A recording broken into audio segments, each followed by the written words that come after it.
And today, we're playing Monsters of Little Haven. A pretty short game, I think. But, it looks delightful. The game is too loud. Oh, there we go. Ah!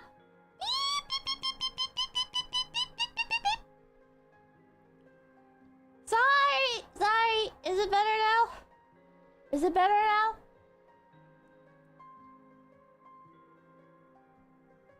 Is it good? Game loud, Pippa quiet. Better? Can hear you now. No game sound. Oh, now you can't hear the game at all. Okay, how about now? Can you hear it now? Can you hear it now? It's a lot lower now. Good? Perfect. Perfect? Better, but you're quiet?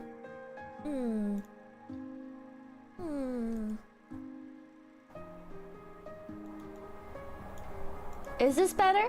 Is this better? Sergeant Hog, thank you. Sergeant Hog, thank you. Still a touch quiet? You're like 2 meters away from your mic, am I?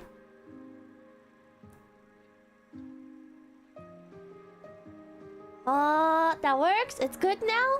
It's good now? We're all good to go? I'm like leaning into my mic and my microphone's all the way over here. Oh, I should move alerts. Oh, they disappeared. A little laggy? Laggy. Is this where I come to get put on a list? Oshileen. Pippaleen. She's going to play a new horror game called Monsters of Little Haven. There's no reason for it. Don't worry about it. Yeah, nothing. There's no reason. There's no reason. I just like horror games. I just like horror games. Yay. I can't get this game at a full screen. So I just kind of have to like look over at chat on my phone when I want to read chat.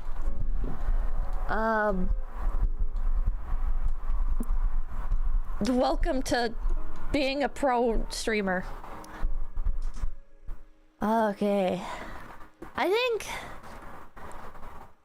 think for the month of May, I'm gonna finally overhaul my entire stream setup, and I'm going to try and have like a better I guess like more consistent upload cycle. Month of mayhem. Even a new mic stand. It's still April though, yeah. So I'm thinking like this upcoming weekend, basically. For the upcoming weekend, I've been inspired by Umamusume. I know that's stupid, but I know it's stupid to be inspired by Umamusume. I think it's part that Umamusume is finally coming out, which those of you who have been here for a while might have seen. Like, it's a game that I've been waiting for the English release for a few years now, and I got like a big strike of hope a couple years ago when it was shown during a Google Play conference. During like an American Google Play conference, they showed the Umamusume app icon, and that was years ago, but I was so excited. And I don't know, I just want to feel ready for it. I want to feel the mobile game's coming June 25th, yeah, or 26th, 25th or 26th. Who is your favorite? It's really, really hard to say. I get like a lot of inspiration in like different ways from different horse girls. Like, who is my favorite like aesthetically? And like, I think like this is just like the cutest girl, Satono Diamond. But like characters that I feel like most inspired by, it's like Rice Shower. I really admire, I really relate to of like just never really being good enough, and sometimes pulling ahead and then feeling guilty for it, feeling like the imposter syndrome of like, okay, like I achieved a goal that I wanted, oh, but it was at the cost of this or that, you know, like somebody else should have had this place, basically. Like in accomplishing my goal, somebody else was deprived of their goal, right? Lawrence, thank you for coming, Big Pee. So I really relate to Rice Shower on a personal level, and I oftentimes think of like the moment where, God, I'm like at an emotionally vulnerable point, and I'm thinking of Rice Shower right now. I'm trying not to tear up. Fuck. I think of when she says like, I am not a heel, and I don't know, man, it gets to me. But I am a heel. I am a heel. So Rice Shower means a lot to me. Jungle Pocket is another one that like I deeply relate to. The feels are real. The feels are so real for Umamusume. Hopsicky, biblically accurate. Horse girls run on all fours. What the hell? I really relate to Jungle Pocket. The last Roman, thank you for the 10 PPs. Thank you. Are those card noises from the game? No, they're not. Sorry. Season 2 of Umamusume was peak, yeah. Tokai Teo, I'm a very big fan of. I don't relate to her because I'm not like a natural born genius or anything. I'm not like super accomplished, I guess. I don't have like forces outside of my control that hold me back from my potential. I just don't have as much potential, which is why like I relate to like Jungle Pocket of like the working hard and but still like being a little bit like delinquent about it. And feeling inspired by the greats and wanting to surpass them, but you'll always just live in their shadow. And then it's like, I guess like Jungle Pocket, like I've been relating to more and more with like all like these like VTubing titans that I look up to, like graduating. This is so cringe, but like it's like oh my god, Jungle Pocket is like literally me for real, because like I will always be in the shadow of these titans, and once they like leave the playing field, it's like it's kind of even worse, right? Because now it's like shit, like now I can't ever like match up to these people because they're just not even really on the same like field anymore. We're not in the same race, you know, even if they're running other races. I don't know. Fighting ghosts, yeah. I really love Umamusume. Umamusume is very... It's like losing the chance to catch up to them, yeah. Are you actually gonna play the game this time? I am. We're at like the 10-minute mark. I should jump into it. Hopefully it can keep you hungry. Yeah, I wanna do lots of Umamusume streams and... Oh, chat's not working on my phone. Hold on. There we go. I wanna do lots of Umamusume streams, and I know I'm just one person and my channel's not even really that big, but I want to do everything I can to make sure that Umamusume doesn't end up like pre-con. For those of you who don't know, Cygames, the people who made Umamusume, had another game called Princess Connect, and it got released in the West, and it survived for like 2 months. And then got shut down. So I'm like, okay, I got it. Like, I've got something of a platform. I need to do everything in my power to try and make sure it survived over a year. Okay. It didn't survive for very long. It didn't survive for very long. I thought it was like 2 months. I guess it was 2 years. But point is, that's not long. That is not long at all. So I wanna she will be Umamusume's strongest soldier. I wanted, like, because I have at least something of a platform, I wanna try and make sure that Umamusume, like, I know I can't make it survive for multiple years, but like I can try, right? I can try. Is that why you gifted the game to a bunch of people? I gifted Pretty Derby Party Dash, which is like a spin-off game. Many fresh, thank you. Crunchyroll hate, true. Pixie-Misa, thank you. You may just be a pink bunoi doing your part, but you are our pink bunoi. Get sponsored? I would love to be sponsored by Umamusume, but I'm kind of just going to assume that it will never happen. Because if I'm already playing the game a bunch for free anyways, there's no real reason to sponsor me. Which I'm fine with. I'm fine if I am never recognized for playing Umamusume. I just want the game to survive. And I think it will. I think the game is good enough that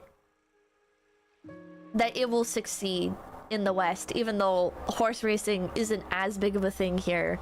So it doesn't have like that initial buff, and the animes don't have English dubs, so there's that debuff.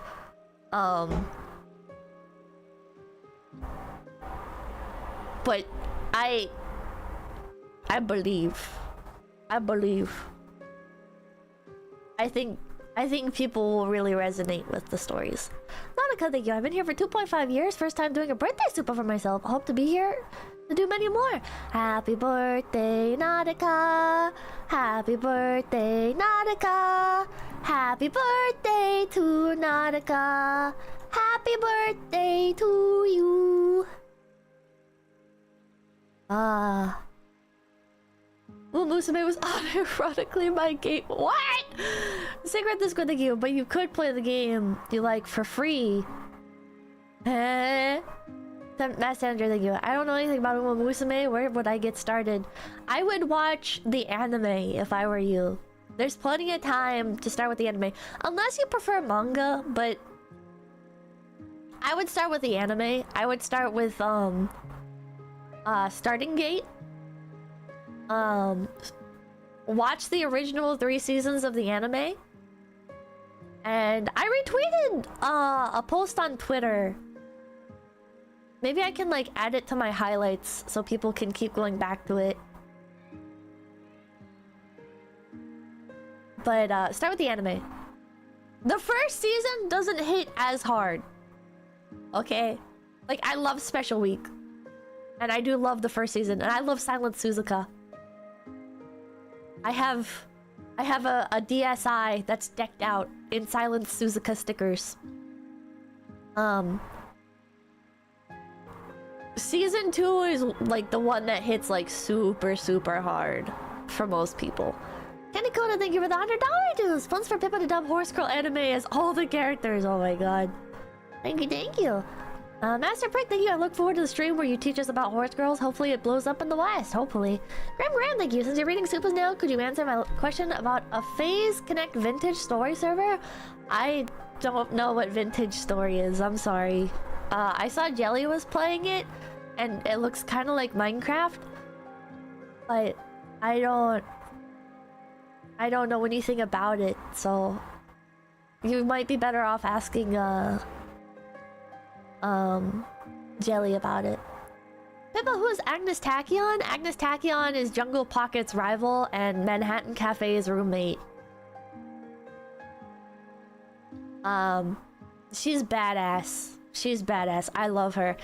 I don't find her relatable at all, but when I was in Japan, I had to buy a new suitcase specifically. God, I'm sorry for rambling about horses still. But I bought this giant Agnes Tachyon figure that I had to buy a bigger suitcase just to bring back. I bought it. I was like, I cannot fit this in my suitcase. There's literally no way. My suitcase is just not big enough for this. I have to go buy a bigger suitcase. Hold on. I think I'm gonna build, like, I have so much Umamusume merch that I bought in Japan. I think instead of just doing, like, merch haul streams, I think I'm going to, do, like, maybe, like, shrine display streams. Like, giving you guys, like, I'm gonna, like, build some little Musume shrines and then, like, give you guys tours of the shrine. And then, like, do, like, some eat a bag building streams, maybe. Or, like, corkboard building streams. I'm so sad that my earbuds got cancelled. I bought the Aviat Umamusume earbuds from Play Asia, but they ended up they couldn't find like a supplier or something. So Sage Donate, thank you. Who do you prefer, Tokai Teo or Kita-san Black? Tokai Teo. Between those, I like Kita-san Black, and I do relate to her like small town vibe. You know, of like, oh, I just want to make people happy. Like, her vibe of like, okay, like, I'm gonna, like, I've already said this before, but I know it's kind of like a sensitive topic, but I'm gonna talk about it anyways, okay? Of, you know, like, 𝐿𝐼, there's, like, we've all seen everything with 𝐿𝐼, okay? And I'm no stranger to the information because I've been dealing with it for a while, okay? But I love 𝐿𝐼, all right? I don't think that 𝐿𝐼, the majority of the people that run it, I really love, okay? I think 𝐿𝐼 has a bunch of really great staff, and I think that sometimes stuff goes wrong and people will make it into something bigger than it actually is. And no, I'm not just giving people the benefit of the doubt. Like, sometimes it's like people will interpret something as like, oh, this was intentional or whatever, and it's like, it's just usual convention issues, okay?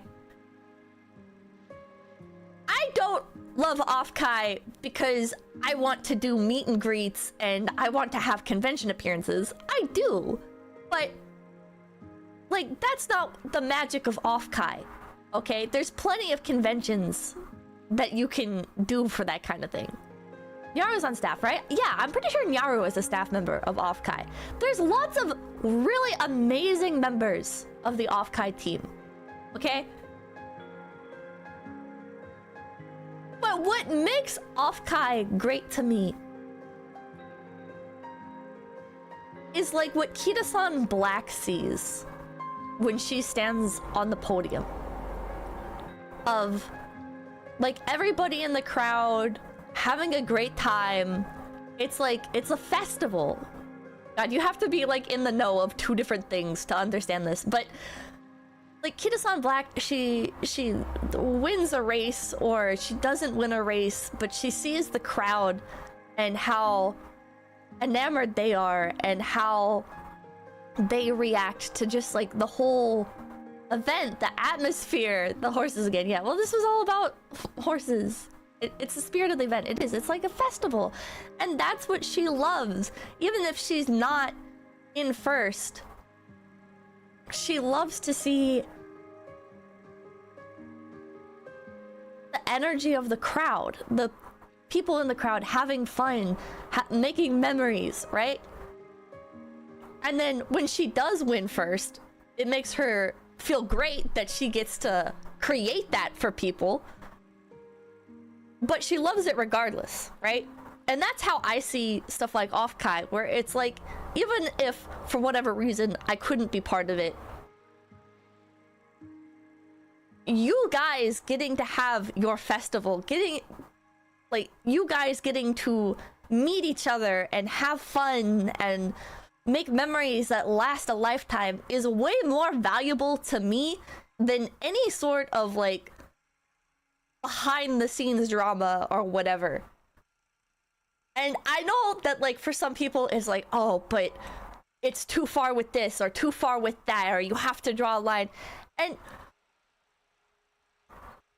for me it's not too far, because what matters more is you guys, the viewers, getting to have your event.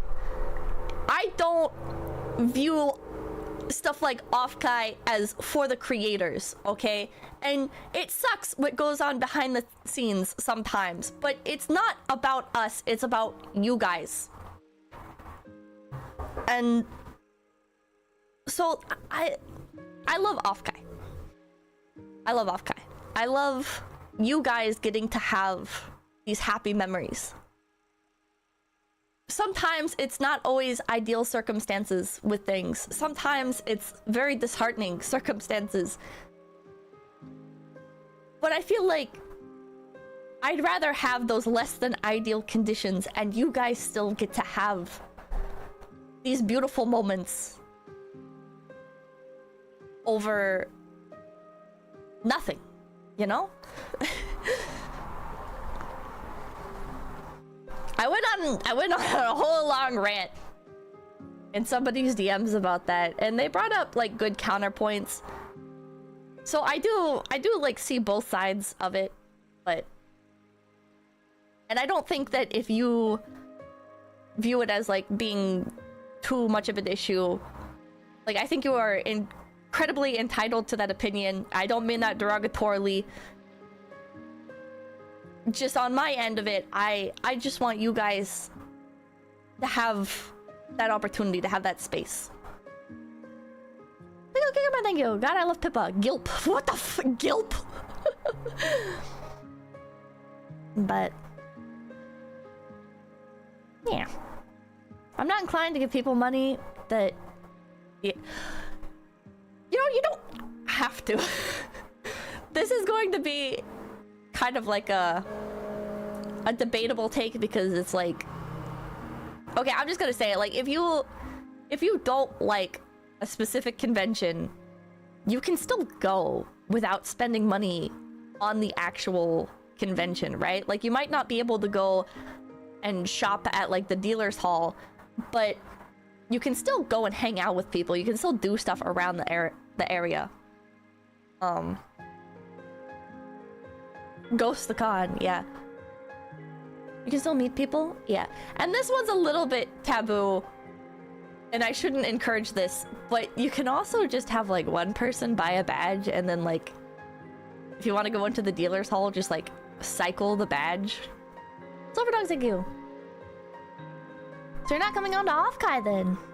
I don't know. I don't know what the plans are. There'll probably be a Phase Connect booth, and I'll probably be at that. But I know with Off-Kai, they don't like doing duplicates of like guest of honors or anything as well. It's not guest of honor, it's like featured creators? I don't know what they call it. But I already was one, I think? I don't remember. I already had like a main stage thing at one point, so even if you don't see me headliner, yeah, even if you don't see me as like a headliner or on the main stage, there's still other stuff you'll see me at. That's the official stuff, yeah, but if it's your own unofficial thing, then it's okay, I think. Yeah. Anyways, let's get into the game now that it's been 25 minutes. Tristan, thank you. 2 years of pipping around. May we pip for many more years. Beep, beep, beep, beep. Beep, beep, beep, beep, beep. But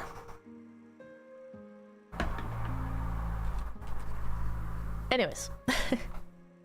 I can't windowed mode this game, so I've got to like read chat through my phone. Graceman, thank you. Could not get into Hololive even after the— oh, oops. I like touched my phone and it changed. Oh dear. Could not get into Hololive even after they introduced Yen. YouTube recommended this channel, the first Zillow stream. There's no other channel like this one, even if I don't like some of the things you say and do. Oh, thank you, thank you. Thank you, thank you. I appreciate it. I know I can be a bit divisive, but I will never stop being divisive. So I appreciate those of you who are willing to put up with it. Ah! I don't know how to use my phone! Oh god, I'm like trying to open up chat on my phone, and every time I touch stuff, I feel like a goddamn boomer. I don't really use my phone for a lot. There we go. It's just, my phone is like a multi-$100 manga reading device and gacha device. Let's do some random shit, thank you. I just got here from Grand News. I need some chaotic rapid energy. Well, thank you, thank you. I'm trying to keep up just a normal vibe. It's a little bit difficult, but the real Pipkin Pippa, thank you. Pippa, I've missed your stream. Has been on graveyard shift. Oh, graveyard shift. I'm sorry to hear that. That's such an awkward time. Well, this do you thank you. I know I'm biased here, but I still highly suggest setting up something here in Texas. We've got a few cons, but us Texas weebs are starving. We'd love to see Phase at A-Con or San Japan. Maybe you'll see us there. Micklax, thank you. Well, Papa can be at Off-Kai. No, Nefarious, thank you. What's the point of going to Off-Kai without the Mega Idol? Because I'll still be at the booth and stuff. Alright, thank you. I'm already feeling a lot better today, Rabbit. Thanks for streaming. Thank you. Griffin, thank you. Sentimental Pippa. It's Nuggy, thank you. I just got... oh. Escape. There's a voice acting! Oh, I just got your YouTube figure today and it looks amazing. Thank you. Mama, thank you. We love you even if you're stinky. Oh, I got so many super chits. Here's a thank you. New Hercutive, thank you. April was absolutely wild for the VTuber thing. And Kamikaze Zombie, thank you. It was very wild. When Kenneth left the house to find his sister, the sun was still just breaking through the thick clouds. Oh, let me move alerts. Oops, that's not alerts. Is this alerts? Is this alerts? There we go. I didn't know it had voice acting. Having circled the village of Little Haven, Kenneth's voice was beginning to give out. Is this an autoplay? Oh, there's an autoplay. Esme! Esme! Oh. She wasn't even in their place under the big oak that stands in the middle of the wheat field near the house. Wheat field? The wheat field? Desperate, he sat under the oak tree for several hours until it began to drizzle. He turned around to the sound of wet footsteps behind him and saw Esme. Esme. Gabriel, thank you. Kenneth was angry, but his sister's shabby appearance immediately softened his tone. Almost escaped Brazil to go to Off-Kai, but due to shitty conversion, it was cheaper to go to Japan for 2 weeks, so I chose that. Definitely choose Japan over America. Where have you been? I was looking all over for you. Sorry, I didn't mean to. Come on, the hurricane's coming. Is there a game here, or is it just... Kenneth took his sister's hand and led her toward the house. Where missed I think is this the narrator from Oh, Howard's you're all Parade? wet. What happened? It kind of sounds like it. Oh, I was attacked by a monster. A monster? A monster? I ran away from it and got lost. Is this another incest game? Well, No. now Mom and Dad will think that we ran away. I'm sorry. Oh. Huh? Oh, if we run into the monster, I'll give it a piece of my mind. No need to apologize, just don't do it again. Huh?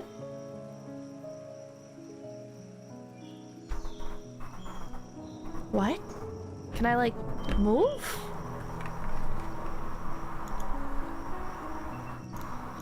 What? It's not letting me progress.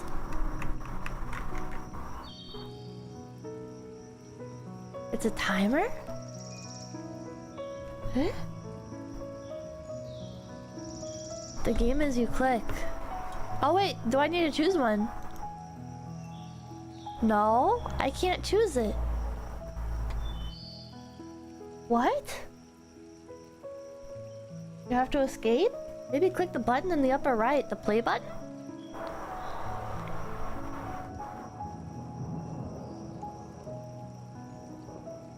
Nothing's happening. Arrow keys? 1 or 2? They don't do anything. Game over. Click no. Eh? There's a certain place to click on the words. You broke... I broke it?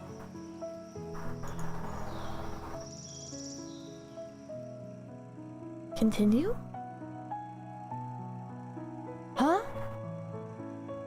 What? Check the controls. I don't think there is a controls button.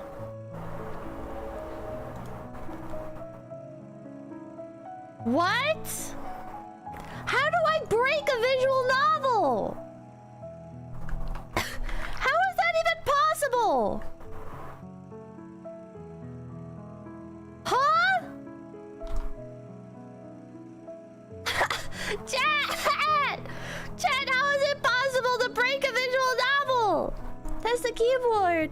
I did. It doesn't do anything. Pressing spacebar like advances it. F1, F2, 1, 2, 3, 4, 5, 6, 7, 8, 9, 0, minus key, equals key, Q, W, E, R, T, Y, U, I, O, P, L, K, J, H, G, F, D, S, A, Z, X, C, V, B, N, M, comma, period, forward slash, semicolon, apostrophe, left close bracket, right close bracket, backslash.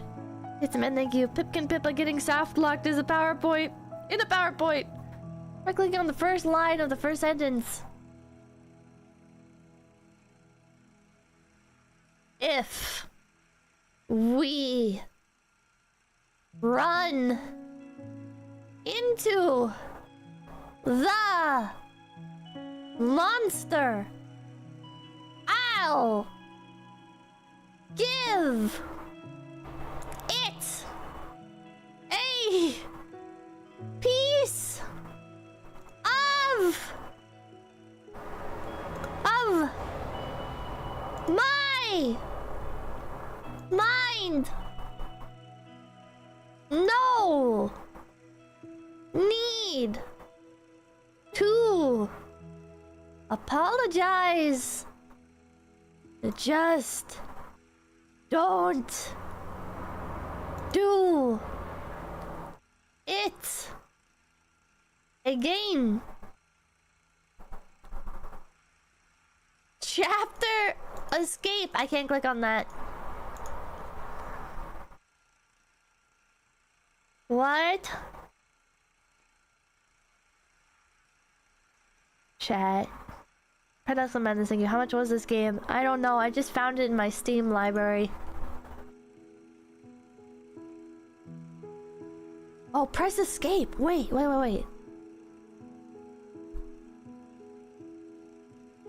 That just took me back to the menu.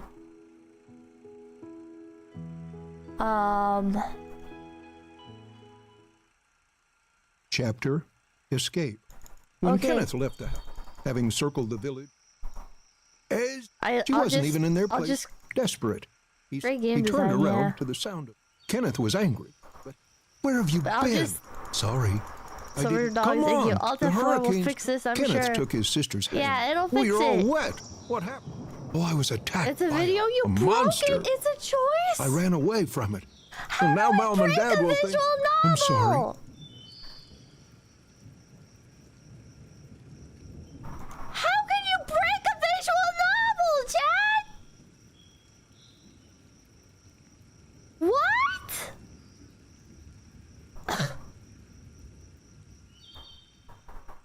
How is that possible? How is it possible? Hold on. Chapter. Chat. When Kenneth left the house, There's a first time for everything. As she wasn't even in their New place. mousepad Desperate, drivers! he turned around to the Bethesda, sound if of they made a Kenneth visual was angry. novel! Where have you been? Sorry. I didn't. Sorry. Come on. The hurricanes. Kenneth took Okay, his sisters. okay. We are all wet. What? Okay, Well, come I on. was attacked. Come a on. monster. Go back to the I thing. ran away from it. Go Well, back now to the Mom and Dad choice. will... Go I'm back to the sorry. choice. No need to apologize. No need to It apologize. Just don't do it again. Oh! BBC Tech, thank you. Have you looked in the game settings? I did. Okay, it worked that time. You just can't accidentally click on the background. But I'm a gamer. You're too old for these fairy tales. You're the one in denial. That's a river in Africa. Esme was soaking wet, and her small steps were accompanied by squelching sounds. These characters trigger my uncanny valley. Kenneth What? stopped and helped Esme pour the water out of her boots. Do you guys ever look at a game and feel like it'd be better if they were anime? How did you get so much water in there? I'll run, thank you. I don't know. It's okay, Pippa. At least you didn't break a 2K prototype After today. wrapping her in his What? jacket, Kenneth rushed down the washed-away trail to the house. Every time. I enjoy Pokemon Thanks. more when it's Moemon. The way home was riddled with fear of the impending punishment, along with squelching boot noises. Well, it's a good thing that Grandma doesn't know, or who knows what she might think up. She'll beat your ass. I agree. Grandma always has some story in her head. So that makes you think of the Iron Giant? 5 Oh, minutes it is late, like that. and she already imagines a pack of angry dogs or bandits attacking you. Oh, is that an issue? Or that you tripped over a rock in the woods and fell unconscious, face first, into an anthill. These are like the things that I get scared about This when I leave the house. conversation lifted their spirits. Yay! This is not written by When any is speaker. Grandma no. coming? I don't know. Probably whenever she and Dad make up. Oh. They Oh, fought. I miss Grandma. A heavy silence fell, but it didn't last long. This game is originally in Russian. Do you remember Baloo? Baloo's Wonderworld? With those words, it was as if she had stabbed Kenneth between the ribs. The voice He is so remembered. goofy. It is goofy. That was the name of the dog the Murphy family had buried a couple of years ago. No! Oh, the Jungle Book. That makes more sense. Kenneth was very fond of Baloo, and his death Baloo. really hit him hard. And then, for a few months, he slept, hugging his old collar. I bought my dog lots of stuff while in Japan. At first, Kenneth could burst into tears at any time, so that even the other side of the pillow wasn't always dry. Not just agnostic thing. I go to Jan in September where I'm the only one who's not Indian. Do I belong? Oh, Jane. Do I belong there? I don't know. I remember. Change the topic. This conversation's kind of sad. What if I just deny reality the entire time? Probably on Christmas. What? What? Grandma's probably coming for Christmas. She always comes. Is that soon? No. Well, after the snow falls and a bit of a waiting, when the decorating is finished. Yeah. At that moment, they had almost reached the plot, surrounded by a fence looking fairly battered after all the years. Let me move my cursor so it's not covering up the text. As soon as they crossed it, something frightened Esme. She froze, pointing her finger toward the shed at the pier. I have to listen to Grandpa this entire game, yeah. Oh, hear that? Ah, my cursor! What? This is certainly one of the translations There's a of all monster. time. I kind of like it. I kind kind of like Let's the go translation. home, or we'll get in trouble. As if she had heard something, 𝐒𝐿 began to make a whining sound. What? Weird dialogue, yeah. I like It's weird going to be dialogue. okay. Come on. I don't like that new... But he will come at night. The new Danganronpa looking game, though. That dialogue is crazy. Check the shed, hurry on home. I deny reality and substitute it with my own, so I will never feel pain or sadness ever again. Oh, let's go home. Enough monsters for today. That which I do not perceive is not real. 𝐒𝐿 frowned. Schrodinger came up with that. I bet Mom made your favorite pancakes with jam. Pancakes? Liar. Chat, when Coco graduated, I put off watching her stream for several days. Her final live stream, I put off watching it so I wouldn't have to like come to terms with the reality. And then when I watched it, I think I just spent the entire rest of the day laying in bed crying. I had to like put on Watame streams after to try and like recover. So, you believe in monsters, but not in pancakes? It's unhealthy but 𝐿𝐿 relatable. always felt a special responsibility for 𝐒𝐿. One day, she hurt her knee, and he carried her home for several miles. That's insane. She's like the same size. How strong is Even this now, kid? 𝐿𝐿's heart sank as he saw 𝐒𝐿 recklessly walking through the wild grass. Careful, don't cut yourself. Oh, Yeah, okay. what a kind brother. The light was on in the living room. They could see the silhouettes of people. Wow. 𝐒𝐿, inappropriately giggling, commented on the delay. What? What a weird sentence. Oh, someone's in trouble. Inappropriately If someone giggling. hadn't run away from home and dragged me into this. 𝐒𝐿's face momentarily changed, so 𝐿𝐿 was embarrassed for his words. Watermelon, you. I think I finally got my ear tooth. Aww. Oh, I said I was sorry. But your mom kept it because she found it cute. What But the no hell? one was waiting for them on the doorstep. 𝐿𝐿 carefully opened the door, looked around, and saw his parents talking to some man in a formal outfit, looking somewhat like a policeman. Oh, thank you. Just thank you. Thunder rumbled. Whoa. I'm sorry, but we had to do this. Why does he have that accent? Why all this? He didn't even try to put on a voice. What are we supposed to do? How much longer will you be taking over here? He didn't even try to put on a voice for the woman. Well, I'm done here. The test results will be tomorrow. Oh my god, it's just like Confrontation Manny and Lele. It's a routine procedure. You have no cause for worry. It's just like Confrontation Manny Sorry and to Lele. bother you. Just doing my job. Oh. They gotta test the 𝐿𝐿 had grain. heard only fragments of their conversation when his father noticed him and signaled him to go upstairs to his room with a quick nod.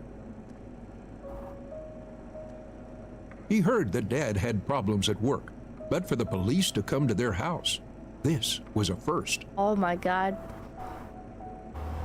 𝐿𝐿 guessed that something had been stolen at Dad's work again. This is from So Russia? they checked practically everyone. And translated to English, yeah. 𝐿𝐿 and 𝐒𝐿 slipped into their room on the second floor. Oh, I wonder what his dad does In the for room, work. there was a glass that of milk potato? and a plate of pancakes on Oh. the table waiting for them. I thought it... 𝐿𝐿 took the wet jacket off 𝐒𝐿, rubbed her hair with a thin blanket, and sat her down at the table. The Russian, I just assumed it would be potatoes and water. Here, you should eat. Oh, thank you. They're quite cold, though. Oh no. Do you want me to go downstairs and warm them up? The Russian, not Oh, Irish. no, they're delicious. Thanks. Good snack before bed. Don't go down there. Potato and Sit with water. me. 𝐿𝐿 was afraid of his parents' reaction Oh, to yeah, their sorry. escape. Potatoes and vodka. Get it right. My bad. My bad. But everything was still quiet. Well, let's hang the wet dress up to dry. Oh, thanks. It's just like coughing a Bandy and Lele. Now go to bed. Kenneth covered his sister with a blanket and lay down on his bed. They were both staring blankly at the ceiling until 𝐒𝐿𝐷 said, Is that the Smash logo? "Oh, I wish the monster was gone." "Oh, it's going to be okay. You need to sleep."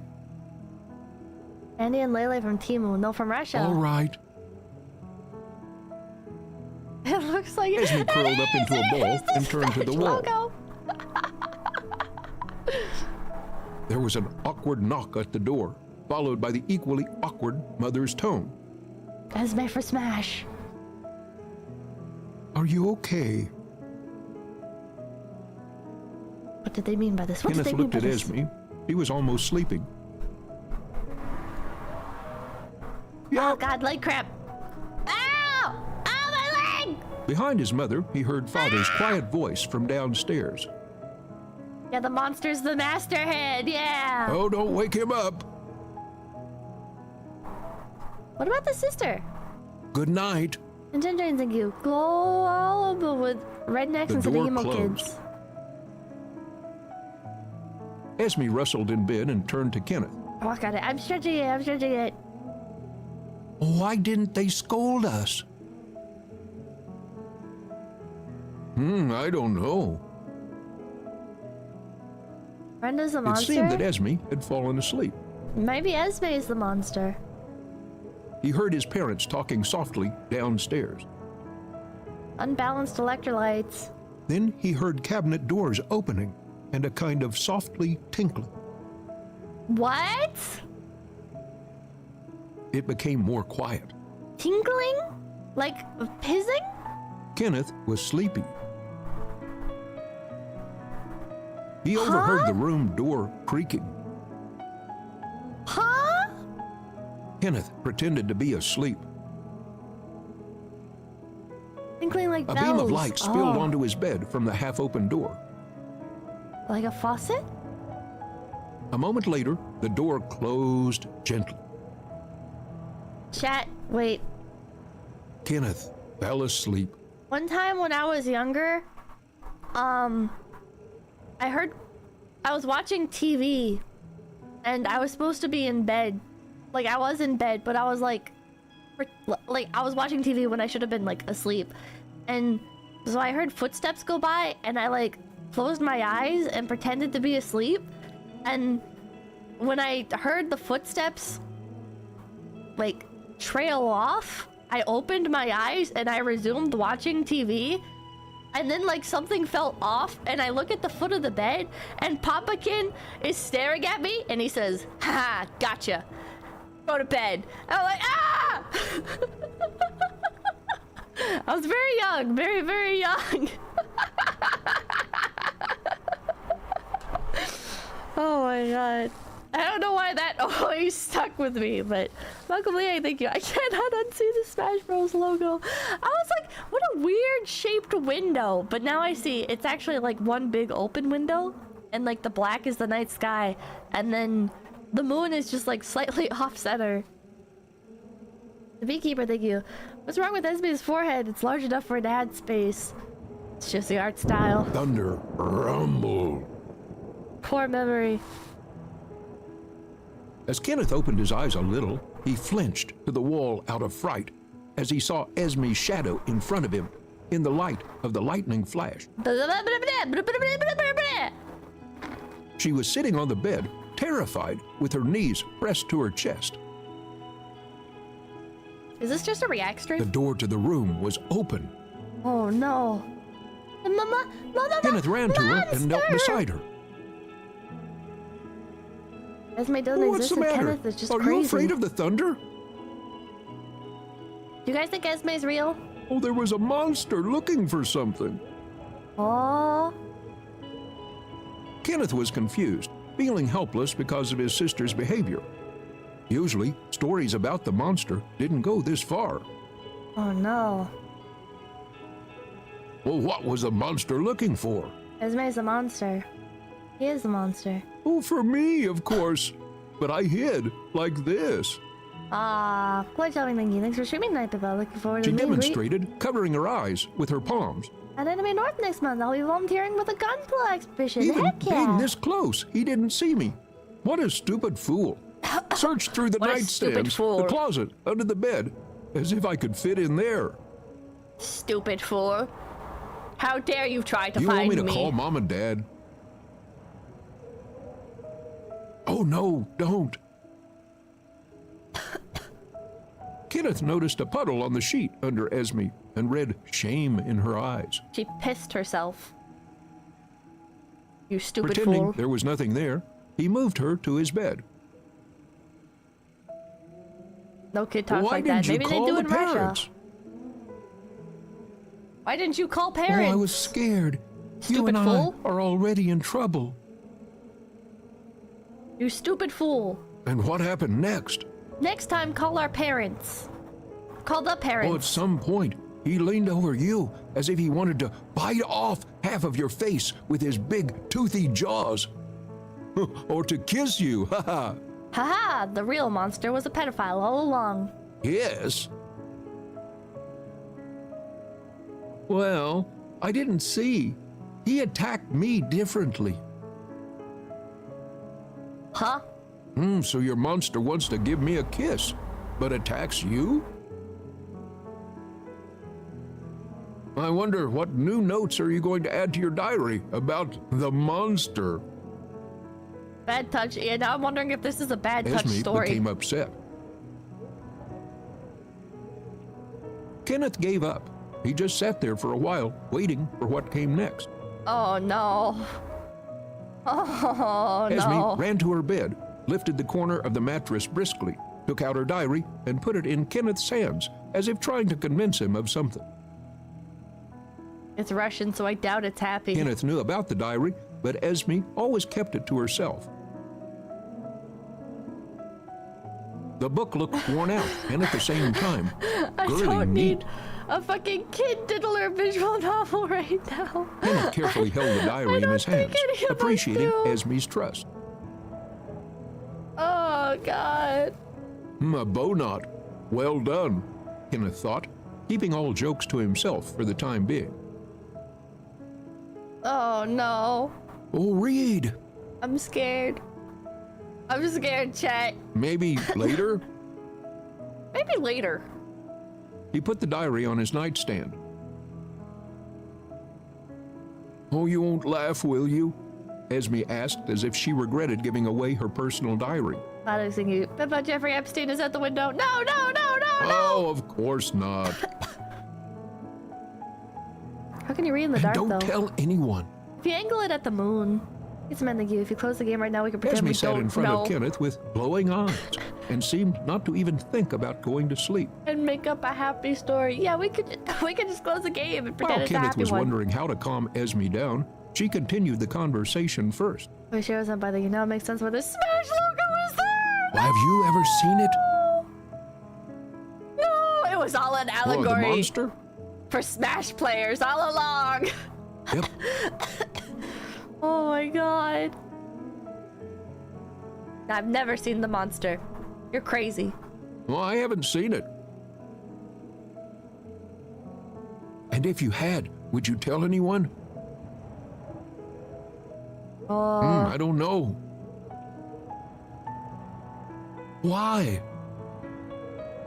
oh. Well, probably because no one would believe me. Oh, that's stupid. How come? Oh no, chat. Why doesn't anyone believe me? I really did see it. The real monster was organized Smash gaming. They don't believe you because they haven't seen it. I will deny Well, they reality. don't believe you because they haven't seen it. My chat, Chapter my stream hiccup. Murphy's. My stream hiccup. Oh, welcome back. Kenneth fell asleep from exhaustion while sitting on the floor, but a few minutes later was awoken by 𝐒𝐿𝐷. Just for a bit. Oh, it's not true. The monster was YouTube all along, yeah. Kenneth was tired of 𝐒𝐿𝐷's antics and was getting angry with her. Oh, what's not true? Well, it's not true that no one saw him. I saw drawings of him in the attic. Oh? Wait, maybe there is a real monster. What drawings? Chat, there might be an actual monster. Oh my The god, same please. as in my diary. Please. Well, what could that mean? 𝐒𝐿𝐷 defiantly folded her arms and frowned. Do you guys ever read defiantly as definitely? Now wait, how did you get into the attic? It's never been opened. I'm so used to people spelling definitely as defiantly that sometimes like my brain autocorrects defiantly. Because it's such a common misspelling. Well, I was careful. Where did you get the key? Read the damn diary. Read the diary! Read the diary! 𝐒𝐿𝐷 handed him Dad's set of keys. What have you done? Where'd you get them? Dad will be furious. What? Did you do that? Well, I got them from his closet while you were sleeping. What would have caused you to... They heard a Oh, that- noise coming from the shed at the pier. Pier. 𝐒𝐿𝐷 didn't waste time and expressed the most expected thing. Express the most expected thing. Oh, it's a monster! Oh, I saw it out the window. It's there again. The dad looking for his keys, probably. Behind the door, they heard their father's rapid footsteps. He ran into the parents' bedroom, which was right next to their room. Kenneth was peeping through the half-open door. Dad took out a hunting rifle and ran down the stairs, slamming the front door behind him. It seemed he was drunk. Whoa! What the fuck? Kenneth slipped out to the door of the attic and began picking out the right key. Best time to go hunting. It was Master Hand all along. Oh. Wait, did I pause it? Huh?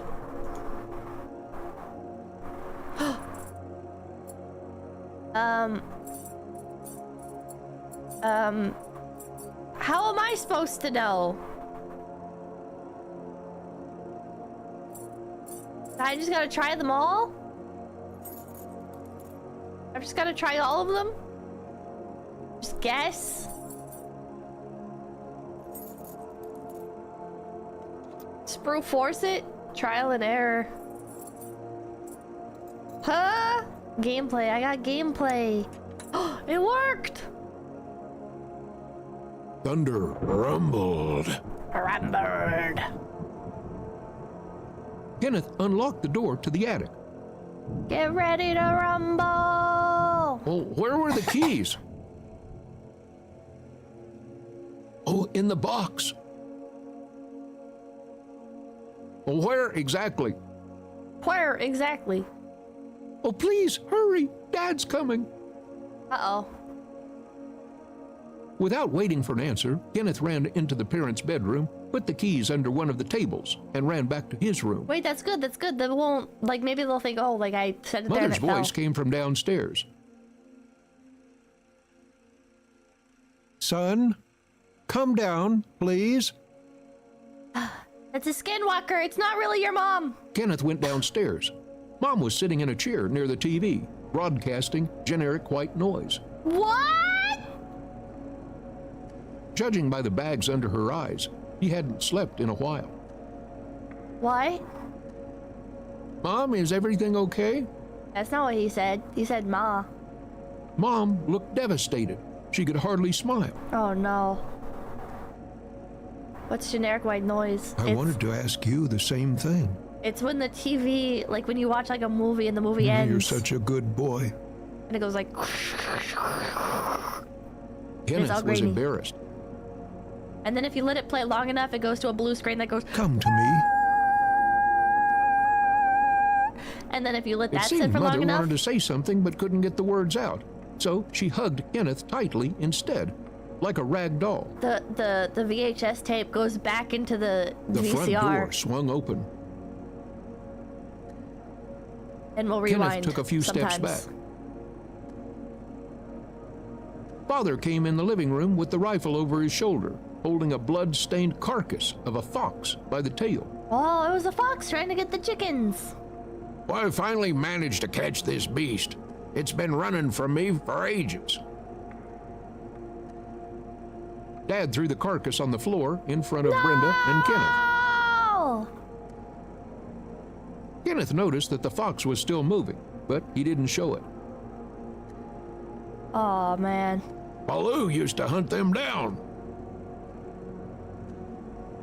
Father went to the fridge, took out a beer bottle, and took a couple of sips. Baloo killed Tenma. Oh, he was a great dog. He could cling to the throat and not let go till the end. Jesus Christ. Stop it. Stop it. Right, Kenneth?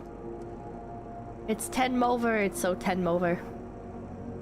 I think the fox is still alive.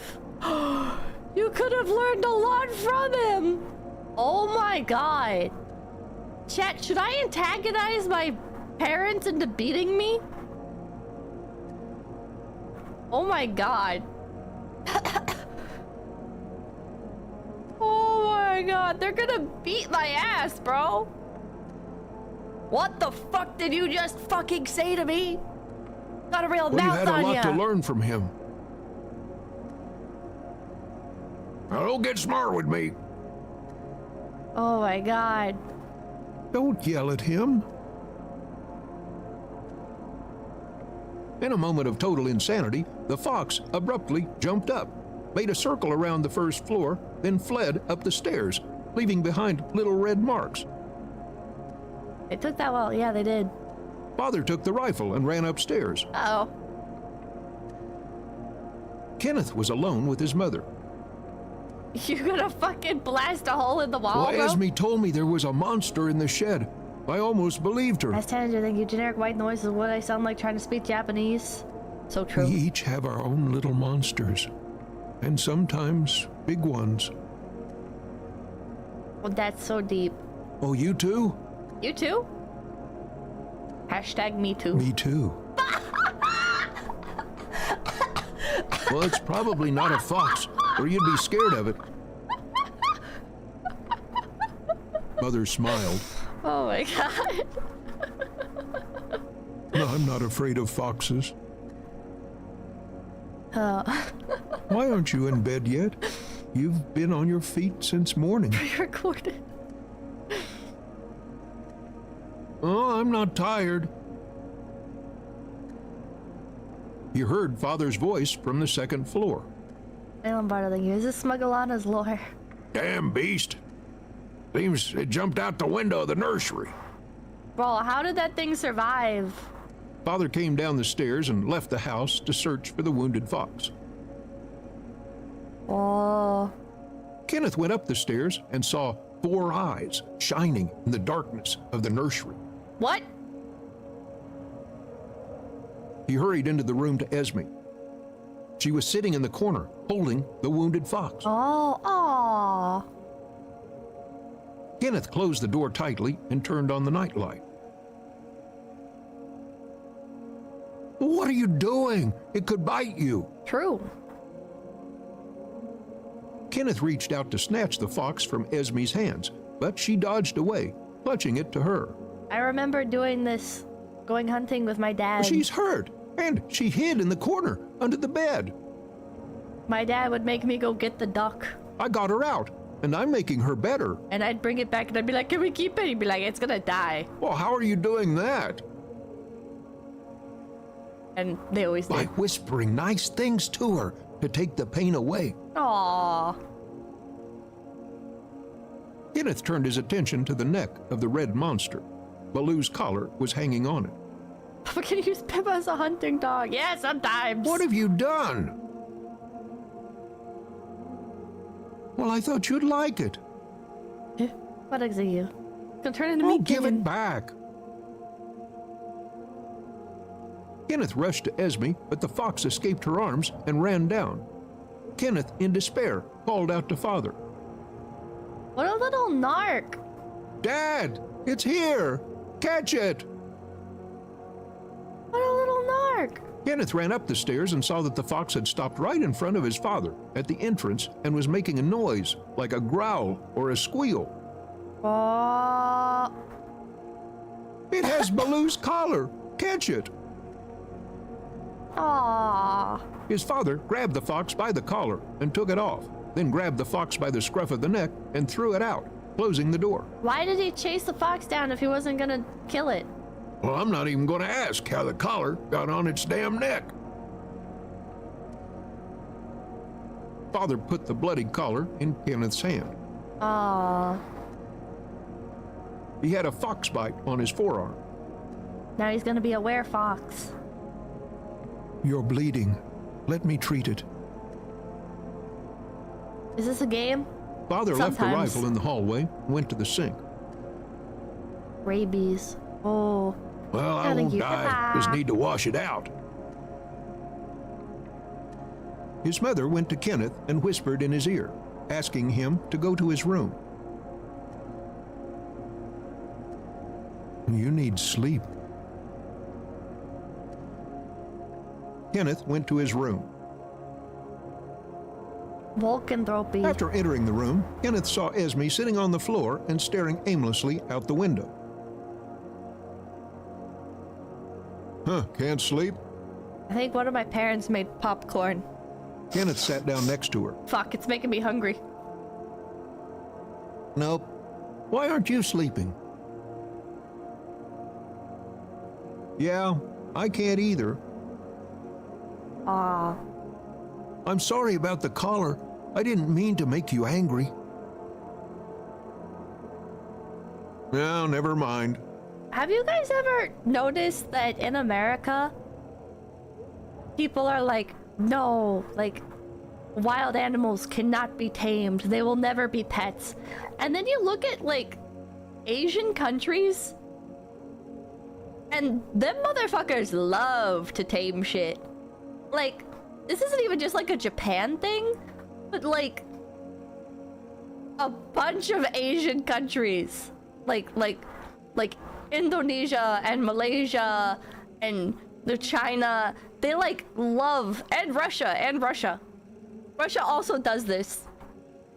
They love to like take wild animals and they tame them, and they actually do tame them. They make them like into pets that love them back, and it's kind of insane because like in the West people will try and like tame wild animals, but there's still like very much the attitude that it's like a wild animal, and it's like domestication and tame is not the same thing. Nobody said that they're the same thing. Domestication requires like many like years and offspring of like breeding for specific traits, but you can tame wild animals. You can only domesticate from a baby. You can only domesticate after like many generations. John Garrison, thank you. There's a guy on YouTube with a pet coyote. You'd love it. Oh. Like foxes. Foxes are being domesticated by Russians. Funny enough. Like, properly domesticated. It takes 3 generations to domesticate? I don't think that's true. I don't think that's true. Maybe with, like, really good RNG. Yes, Pippa, but domestication and taming are not the same thing. Why are you guys trying to argue about something that I'm not talking about? Like, I guess I did just talk about it a little bit, but in response to you guys bringing it... I don't understand this! Like, I'm talking about one thing and chat's like, but what about this other thing? And it's like, huh?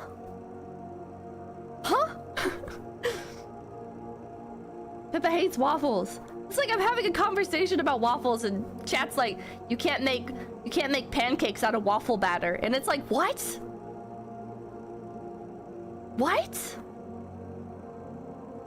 What the fuck are you guys talking about? We autistic, so words mean a thing. But I didn't say domesticate.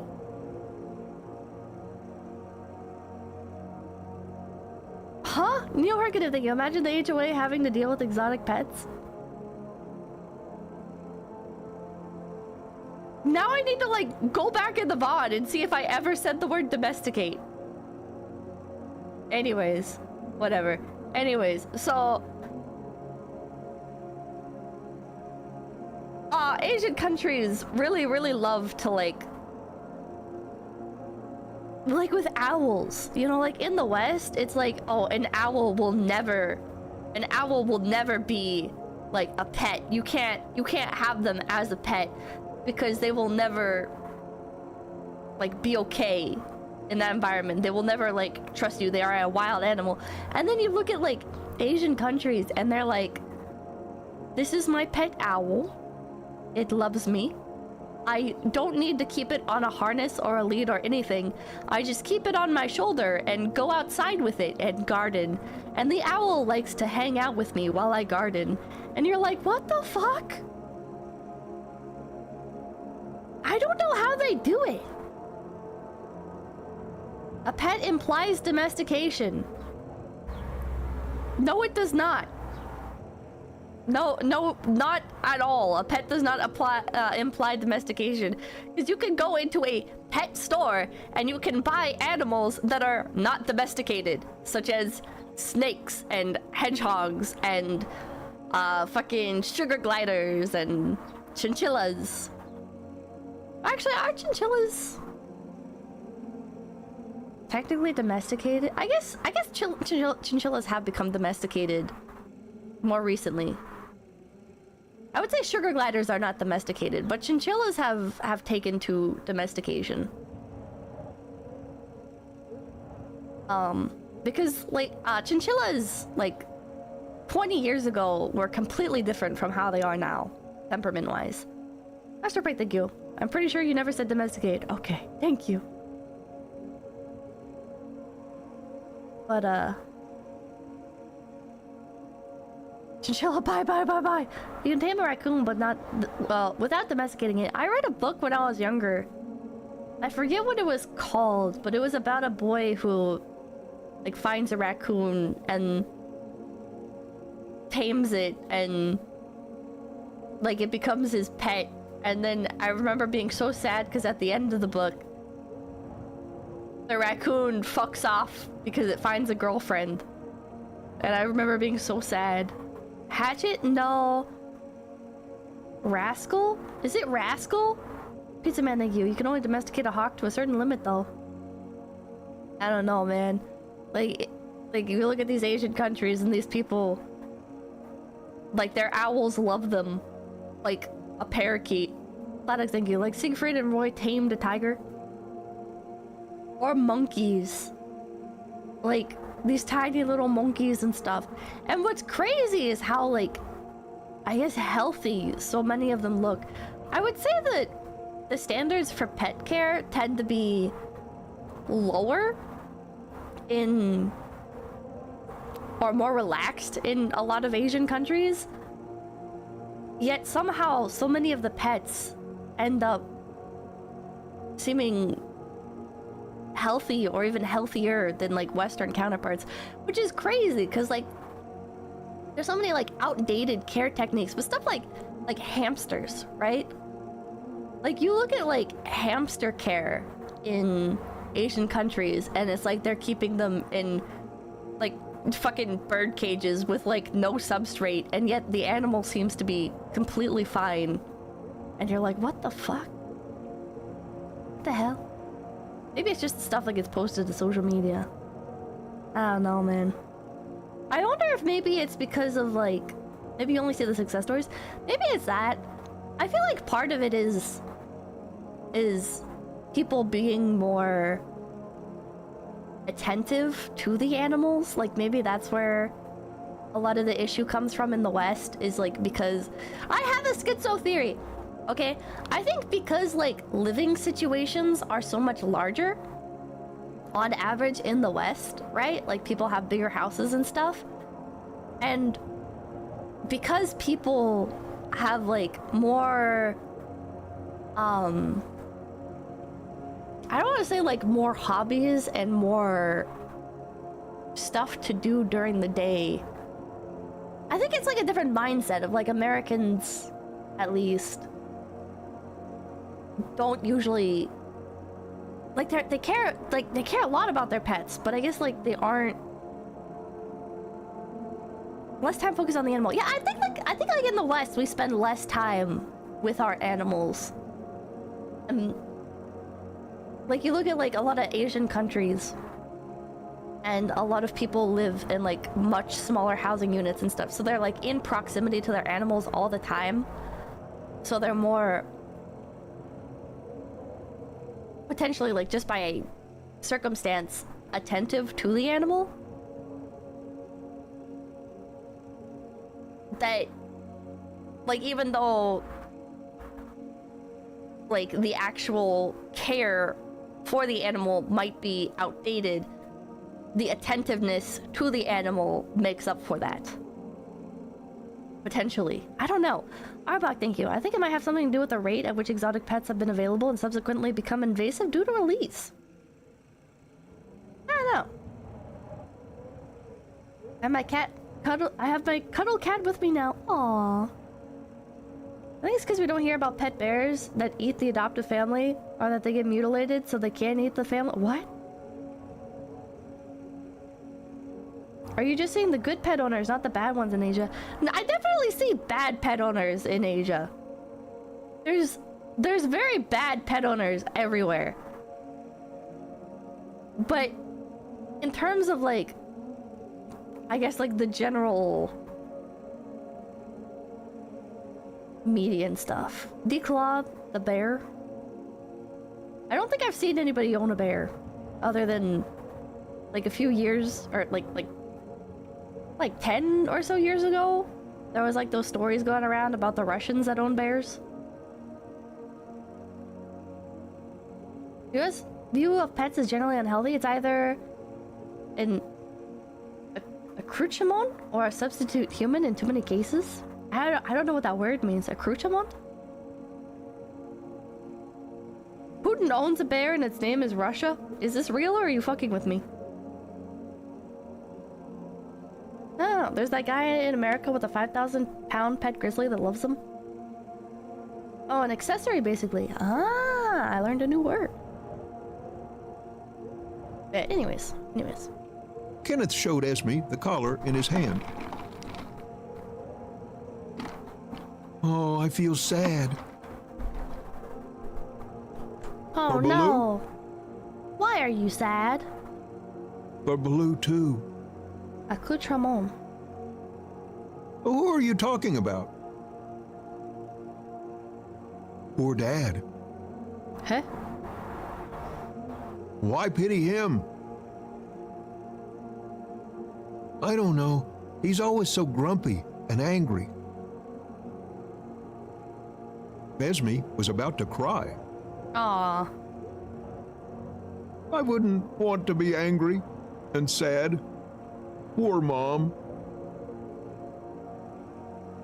And poor you. Poor everyone. Esme burst into tears. Kenneth rushed to hug her. What the hell is going on? Oh, it's okay. Don't cry. Poor everyone. Why is he so angry? How come? Yeah, this girl's crashing out.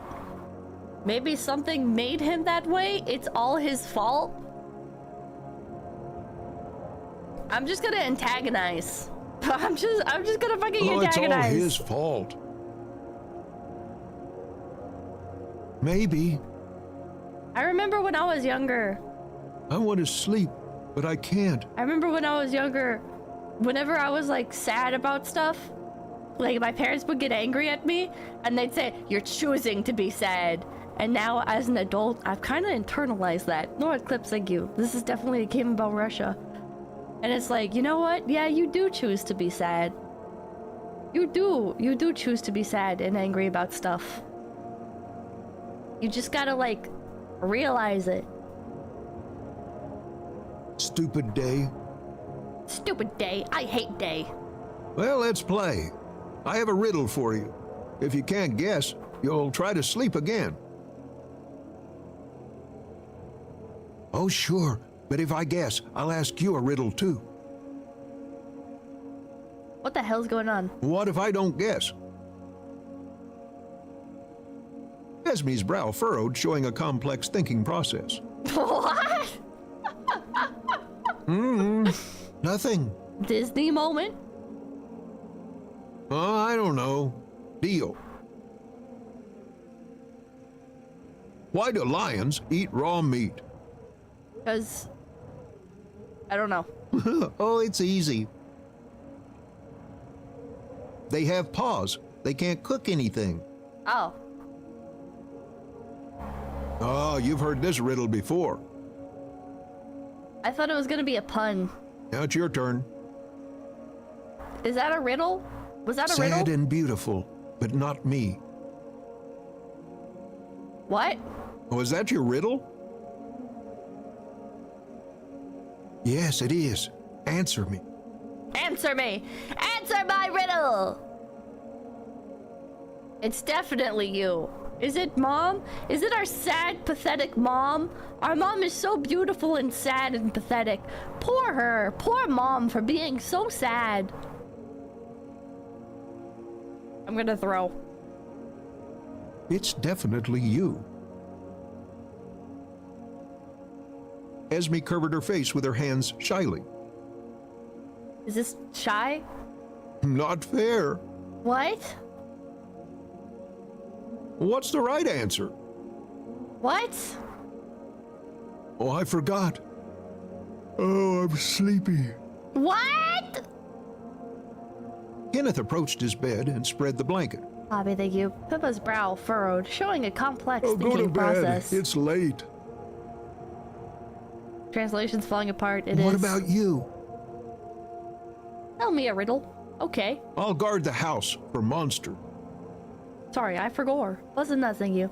I was thank you for being my Kenneth favorite waited content for creator. Esme to Very fall perfect. asleep Thank you. and carefully left the room, closing the door behind him. Russian humor, everyone. Chapter: Brenda. A man walks into a bar. Kenneth went downstairs to his mother, who was cleaning up the house after the predator's visit.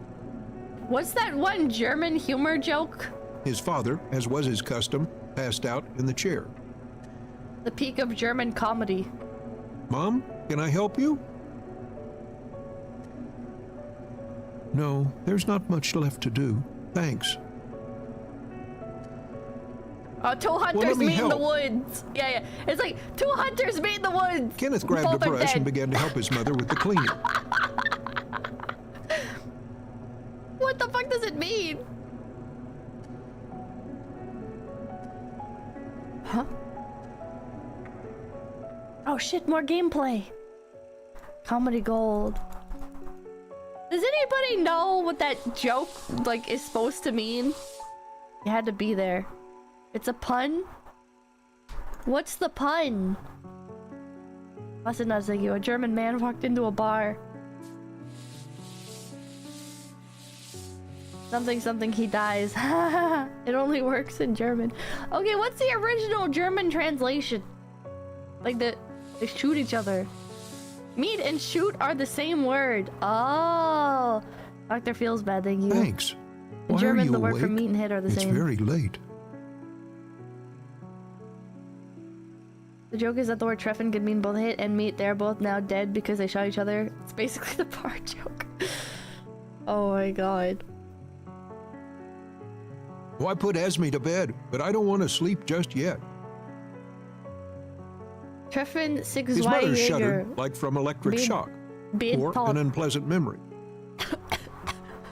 Oh my god. Esme, how is she?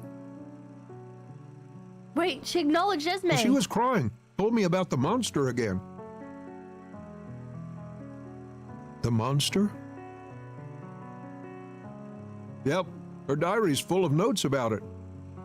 I thought they were pretending Esme didn't exist. She also asked when Grandma was coming.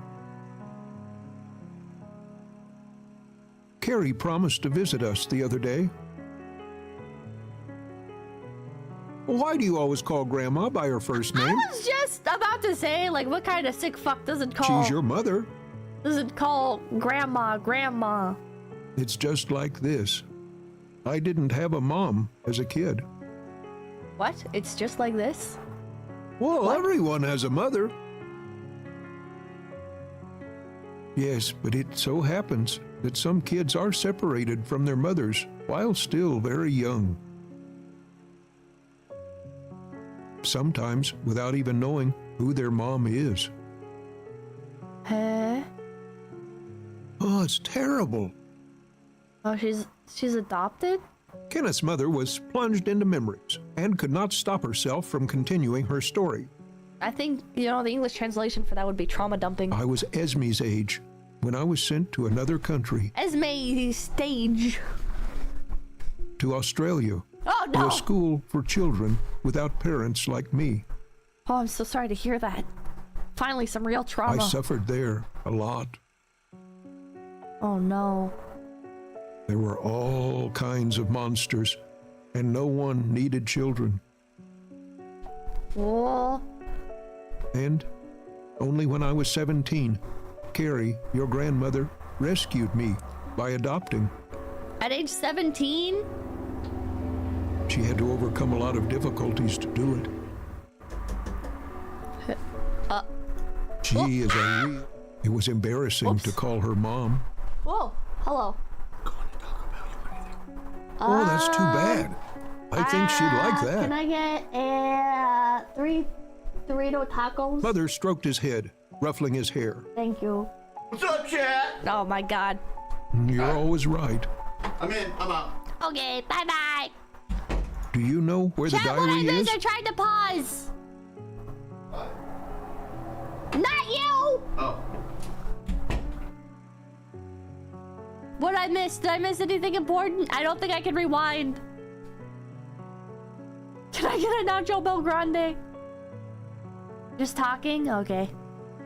Well, Majestic, thank you for the $50. Thank you. They say one step closer to world domination. Thank you. Apache, thank you. Hey, why do you call Grandma by her first name?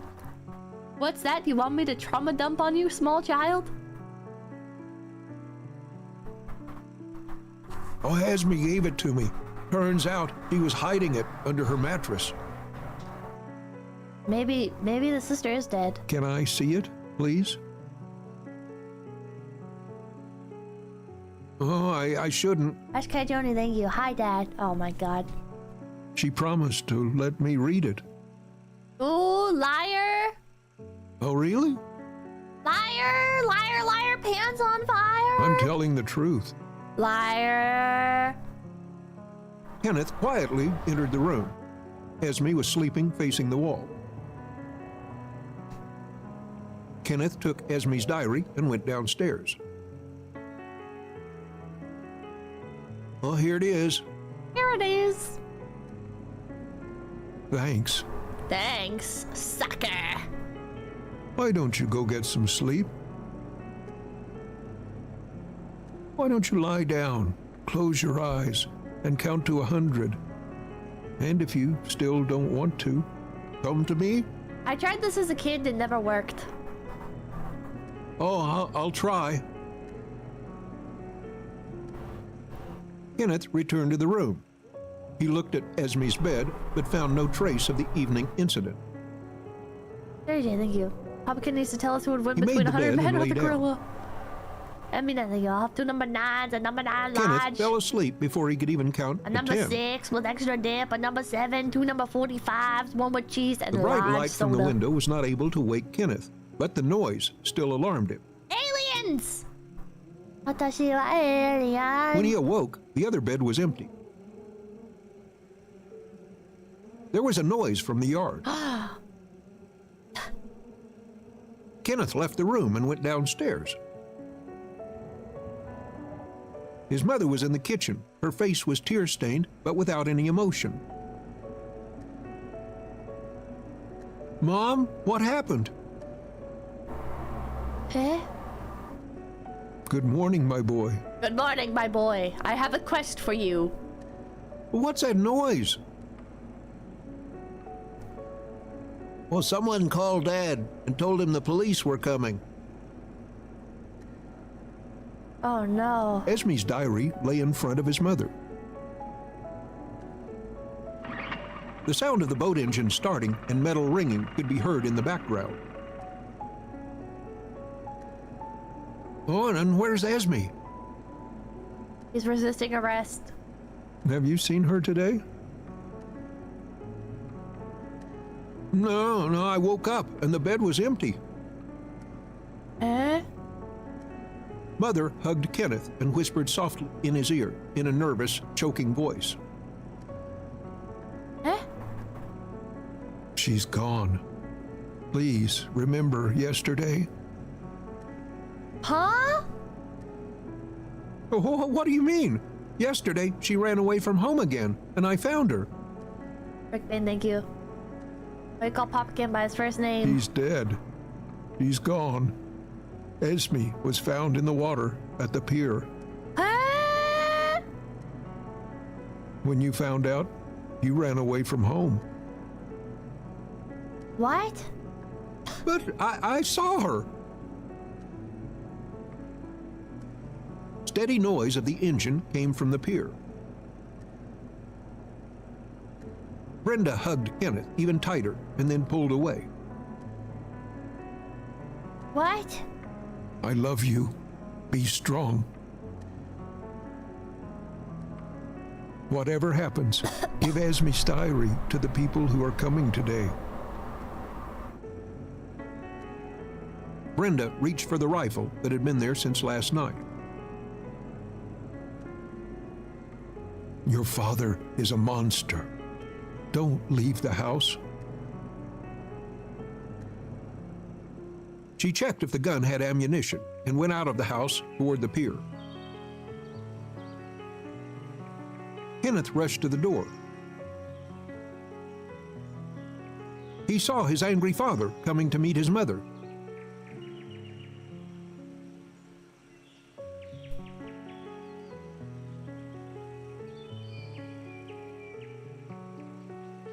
Not my problem. There was a roar of briskly approaching cars and slamming doors nearby. Now put the gun down. The narrator's tone does not match. Father was coming closer. Stay back. So true. Oomph. Stop. I'll explain. The police ran in and saw the skirmish. Drop your weapons. Drop your weapons. Put the gun down. Father made a few more steps towards Mother. I'm gonna kill you anyways, but put the gun Thunder down. rumbled. Rifle first, then service weapons. Bustin' nothing. You. Why did the sperm cross the road? I wore the wrong sock. Ew. Father and Mother fell backwards. Kenneth rushed to his mother.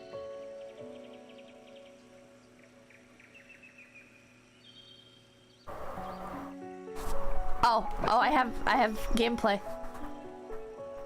Is there gonna be walking in this game? Oh.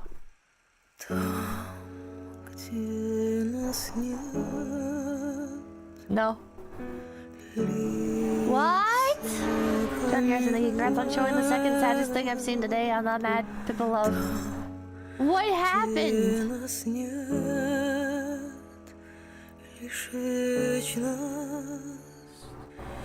What? Everyone lived happily ever after. He's an orphan now. I guess he's an orphan now. Did the cops kill both parents, or did the mom kill the dad and then the cops killed her? That's really negative, thank you. That sure escalated fast. Paradoxal Madness, thank you. Happiest Russian story be like?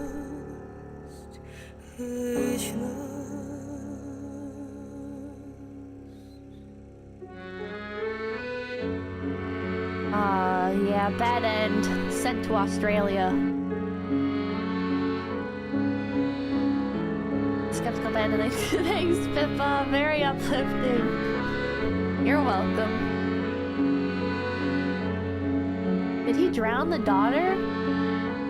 I think the dad was... I'll say,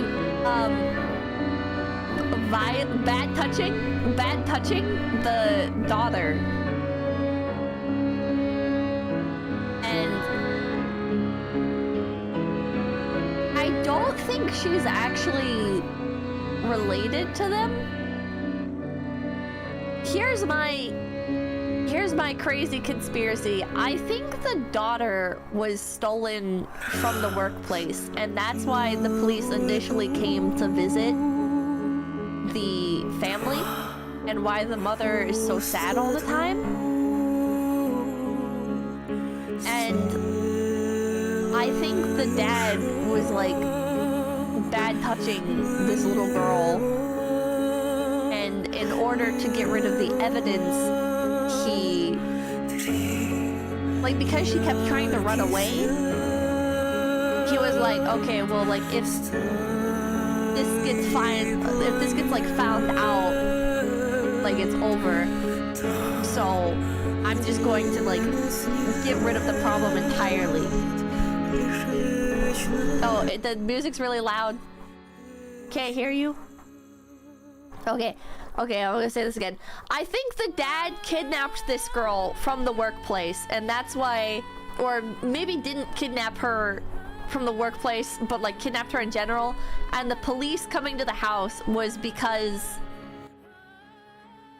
like they knew about like the missing person, and then the parents are telling the son like, oh, something was stolen at your dad's workplace, so they're investigating. And then the dad is like bad touching this little girl, and she keeps trying to run away, and he's like, okay, well, like, this is going to be like a problem for me potentially, so I need to get rid of the evidence. And so he kills the little girl to try and get rid of it. The police were there because the daughter was found dead. The workplace thing was just BS to the kid. Oh! Okay, that makes more sense. I was thinking because, like, she doesn't look like either of the parents. I don't know. I think she was found dead at the beginning of the game. Why does Kenneth find and spend the night with Esme, yet she is gone in the morning without him knowing? Because she was a ghost. She was a ghost. They just told the police she drowned. Ah. Eh? If nothing bad happened the entire... What if nothing bad happened the entire thing and it was just a mistranslation? Yeah. She could still be adopted. She could still be adopted, yeah.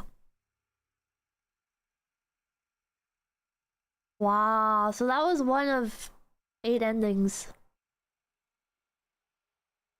Esme trying to guide you to the murder and you just go, nah, you're tripping. Okay, so what happens? Oh, there's 2 different routes here. So what happens if we go along with... Chapter. Fell asleep. What if we go along with everything? Hold on. Okay, but I was gonna like mute the narrator, but then like unmuting him would be a pain. As a tree thing, yeah. Chapter. Murphy's. I wish there was a way to like fast skip. Oh, it's not true. Kenneth is tired of I don't think there is though. It's not true. Well, it's not true that no one I don't. drawings. Well, the same I'll just leave the volume low. Hold on, I'm gonna mute it for you guys. Not entirely muted, but... Is there a skip button? Left control? Where did you get the key? No. No skip. I feel like there had to be like a branch in here where you go into the attic or something. I think. I wish there was a faster way to skip. Okay, it was this one, right? Sadly, they can't afford left control key in Russia. That's so sad. Was it this one? They talked about the attic, yeah. At least you know the key. Yeah, I remember the key. Yeah. So there's gotta be like... Maybe here? Maybe somewhere in here is... Wait, I didn't get to put the keys down, did I? Did I misclick? Maybe you need the key on the first try.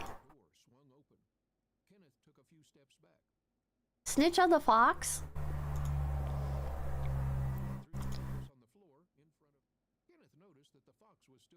Maybe you need to try the first key? Hmm? I don't know. What do you guys think? Stop it. What do you guys think? I think the fox is still alive. Well, I think the fox is still alive. Okay. Wait, there's a skip button up here! Oh, I'm blind! Yeah, you're right. He grabbed the fox and took it outside. Follow me. Oh, wait, oh, but you guys couldn't hear it. Kenneth I'm had sorry. seen the carcasses of dead animals brought from the hunt, but now he was uneasy.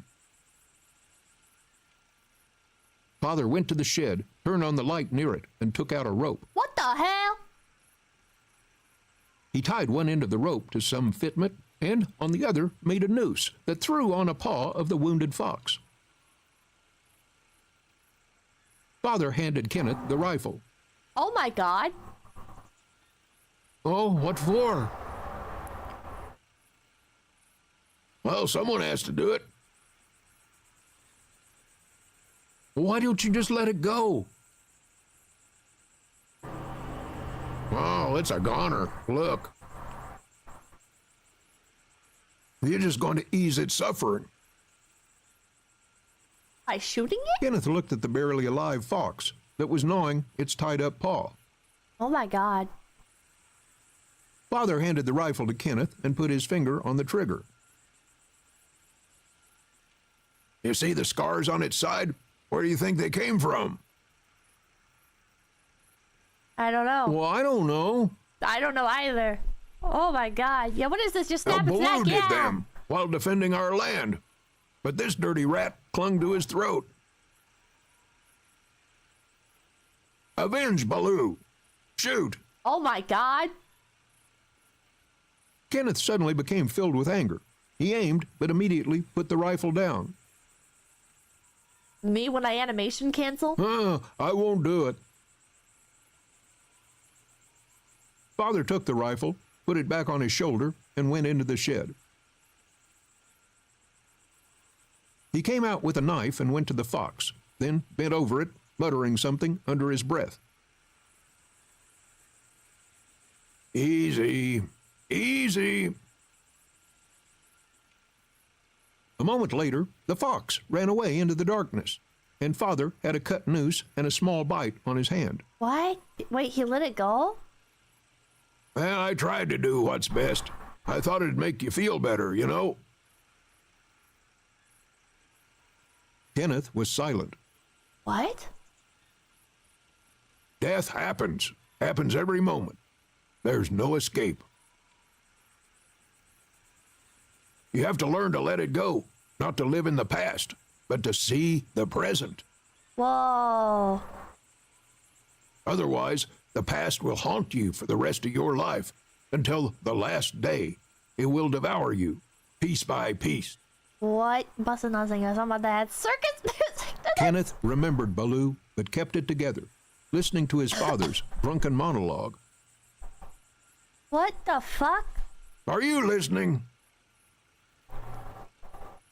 Yes. Yes. This world was killing me, and then I went to war, taking revenge on the world. But it gave me nothing. Oh no.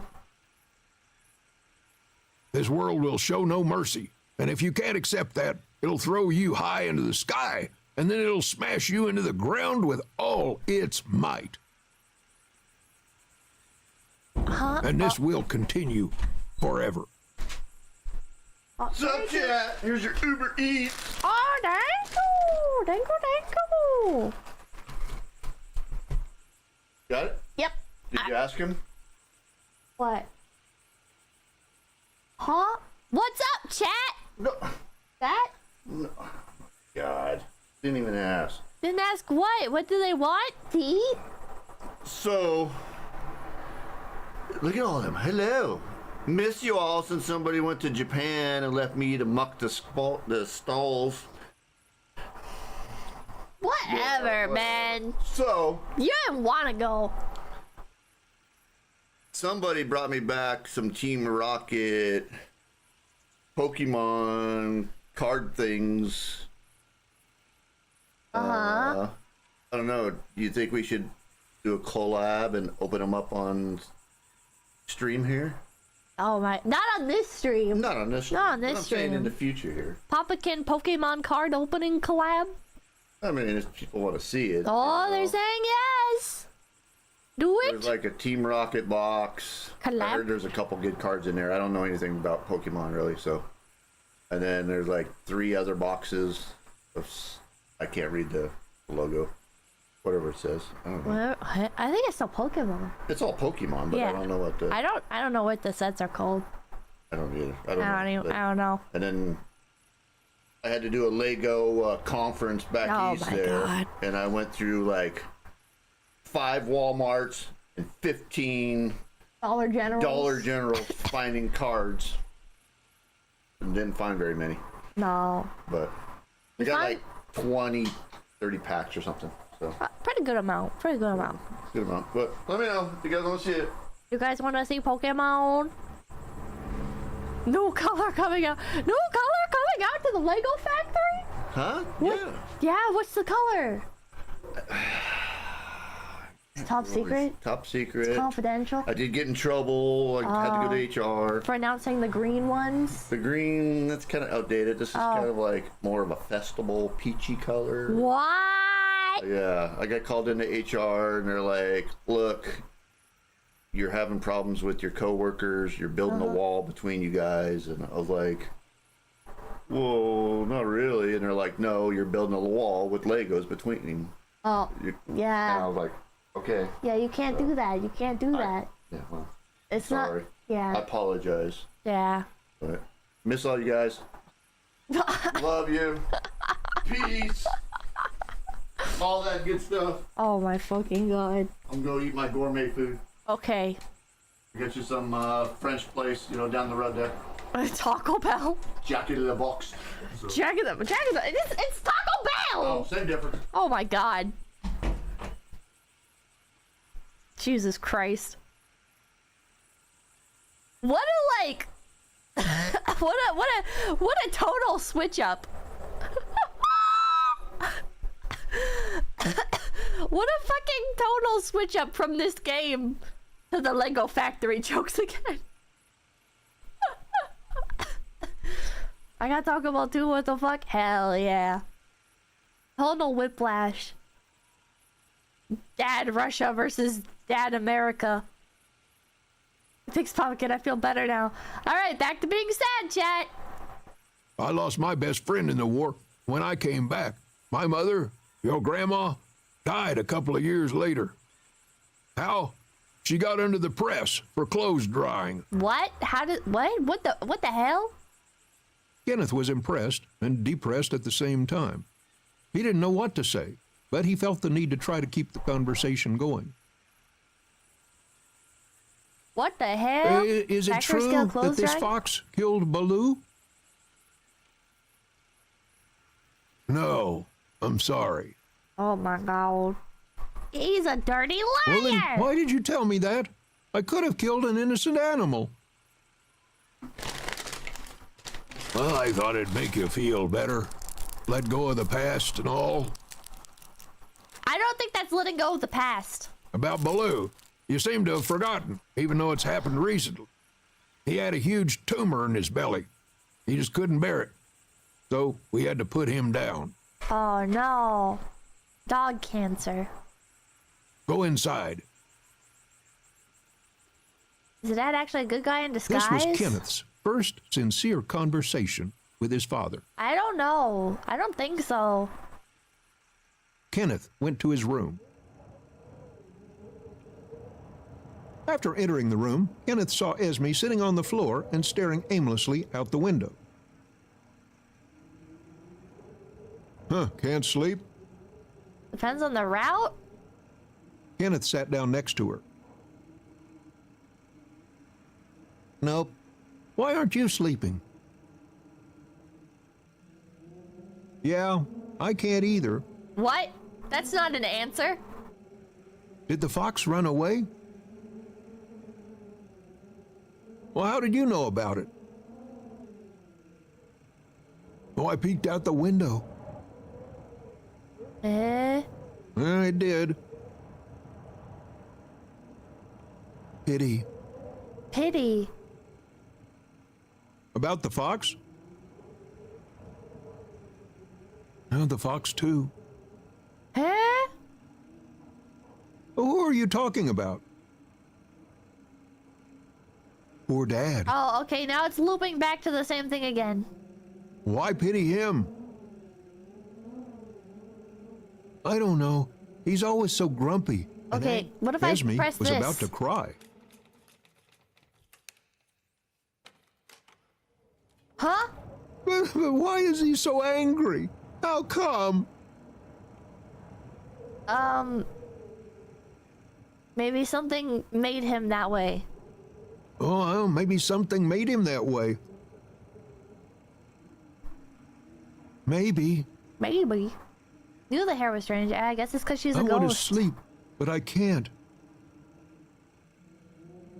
I guess the other character's hair Stupid doesn't day. wave. Well, let's play.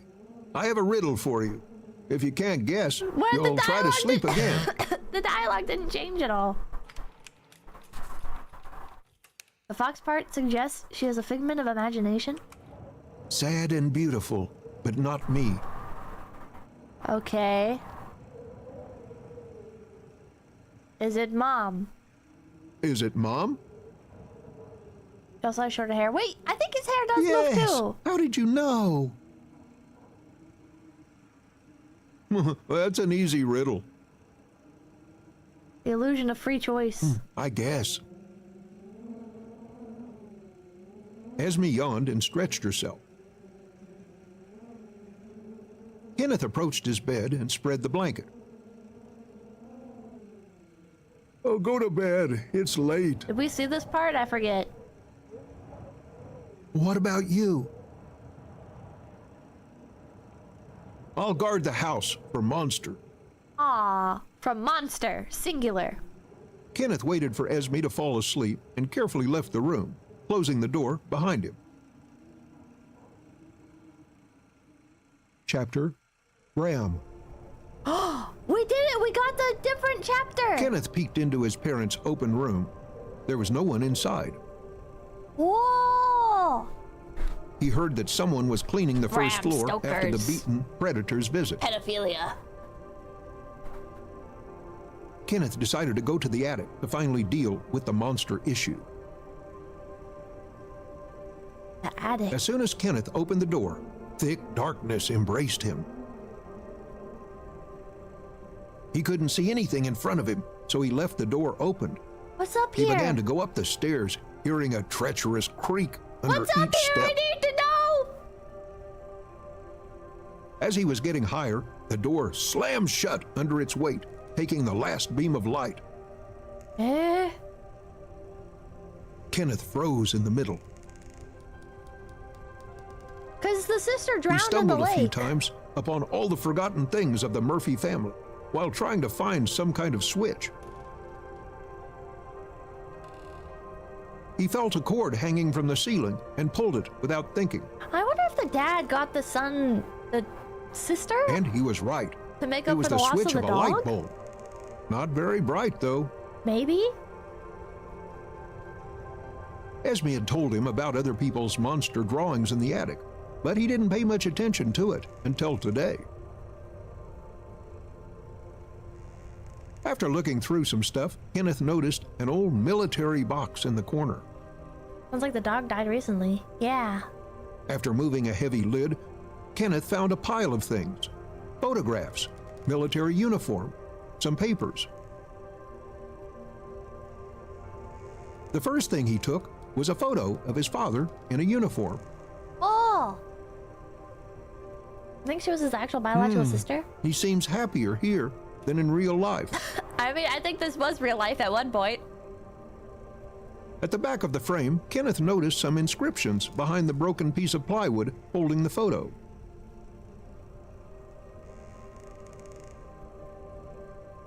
Show me about holding you. Let us see Papakin hand cam. His father lost his lover! Oh, I took too long and the game started, like, telling me what to actually do. I think, or was it there the entire time? He took out the photo and saw a message to his father. Oh, I've got to enable the autoplay again. There we go. To my dear childhood friend, Graham Murphy, from a desk mate and a comrade in arms, Philip Hall. Together till the end. Ah. Under this photo, he saw another one in the drawer. A class photo. Wait, it's scribbled out and has creepy eyes. There was a silhouette drawn on it, very similar to the way Esme drew the monster. Huh? Oh, well, Esme wasn't lying. I don't think she did it. Huh? In the photo, his father stood next to his comrade from the last photo. Kenneth recognized him by his hair. The monster was scratched with a black pen on top of some teacher. Uh-oh. The last thing Kenneth noticed was a dusty notebook. Bad touch. It's my father's notebook. As Kenneth was flipping through the notebook, he saw nothing except a dialogue in the margins. Eh? You need to tell someone about this. I can't, I'll get kicked out. If you don't do it, I will. Don't, please, I'll figure something out. Bram's school years, the 1930s. Bram, you don't want to upset your mother, do you? Your mom is a wonderful woman who works several jobs for you. What if she finds out you have trouble studying? Don't worry, it doesn't hurt anymore, does it? Uh-oh.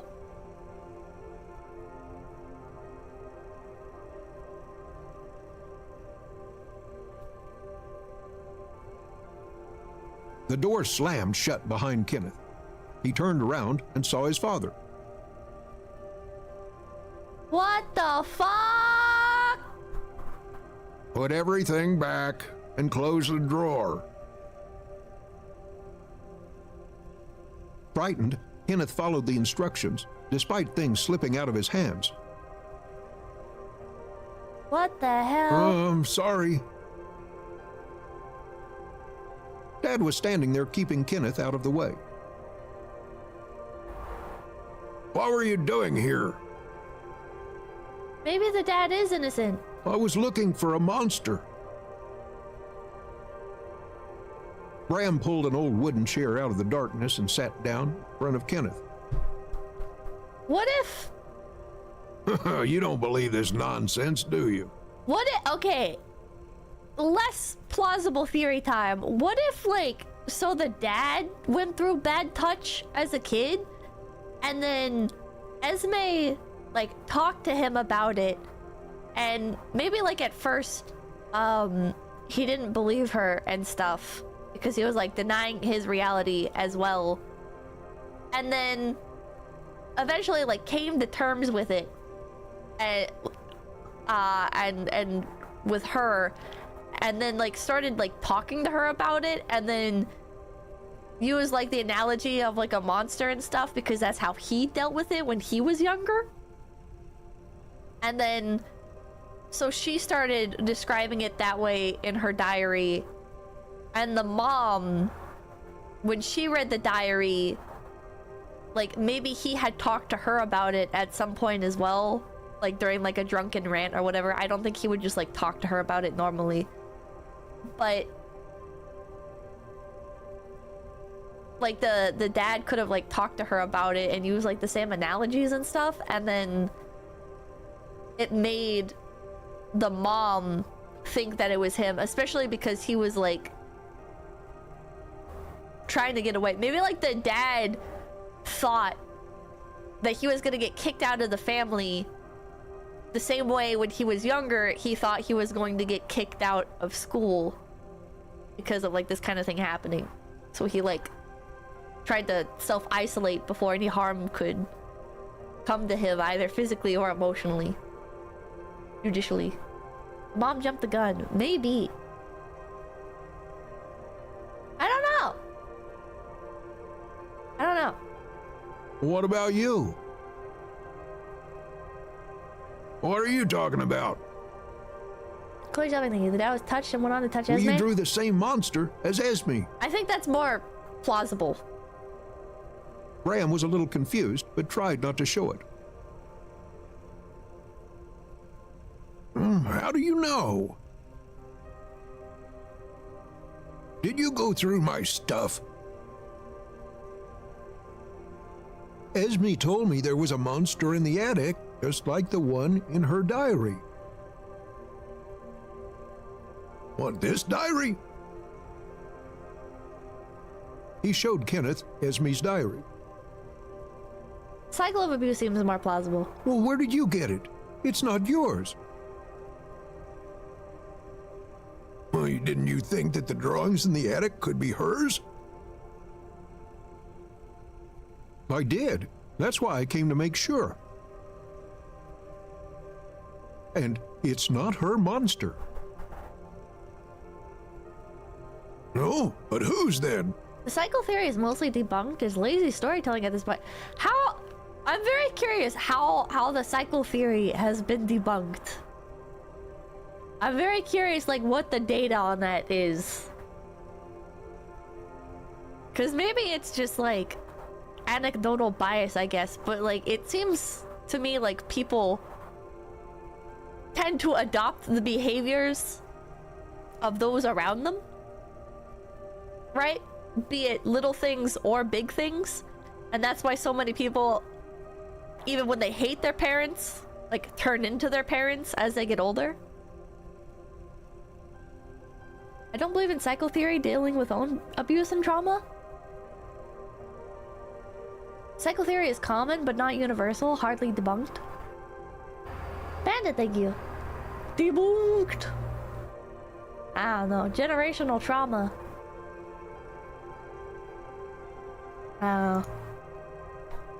It's yours. Graham looked away. What do you mean? Esme wasn't lying. Graham froze. Graham showed no emotion, but he moved, letting Kenneth know that he could leave if he wanted. Well, what are you going to do now? Well, I'll apologize to Esme that I didn't trust her. Graham gave a surprised grimace of incomprehension. And you should do the same. Well, I have no idea what you're talking about. Where are you going? Eh? To my room. Esme's been talking about the monster all day. Eh? Kenneth was angry because everything that happened to him seemed unfair. She felt sorry for you. For what? You've been so sullen and angry. Huh? Bram peered up. Eh? No one believed her, and you knew but kept quiet. You drew the same thing. Bram handed Kenneth Esme's diary.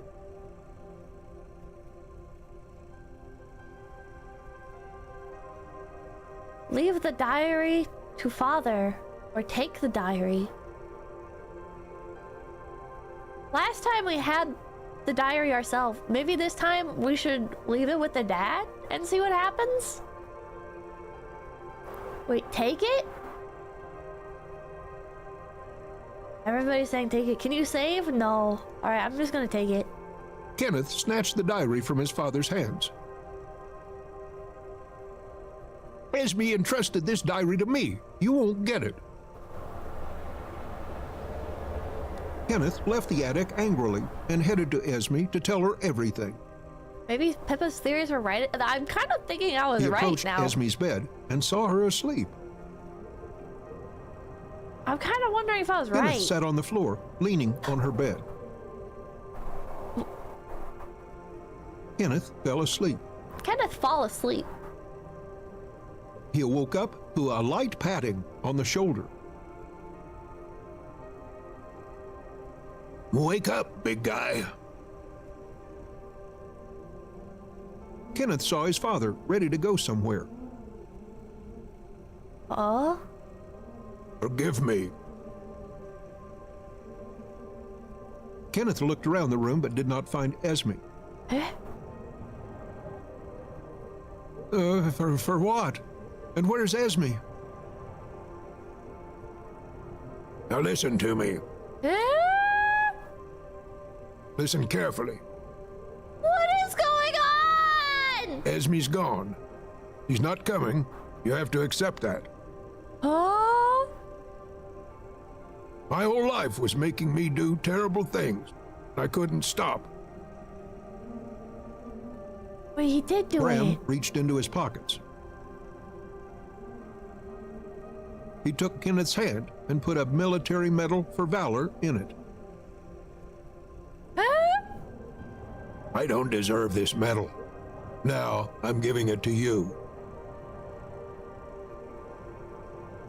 Bram reached into his pocket once again, took out the house keys, and handed them to Kenneth. You're the head of the family now. Don't let anyone near you, your house, or your mother. What? No one who looks anything like me. Bram pointed to his gloomy, bristly face, although it was unlikely he was referring to appearance. I've already talked to your mom. Take care of her. What the hell? A howl of police sirens was coming. I've got to go. Stay in the house until I'm gone. Mother appeared in the doorway. Her eyes were empty. Huh? She and his father, emotionally devastated, looked at each other. But his father did not deviate from his plan and walked out of the house. Did he come clean or did he just accept it's over? I don't know. Kenneth and his mother were looking out the window. Bram Murphy, hands up! Bram put his hands behind his head, but he didn't stop. Suicide by cop. Take me away, then go to them. Oh, okay, never mind. The police car with Bram was driving away until it completely disappeared. When the hell did she die? I guess... The uniformed men approached the Murphy house. earlier that day? They knocked on the front door. I don't know. Mom tried to open the door, but Kenneth held her hand. There could be monsters. Kenneth showed his mom a set of keys. This isn't the US. Sorry. I'll open it.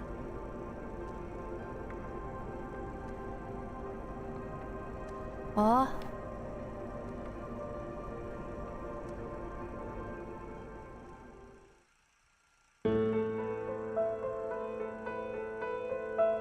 Chat, what? Chat, what? I'll be right back. Chat, watch the credits. Watch the credits. Be right back, 1 second.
Understand. Happiest Russian song. I don't understand. Part of me wants to believe that the dad isn't actually guilty of anything.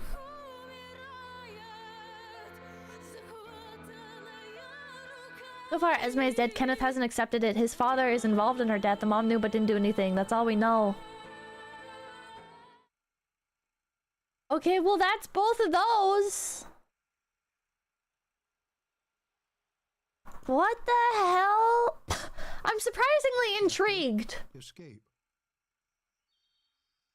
Maybe there's a better ending. When Kenneth left the house to find his sister, the sun was still just breaking through the thick clouds. Oh, so it was early morning. So she must have been killed the night before. Having circled the village of Little Haven, Kenneth's voice was beginning to give out. Oh. Esme! Esme! Audio reset. Sorry, thank you. She wasn't even in their place under the big oak that stands in the middle of the wheat field near the house. What if she drowned herself? Desperate, he sat under the oak tree for several hours until it began to drizzle. Is this better? He turned around to the sound of wet footsteps behind him and saw Esme. How long has she been dead? He's been searching for... Kenneth was angry, know. but his sister's shabby appearance immediately softened his tone. Where have you been? I was looking all over for you. Still a bit loud. Sorry, I didn't mean to. Come on, the hurricane's coming. What footsteps? Yeah. Kenneth took his sister's hand and led her toward the house. We are all wet. What happened? Oh, I was attacked by a monster. A monster? So... she didn't kill herself. She was killed by somebody else. So that is confirmed. So, Like, that answers one question. She directly confirmed a monster attacked her. I ran away from it and got lost. Well, now Mom and Dad will think that we ran away. Wait. Wait, no it doesn't. Because she ran away and she got lost. Okay, so maybe that's... So maybe her death was accidental. She like fell into the river and drowned. Shit, okay, exact opposite of what I just said.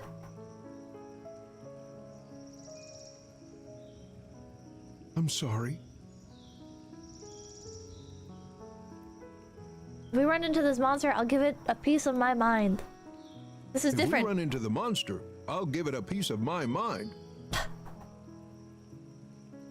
It was very frightening. Maybe the dad made her run away and he blames himself. But you getting away already means you beat it. Do you believe me? Kenneth gave his sister an approving nod to reassure her. Ah. Esme was soaking wet, and her small steps were accompanied by squelching sounds. Kenneth stopped and helped Esme pour the water out of her boots. Aww. How did you get so much water in there? I don't know. Bad touch, she runs away and then dies on accident? I don't know. After wrapping her in his jacket, Kenneth rushed down the washed-away trail to the house. It seems like the most obvious Thanks. path, right? The way home was riddled with fear of the impending punishment, along with squelching boot noises. Well, it's a good thing that Grandma doesn't know, or who knows what she might think up. Okay, and then we can skip from here. So it's possible that the dad actually isn't guilty of anything? And he was just trying to, like... He was trying to teach her a lesson. And it ended up not working, and that's why... Like, maybe he found out that she was getting bad touched, and he was like... Maybe like you need to confront it or something. Or I don't know. Maybe he never taught her any lesson and that's why she ended up running away because she didn't know how to deal with these problems. If I'm not gonna lie, that sounds like 𝐒𝐲. I'm just exploring different potential routes the story could take. The dad's teacher might be doing things to her? The same guy? I wonder. What suggests any bad touch? Well, the monster metaphor, right? Like, the dad encounters a monster. And it's very heavily implied to be bad touch. Pachi, thank you. Wasn't the mom bad touch in Australia? Could she have done it or been complicit in some way? Maybe. Teacher was before the war. I mean, he could still be alive. We don't know when this takes place. If that's the case, then why was the father arrested? They probably just defaulted to assuming it was him. I don't know. Monster might be physical abuse too, right? It could be. It could be. I feel like that's less likely given the things that we end up seeing. Like, we see the teacher potentially, like, isolating the dad, right? Of, like how your parents know, feel if they knew you weren't studying, right? So that's, like, a common, like, predator tactic of, like, oh, like, stay after and study, and then asking, like, if it's still, yeah, it doesn't hurt anymore kind of indicates. Yeah. I don't know. What if the dad wanted the son to kill the fox so that he would understand why he killed the daughter? Maybe. Ah. I agree. Oh, yeah. Grandma Here, let's skip always ahead. has- I don't know what the significance is of the grandma. Do you remember Baloo?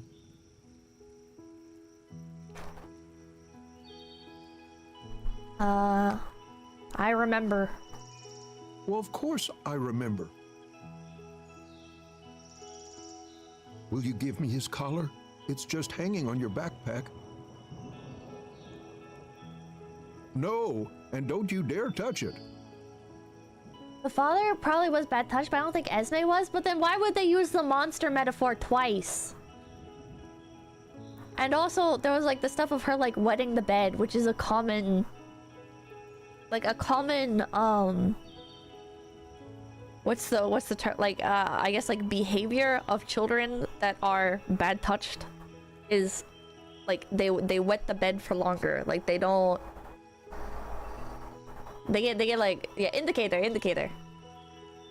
At that moment, they had almost reached the plot, surrounded by a fence, looking fairly battered after all the years. And then the monster standing over the bed, and she wasn't sure if he was gonna As eat soon as they her, crossed it, eat him, or something kiss him. frightened Esme.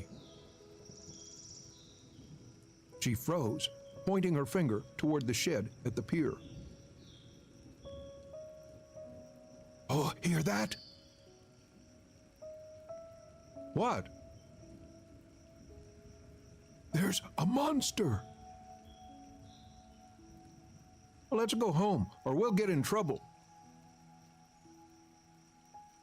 As if she had heard something, Esme began to make a whining sound.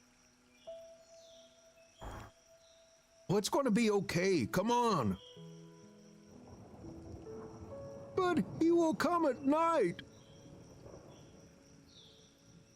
And that's another thing, right? That's another thing, is like the monster attacks her at night. Let's check the We'll shed. make sure there aren't any monsters and go home, okay? This is much more bleak than the Coffin of Annie and Lily. This is a different kind Kenneth of took bleak. her hand and they went to the pier.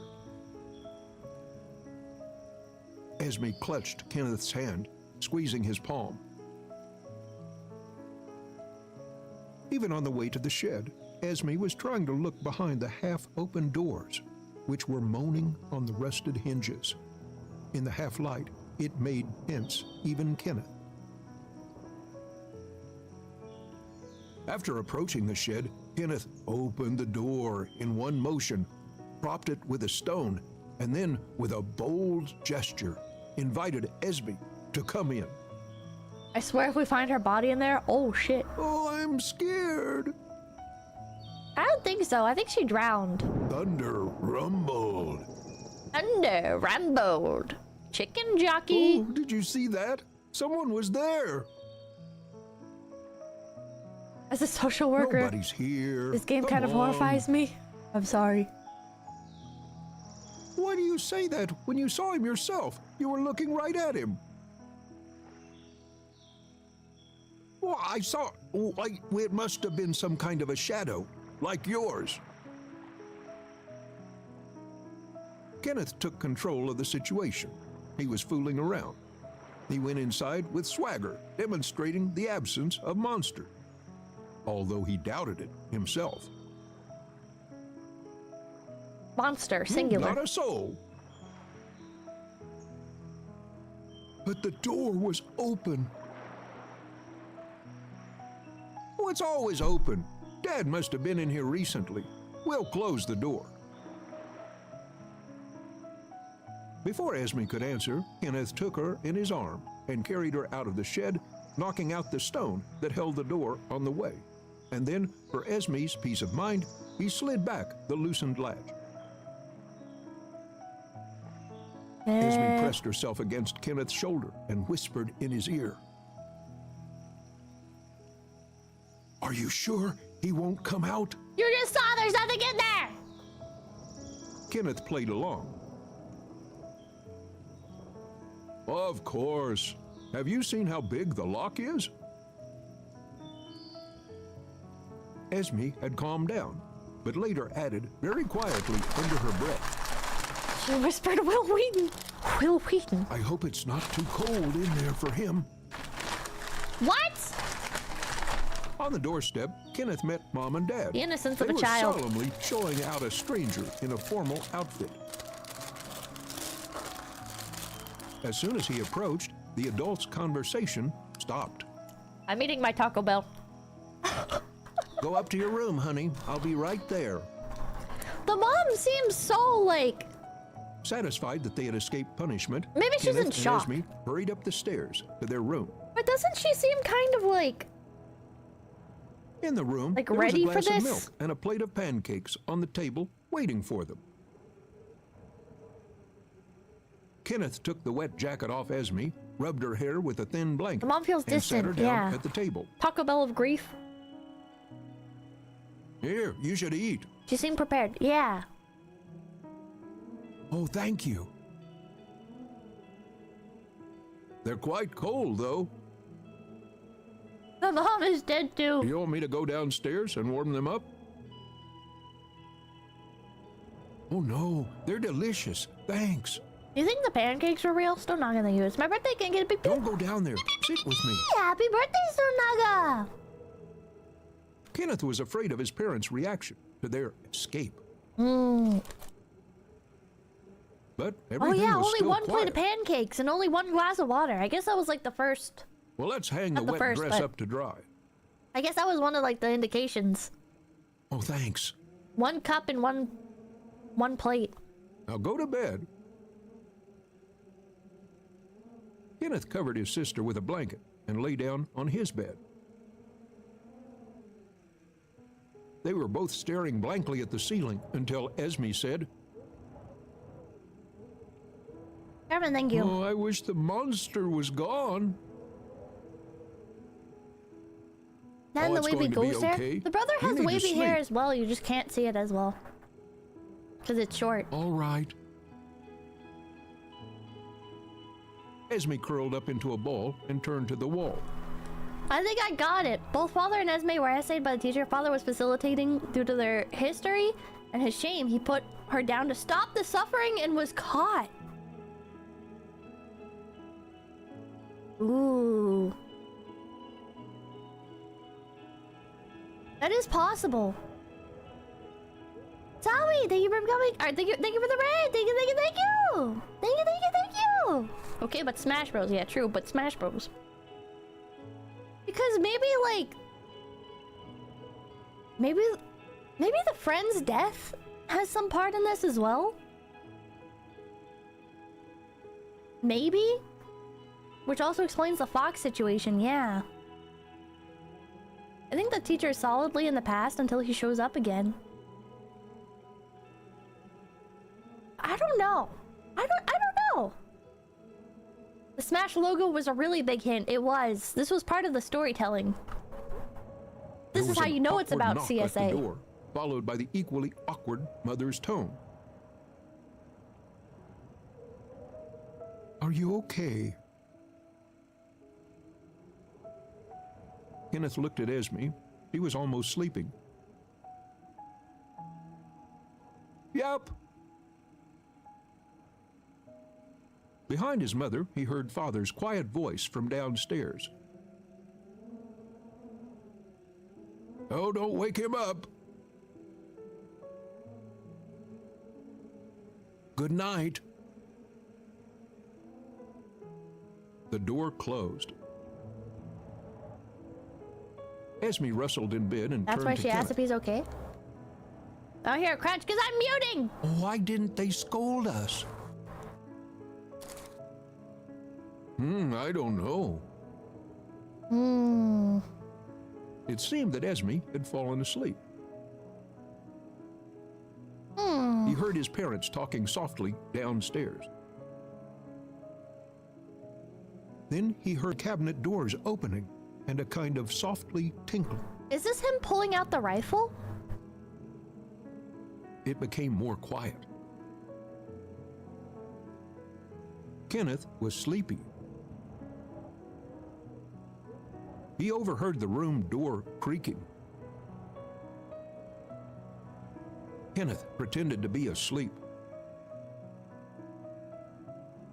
A beam of light spilled onto his bed yeah, from the half-open door. pouring himself alcohol. That makes sense. A moment later, the door closed gently. Kenneth fell asleep. Cause he's drunk later. Thunder rumbled. As Kenneth opened his eyes a little, he flinched to the wall out of fright as he saw Esme's shadow in front of him in the light of the lightning flash. She was sitting on the bed, terrified, with her knees pressed to her chest. I wonder The door to the room was open. I wonder if he, like, knew about what was happening, like he saw Kenneth it ran happen to to her his and sister. knelt beside her. And What's the matter? Are you afraid of the thunder? part of this is him confronting himself as well. Oh, there was a monster looking for something. And that's how he knows about, like, the monster stuff. Like, there's no supernatural Kenneth element was to it. confused, feeling helpless because of his sister's behavior. Usually, stories about the monster didn't go this far. Well, what was the monster looking for? Although, Oh, for me, of course. well, I guess she's But told I him about the hid monster before, like so I don't know. this. She demonstrated, covering her eyes with her palms. Searching for the diary. Oh yeah, the dad Even was searching being for the this diary. close, he didn't see me. What a stupid fool. Searched through the nightstands, the closet, under the bed, as if I could fit in there. Oh my god, it all makes sense! It's the dad searching for the diary! You want me to call Mom and Dad? Oh my no, god. Don't. Kenneth noticed a puddle on the sheet under Esme and read shame in her eyes. Pretending there was nothing there, he moved her to his bed. Why didn't you call the parents? Oh, I was scared. You and I are already in trouble. Oh. And what happened next? Oh, at some point, he leaned over you as if he wanted to bite off half of your face with his big, toothy jaws. Or to kiss you. I wonder what this is. Yes. Well, I didn't see. Maybe He the dad attacked just... me differently.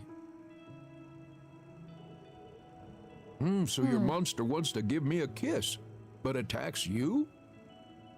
Moving on to his next target? Maybe the dad just I looked wonder angry what new notes are you going to add to your diary about the monster? for failing his family. I don't know. I've kept it Esme vague. became upset. It's pretty vague. It's interesting, like, watching the same story play out again. Kenneth gave up. I He kinda just wanna sat skip there 'cause for it's a the same while, dialogue, but waiting for what came next. Seeing it under a new lens is Esme interesting. ran to her bed, lifted the corner of the mattress briskly, took out her diary, and put it in Kenneth's hands, as if trying to convince him of something. Gaming Dynamics, thank you for the thank you for the $100. Thank you. Yeah, Pips is here. Sucks. First the wildfire, then the car crash, and now I lost my dad today. It's pretty old, but still, at least it wasn't painful as far as I could tell. Anyway, thanks for being here, streaming and gaming and yapping and all. 𝐒𝐶𝐚𝐬𝐿. Well, I hope. You know, sometimes the beginning of the year is real bad, and the rest of the year is better. You know, it's like karma. You're farming a bunch of bad stuff happening at the beginning of the year, and maybe the whole rest of the year will be bad. Who knows? But then maybe next year or later in the year, everything gets way better. Like it's all balancing out, you know? I don't know. I'm sorry to hear about your loss, though. April is the cruelest month. The April showers bring May flowers. Karmic balance. Gotta have rain to appreciate the sun sometimes. Still is rough, buddy, yeah.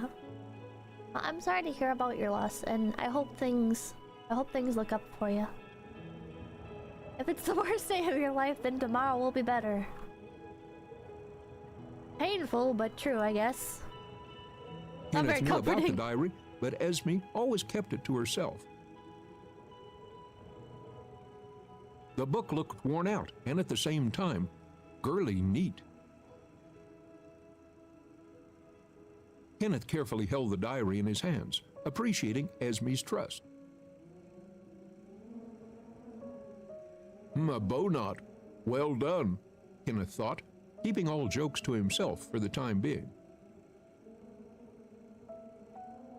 Oh, read. Did I mess up somewhere? Is this going to still branch off into the two other routes? Maybe later. He put the diary on his nightstand. Oh, you won't laugh, will you? 𝐒𝐿𝐵 asked, as if she regretted giving away her personal diary. It'll branch? Oh, of course not. I guess the other two branches were about And don't the parents. tell anyone. So maybe these two branches will be about the children? 𝐒𝐿𝐵 sat in front of Kenneth with glowing eyes and seemed not Like to even one- think about going to sleep. One chapter will be Kenneth, one will be 𝐒𝐿𝐵? While Kenneth was wondering how to calm 𝐒𝐿𝐵 down, she continued the conversation first. Maybe it's not a hallucination, Well, but a have you ghost. ever seen it? Oh. Oh, the monster? Yep.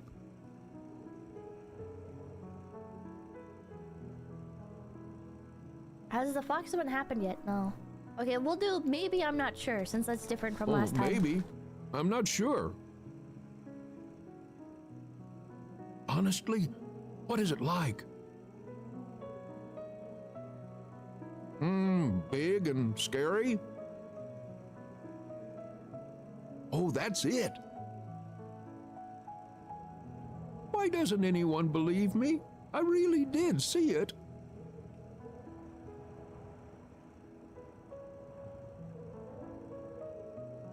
And then we'll choose I believe you. Well, I believe you. Chapter Monster. Oh! Thunder. Okay, and then rumbled. from here, does it branch into two other? Maybe? I don't know. Oh, let's kill the monster. Holy shit! 𝐒𝐿𝐵 grabbed Kenneth by the arm, causing her pajamas to roll up, exposing her bruised wrists. Oh dear. Oh, he'll catch me again. Oh. For a moment, Kenneth believed in the monster, but he doubted again, remembering that her bruises were due to a lack of vitamins. Yeah? Is that what they're from? Their parents thought it was genetic, so they stuffed 𝐒𝐿𝐵 with nasty fish oil and greens. Yeah? Oh my god, the mom was complicit. Well, did you see it again? Oh, it's at the pier. Oh, we already checked it, and no one was there. Oh, I saw it out the window. It's there again. Come quickly. You're not afraid to go? But you promised to give it a piece of your mind. They were coming beep. Okay, but we need to be prepared. Kenneth had a certain quality. If he was going to do something, he took it seriously. He went unhesitatingly toward the closet to dress 𝐒𝐿𝐵 in her warm clothes before going and opened the doors. After seeing the number of varieties of girlish clothes, he momentarily froze, bound by the thought process. Then he turned to 𝐒𝐿𝐵 with the most serious expression. Maybe the mom didn't know. Dress warmly. How does Mom dress you? He took the backpack with Baloo's collar. A Swiss Army knife was hanging next to it. Okay, maybe the mom does know. Then he rushed to his nightstand and took out a flashlight that he almost forgot. If the mom is dressing her to cover her bruises, He put on an old knitted sweater and stood by the door, waiting for might be 𝐒𝐿𝐵. in denial. Yeah, she's probably in denial. For a moment, 𝐒𝐿𝐵 froze, staring into the back of the closet. Thunder rumbled. Are you okay? 𝐒𝐿𝐵 slowly turned her head to Kenneth. A jacket with pockets or a blue sweater? Kenneth exhaled, rolling his eyes, expressing indifference to girlish fashion, and defiantly stretched his hands, pointing to the door. 𝐿𝐴smi looked at the nightstand where her diary was. Oh, you won't leave it like that, will you? Oh, of course not. He put the diary in his backpack and, taking 𝐿𝐴smi by the hand, slipped quietly down the stairs. In their parents' room, the TV was mumbling unintelligibly. It was the only source of light, so it was easy to sneak past it. When they found themselves on the street, it seemed that half the battle was over. Ahead, there was only adventurous excitement and the fear of being caught and punished. Shh! Quietly! Creeping up to the flower garden, Kenneth took on the role of a monster hunter. He put an open backpack near the pile of stones and gestured to 𝐿𝐴smi to help him put them inside.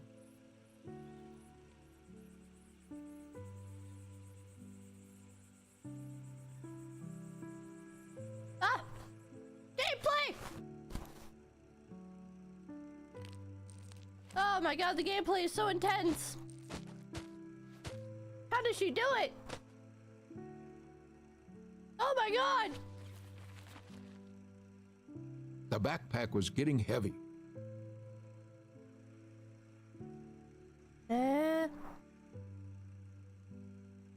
Oh, that will do. Well, let's go. 𝐿𝐴smi called Kenneth unexpectedly loudly, forcing him to duck.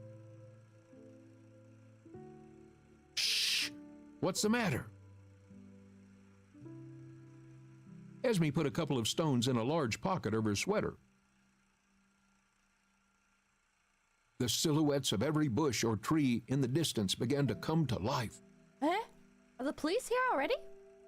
A shiver ran down Kenneth's spine. Or maybe the parents are looking for them because they heard the fox. The determination Kenneth had a few minutes ago was rapidly leaving him. Maybe it's nothing, just child imagination. His father's building was shrouded in the fog, giving weight to the beam of the flashlight. I'm an idiot. His flashlight. Okay. God, I'm dumb. The hinges of the old door were so loosened that even the locked latch did not prevent it from giving off a terrible creak, especially now in the night. As they unlocked the latch, the wind blew out from over the water, and the doors banged open, throwing 𝐿𝐴smi and Kenneth away on the ground. Interesting you. Junk from the shelves rolled to the ground. PP Taco Bell order. Doritos tacos. Kenneth Oh my god, I got so much fell louder. down, dropping the flashlight, the only light source. Oh. A noise came from the shed. Sorry. Oh, the monster's here! Turn that back down a bit. There we go. Kenneth looked up and saw with his own eyes the lights burning from the depths of the shed. Oh. Oh, let him have it! It's just a fox, right? First went the collected stones that flew right between the burning eyes. No, they're gonna hit the fox! After that went any junk falling from the rack, some cans and tools and bundles.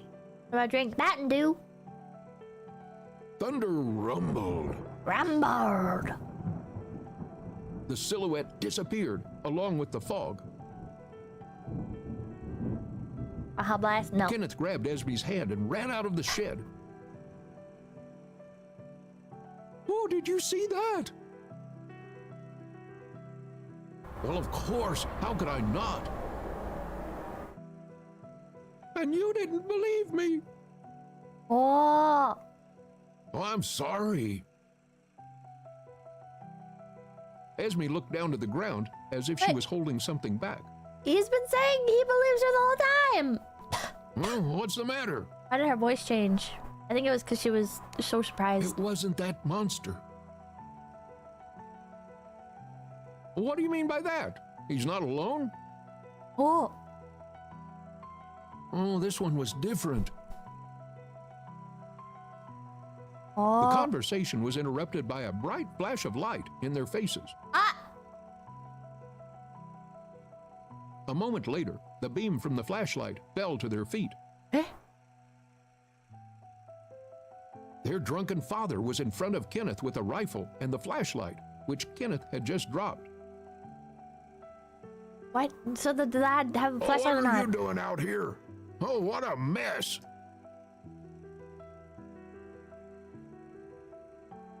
We didn't mean to, or we saw a monster.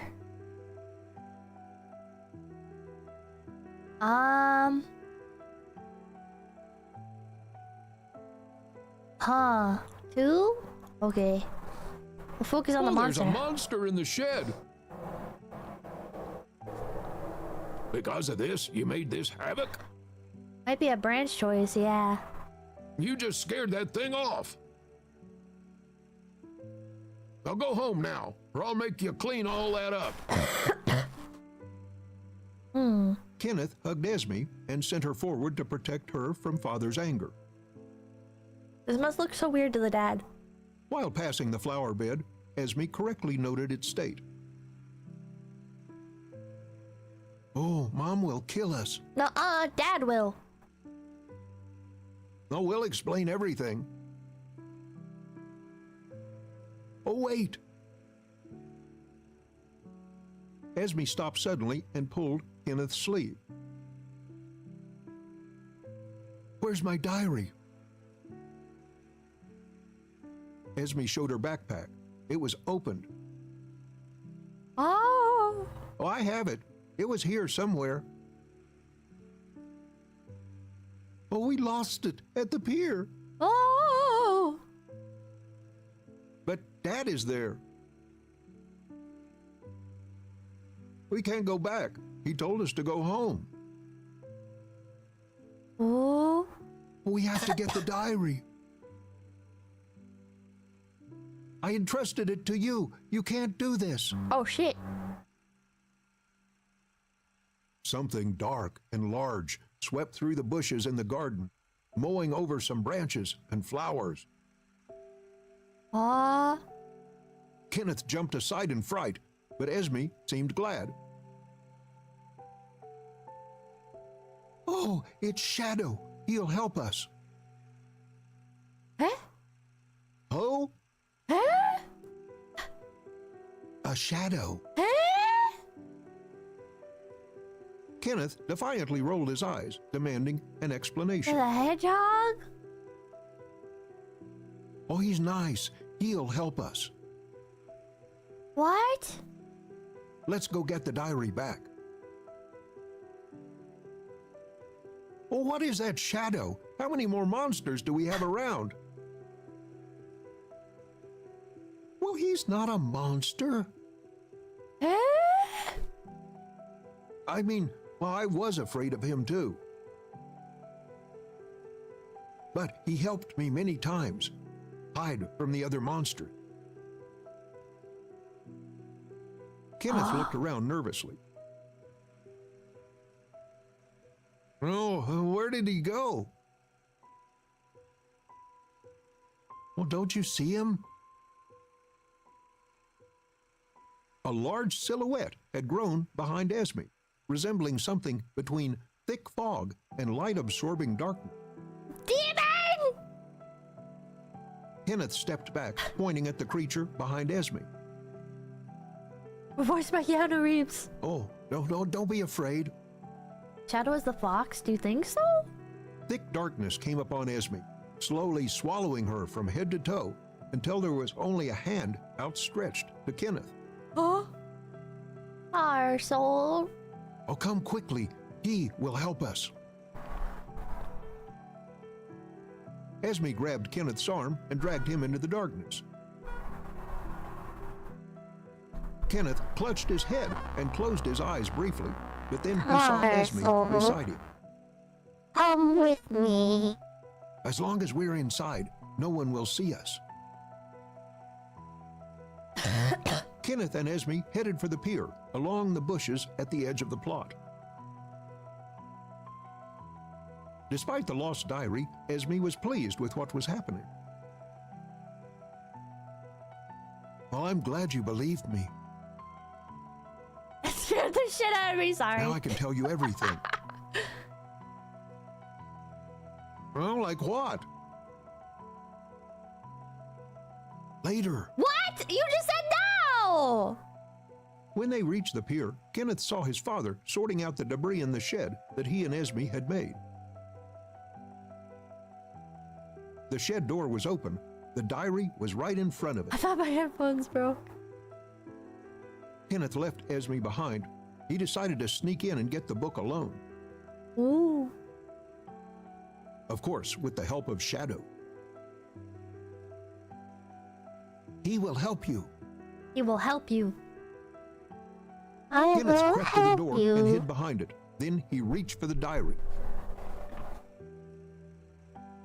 Suddenly, he heard his father's steps. He was holding a kerosene lamp.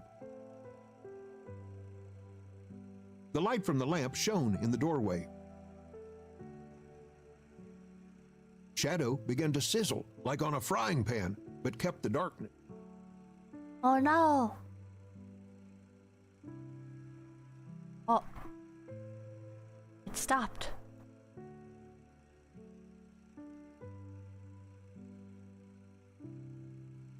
I have to be careful of the light. Do I need to wait for it to wane? Oh, there we go. Kenneth grabbed the diary and ran headlong toward the house, bringing 𝐒𝐿 with him. Oh. Oh, it's not autoing. There we go. Oh, it worked! I got it! I got it! Shadow was incredible. They were already near the house under the kitchen windows when Shadow the light didn't do turned anything. on suddenly, and with the sound of hissing oil, dissolved Kenneth's new friend. No, Shadow! Kenneth and 𝐒𝐿 ducked down. In the window, they could see their mother looking in the direction of the pier. Kenneth and 𝐒𝐿 whispered, "Oh, is he dead?" "No, he will come back, as always. Oh, He just doesn't like the bright light." I see. Does it hurt?" 𝐒𝐿 shrugged. He's dead, Jim. Probably not. Why else would he come back every time?" "Well, let's go inside." Childish imagination. "Well, let's take a walk." I like the line delivery on that. What if Mom gets worried just for a bit?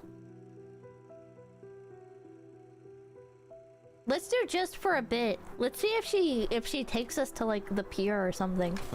Just for a bit. Now you see everything too. This must be the I have branch. so much to tell Maybe. you. You mean monsters? Not all of them are monsters.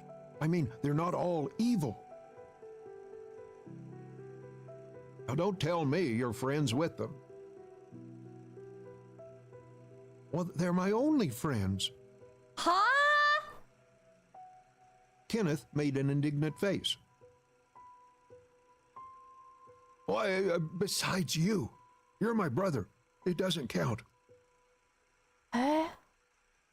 Have you ever heard Mom sing? What is she talking about? I can't remember. Probably when I was little. When I was little, Her I'm big voice now. is I'm wonderful. 5. 𝐒𝐿 grabbed Kenneth's arm and led him into the backyard. Listen. Quiet melodies were trailing over from the old well's direction. Oh, is it really Mom? Could have been Mom.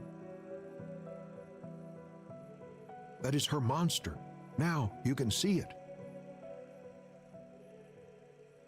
Oh, I don't like this anymore. What kind of monster sings in Mom's voice? He's not evil. Probably. He told me that a long time ago, before we were born, she'd had a beautiful voice. She loved to sing. But later, she gave up on singing, and that's when he appeared, that monster.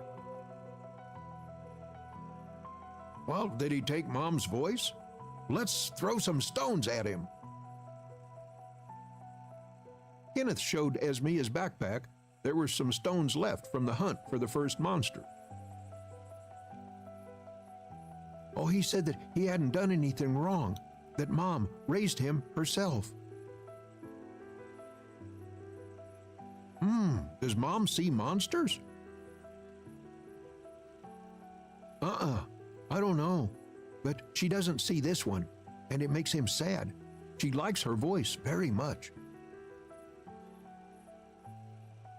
They heard the creaking of the closing door of the shed on the pier, and then steps. Kenneth and Esme ran to the corner of the house and saw their father coming. Okay. Maybe some of the monsters are other dead people. I think the monster, it likes the mom singing. The dad talked about liking the mom singing. She says, or the monster says, Mom raised him.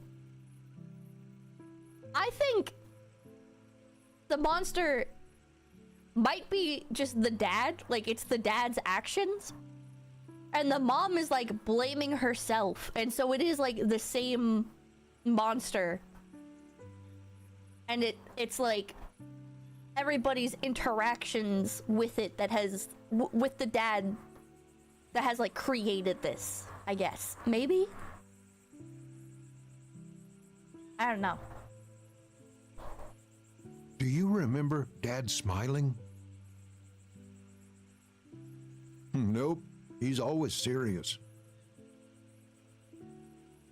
Sometimes he smiles when he sleeps, when mate comes to him. When what? Mate.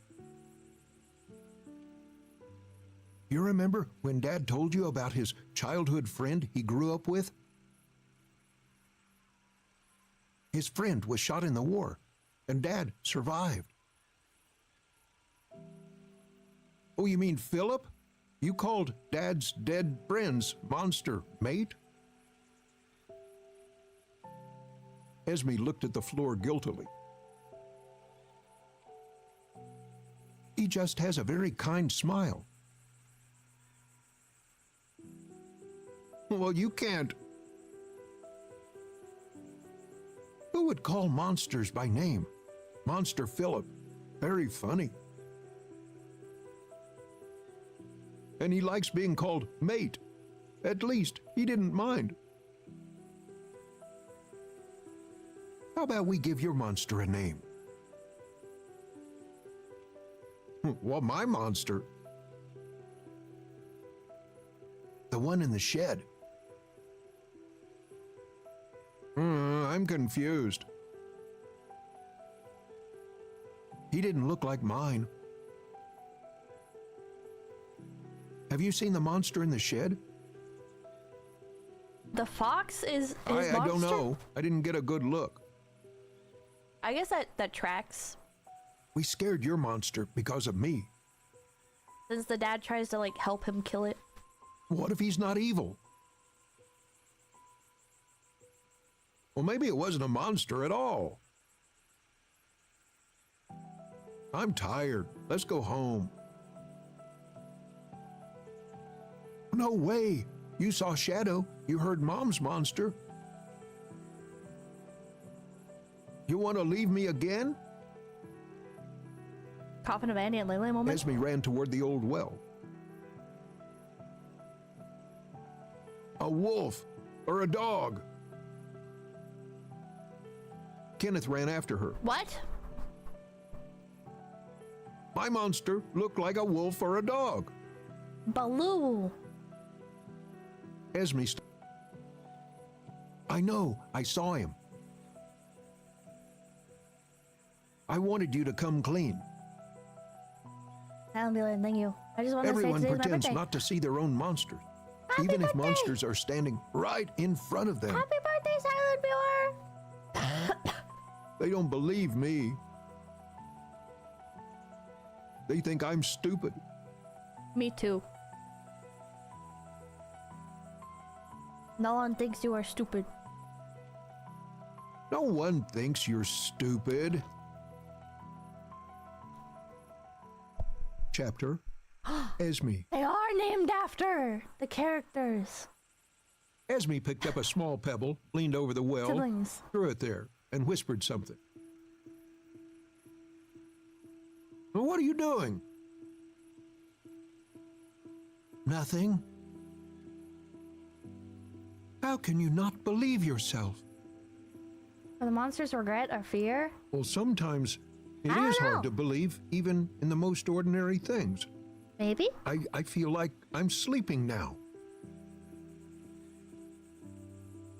What do you want to see to believe? As soon as 𝐒𝐿𝐼 finished the sentence, they heard a terrifying hubbub below. The ground trembled under their feet. The Ankur, thank you. Kenneth pulled 𝐒𝐿𝐼 closer to him, trying to hide her from the coming uncertainty. Oh, you know what this is? An earthquake! An evil grin appeared on 𝐒𝐿𝐼's face. Never mind. I just want you to believe me. A pillar of living darkness rushed from the well, eclipsing the sky. Huh? Old masonry succumbed to the pressure of the unknown and fell to the ground in pieces. Huh? Kenneth pulled 𝐒𝐿𝐼 closer to the ground and covered her. A horrific scream was spreading throughout the neighborhood. What the fuck is happening? What's this? Look! Kenneth was looking up at the seemingly endless stream of darkness until he saw the silhouettes of ravens. Kenneth was terrified. 𝐒𝐿𝐼 jumped up and stood with her back to the well. Monster based on a lost like voice, friend, What's dog, or sister. happening? That makes sense. Check this Kenneth one over got here. up but was afraid to come closer. The Heart Star reminds me of a Lily It seemed to Kenneth that 𝐒𝐿𝐼's eyes were filled with fire. You know God, why would you say that? everything! No, I can't unsee it! What do you mean? What is this all about? Oh! You could have prevented it if you believed me. Huh? It's not my fault. No, no, no. Huh? 𝐒𝐿𝐼 waved her hand, and a pillar of ravens immediately repeated her gesture, knocking Kenneth off his feet, as if she was in complete control of them. Kenneth was flung a couple of meters to the side. All you had to do was trust me, just for once. The brother blames himself for the sister dying, I After guess? leaving the well, the ravens flew into the sky and began to circle around the Murphy family plot. He didn't believe that there was a monster Sorry. and the monster killed her. And What difference does it make now? It's too late. Why is it late? What can I do to make you forgive me? Come to me. what the hell? Kenneth walked over to 𝐒𝐿𝐼, standing on the edge of the well. Kill yourself now! Stand beside me. Oh, it's dangerous. Get off. We told him about the 𝐒𝐿𝐼 abuse and he got didn't angry. believe her, yeah. Trust me just for once.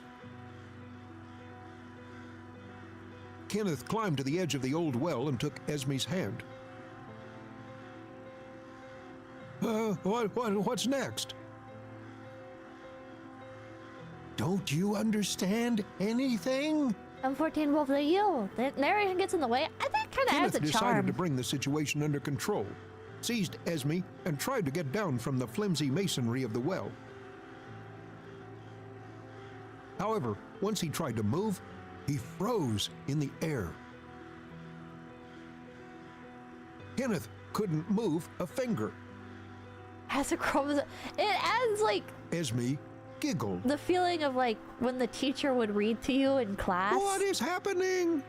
You know, like, did you guys in school ever go to like? I'm not doing anything. It's all your fault. Wait, the teacher, like the librarian, the Esme school librarian, recoiled from Kenneth, who was stuck in the air between the well and the ground. would read like storybooks and stuff. Let me go! I said I was sorry! How did you do it? Yes, we did go to public Esme school. defiantly rolled her eyes.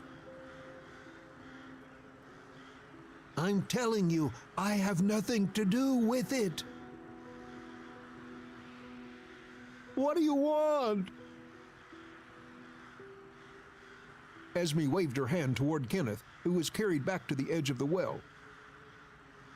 Bro's not winning his battle against his demons. What no. if I told you Baloo was alive? Kill yourself so you can see your dog. He's alive, Would you alive in the believe me? afterlife.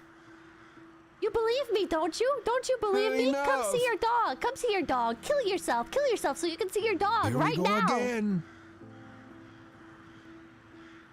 I'm such a little girl. This is all my fantasy, right? Kenneth got angry and couldn't help himself. Yes! Esme sadly moved her gaze to the floor. I'm sorry. He tried to approach Esme again, but something held him back. Aw. I just saw his grave. You say bad things. You hear that? That's the sound of your dog barking. Kill yourself! Somewhere Kill in the yourself! distance, he heard Ah! Baloo's barking. Oh my god, kill yourself right now if you want to see your dog! Kenneth froze, numb from head to toe. Are you still in doubt? It was definitely Baloo's barking. Kenneth could not have confused it with anything else. Kenneth fell to his knees, clutching his head, trying to drown out the soul-rending barking. Esme's face changed. He's gonna tell him the dog is in the well. The dog is in the well. You just have to reach the bottom Sorry, of it. brother. Come on. Come on, jump into the well. Touch the bottom. You'll see the dog there. I just wanted to teach you a lesson. I thought it would be fun. Look, he's coming this way. Kenneth didn't know what to expect from Esme, but he was tired of what was happening, so he just watched. See him? It was dark. Kenneth couldn't see anything. Look harder. Look harder. Lean in real close. Don't scare him off. He's just afraid of monsters.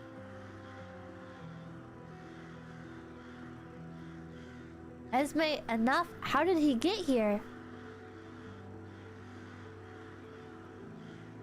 Oh. How did... Well, how did he get here? Well, how did it end up here? Show him the collar. Esme, please. Just trust me.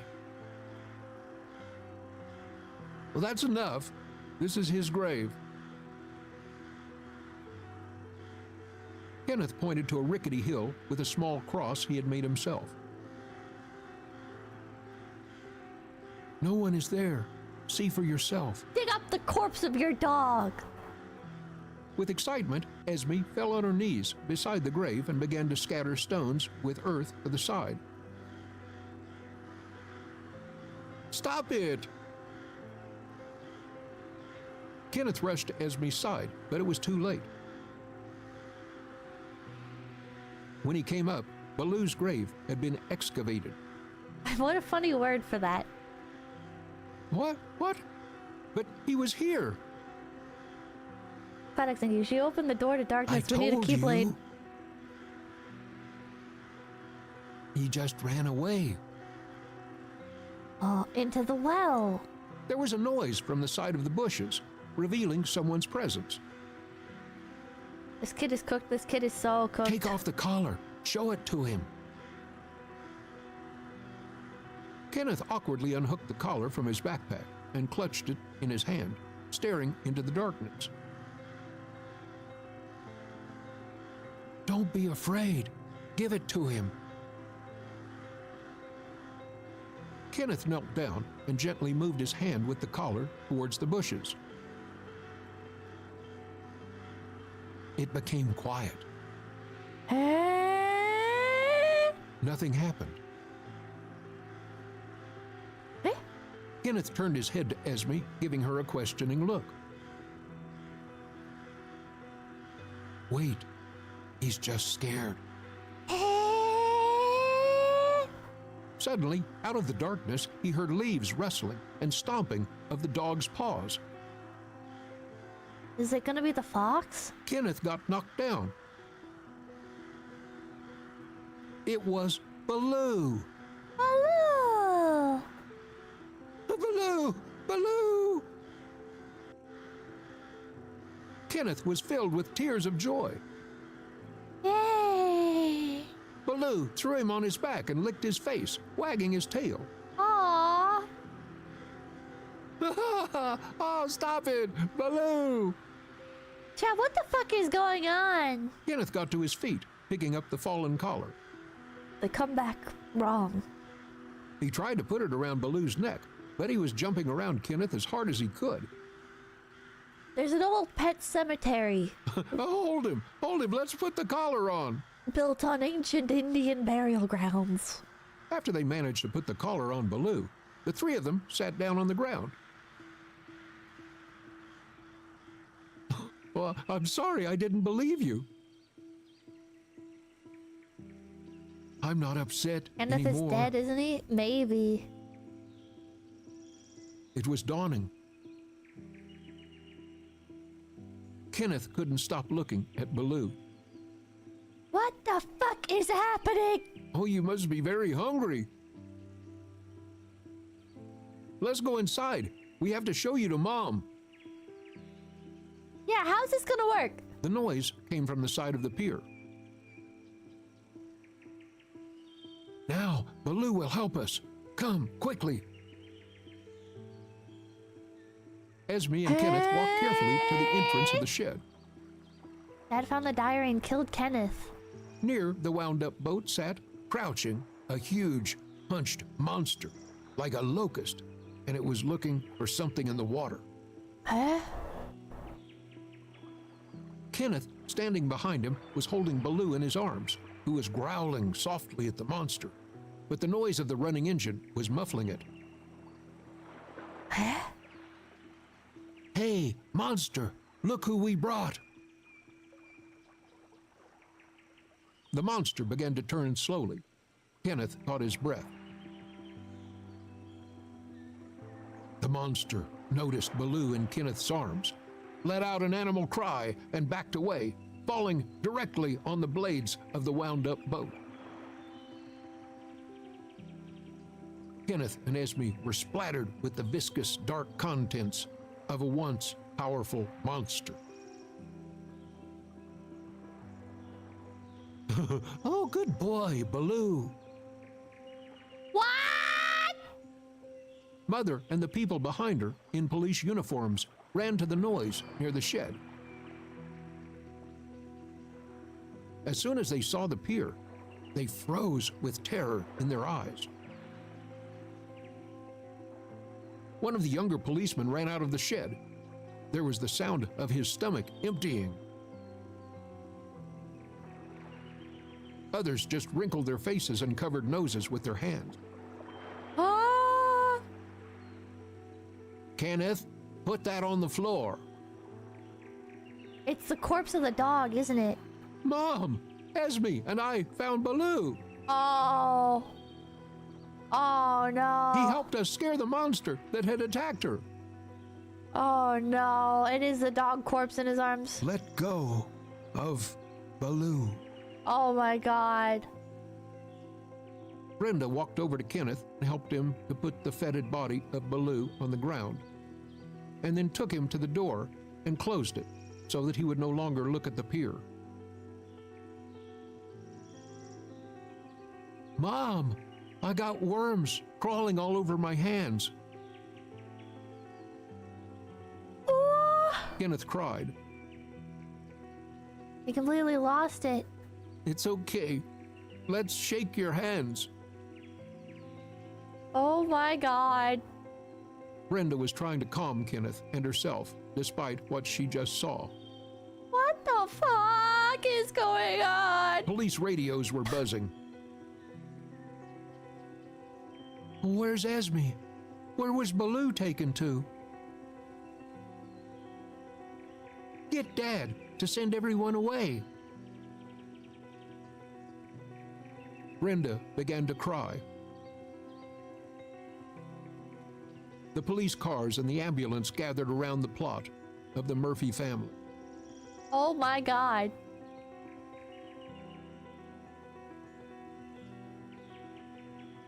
I guess that's the end of that.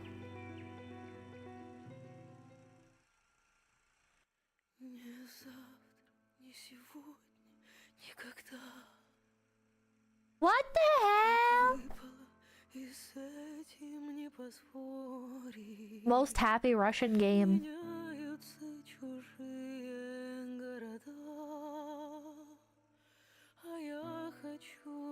What the hell? What's the last ending going to be? I don't know. Dynamic Doodle, thank you. Bro was just kissing the dog. Each ending raises more questions than it answers. This is Russian comedy, actually! Oh my god.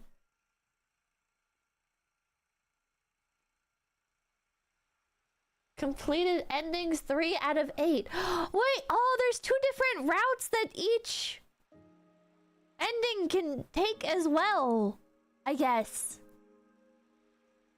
That only just occurred to me. Like, we're unlocking each route, but we're not getting both of the endings that are available for each. For each route. This is insane! Esme was a demon possessing Kenneth. He had no sister. I'm pretty sure he did have a sister.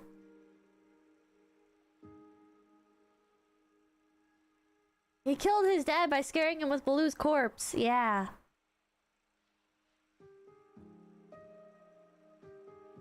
There's 4 other endings. Well, there's more than 4, but yeah. Skeptical Panda thinking, what are we doing with this dead dog, Esme? It's a tool that will help us later. Because we have one more route to unlock. Okay, let's try and unlock Kenneth's route. Chapter Monster. Man, skeptical fan thank you. Oh, I read that. That's crazy. 2 endings for each character. What are you doing out here? Oh, what up? Yeah. Okay, we didn't mean to. Oh, we didn't mean to. I was playing. Oh, oops. Wait, I should have let it play. Wait, but if the let it play button appears, that means we've already seen it, right? What if Mom gets worried? Oh, what if Mom gets worried? Oh, I don't want Mom to worry. I think it's only like a little bit of different dialogue. I don't want to go home yet. As soon as I fall asleep, the monster comes.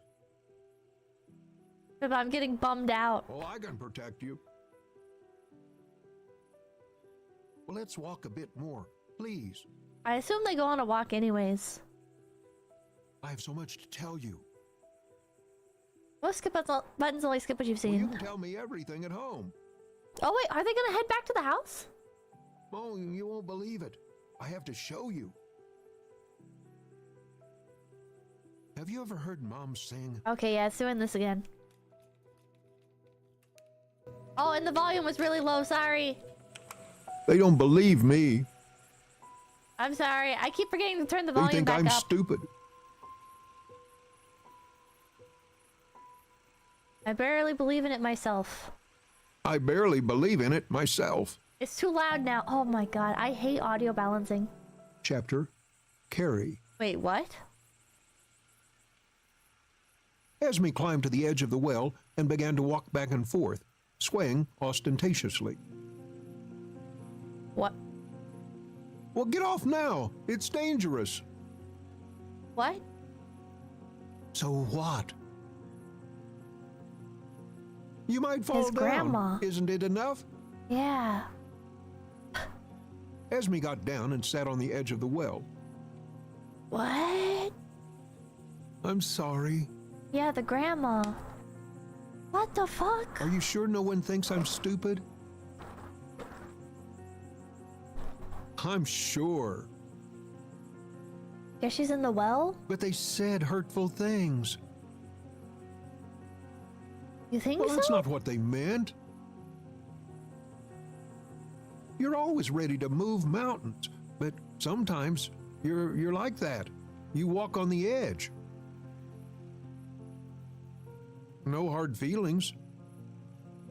I wonder if Carrie is Shadow? I don't. I just feel offended sometimes.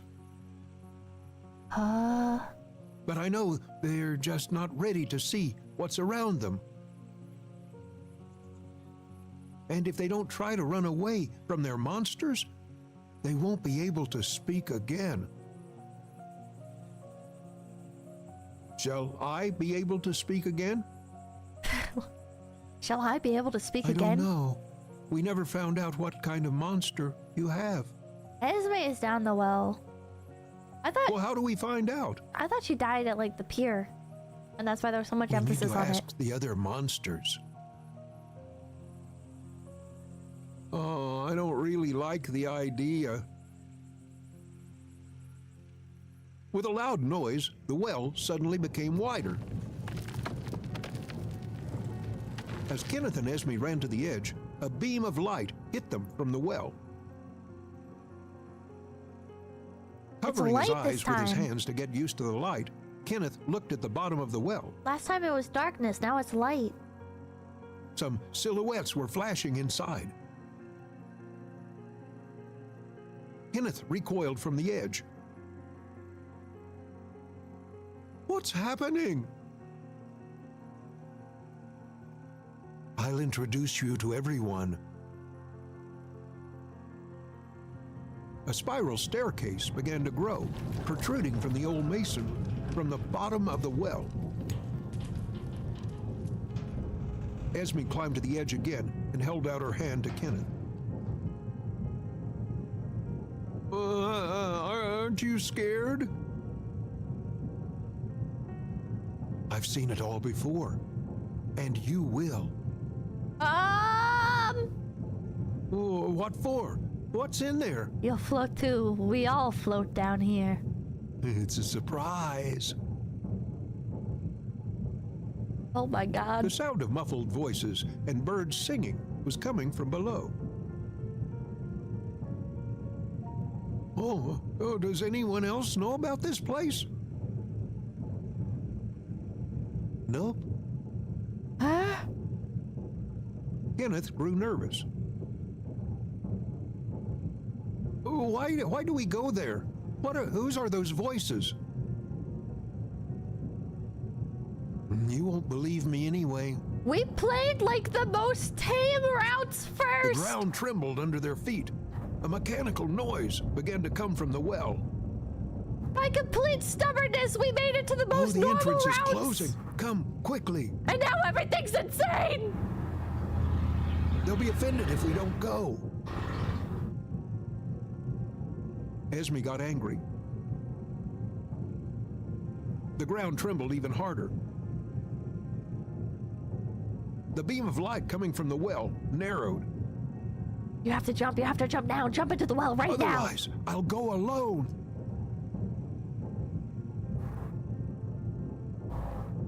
Trust 𝐒𝐿𝐷 and approach. Let's do it. Let's go in the well. At the last Senor moment, Monty, she's about Kenneth to... ran into the well after 𝐒𝐿𝐷. Senor Monty, she's about to suicide him, yeah. They both rolled down the stairs. Flying over it about a dozen meters down, they rolled into a small opening at the bottom, resembling a door, where the light came from. Once outside, Kenneth was blinded by the bright sun. When he woke up, he saw that he was on the shore of what seemed to be an endless lake, covered with fog. Kenneth jumped up and discovered that 𝐒𝐿𝐷 had disappeared. Behind a huge cliff. That's where he fell from. There was a closed door at the top of the cliff. There were no ceilings, no walls. Kenneth turned to the lake and noticed a rowboat on the shore. 𝐒𝐿𝐷 was in it. 𝐒𝐿𝐷, you okay? He stumbled several times while running to her, but still ended up in the same boat. 𝐒𝐿𝐷 hugged Kenneth tightly, as if she hadn't seen him in quite a while. Oh, what happened? Did you see the monsters? Oh, I'm glad you're here. I mean, I'm glad to see you, but not that you're here. 𝐒𝐿𝐷 was embarrassed. Sorry. This is the real one. Yeah, this we is fell the here real. together. I followed you. This is the real 𝐒𝐿𝐷. Oh, what do you mean? I was here before you came. What? What are you talking about? We went after monsters together. But you don't remember anything after the fall? Did 𝐒𝐿𝐷 lure him to his death? There are no monsters here. No, it was like his own. And I didn't fall. His own, like, delusion. I was just waiting yeah. for you here. I don't understand. Yeah, his own delusions got him killed. You'll get used to it. Sit down. Take the oars. Oh, where are we? Soon you will see. Just row. But where? Oh, there's nothing ahead. If you turn around, you won't see anything either. Does it mean nothing was there? Kenneth was confused, but for some reason he was feeling calmness that gave him the strength to row into the unknown. I missed you. Oh, we haven't seen each other, but not for long. Time goes on in its own way here. Sometimes it seems to run forward, and sometimes it stops. Oh, we shouldn't get lost. Kenneth looked at the reflection rippling on the surface of the lake. Can't wait to get home. I think we're almost there. What are we gonna see? Are we gonna see Carrie? Are we gonna see The fog lifted. The familiar shore appeared the on the grandpa horizon. and get some answers about the parents? Kenneth was delighted. You're in for a surprise. Kenneth heard barking. He recognized it immediately. The dog. A moment later, the boat washed ashore. Kenneth dropped the oars and ran. It was Baloo. You already know we're not gonna get answers, lol. He's alive! It's alive. Not really. Don't you understand? But he's right there.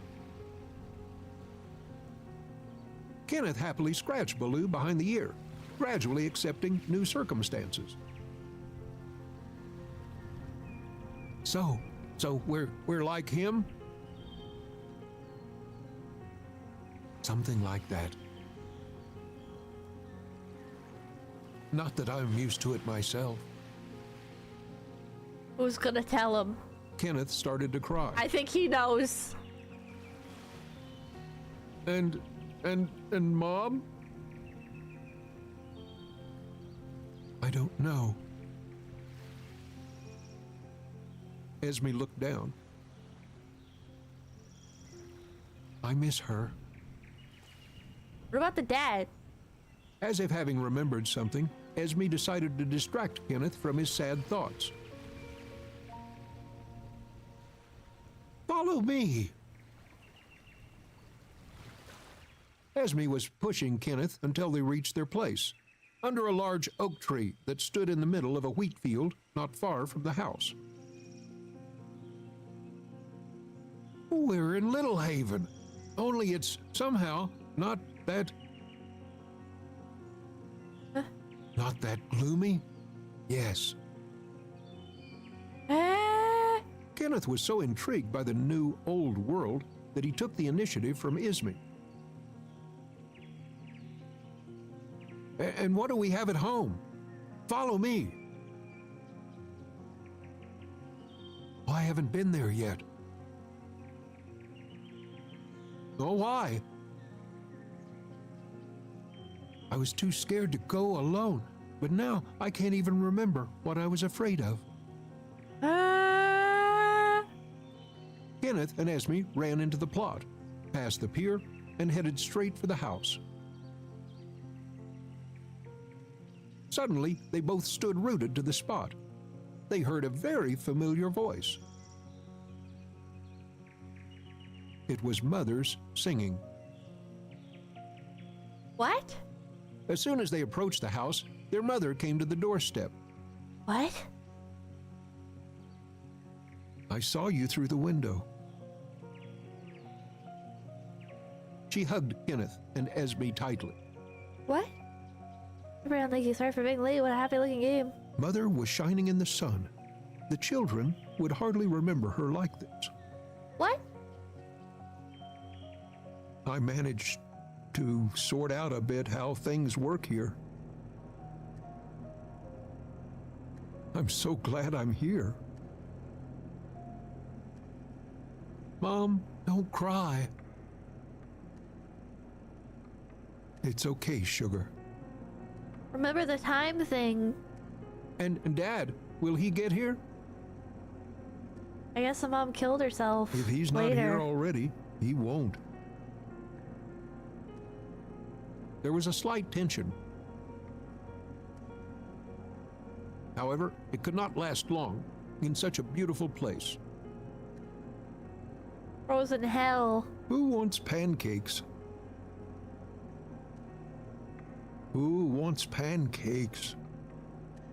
Huh? Who wants pancakes?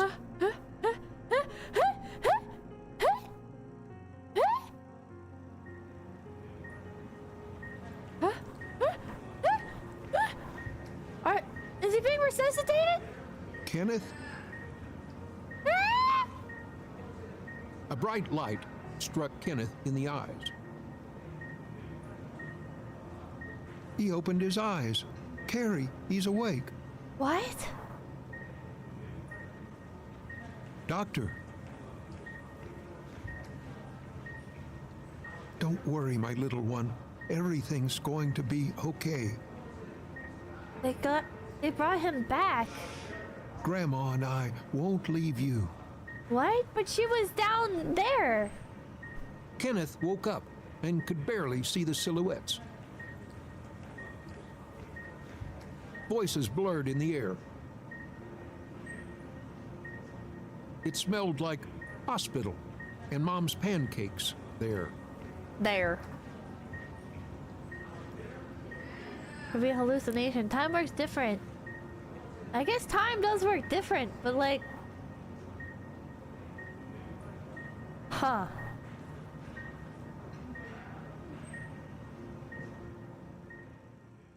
What? And then it just fucking ends?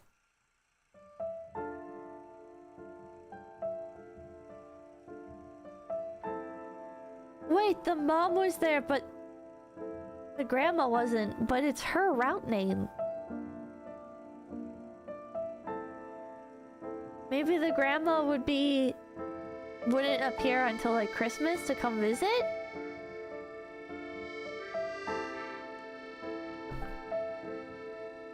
The grandma saved you. Poppy, thank you. Time is a tangled web. Try not to dwell on all the loose ends.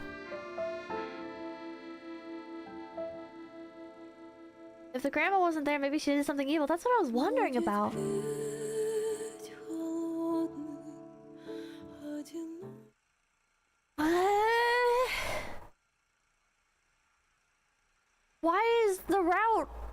Why is the route named after her?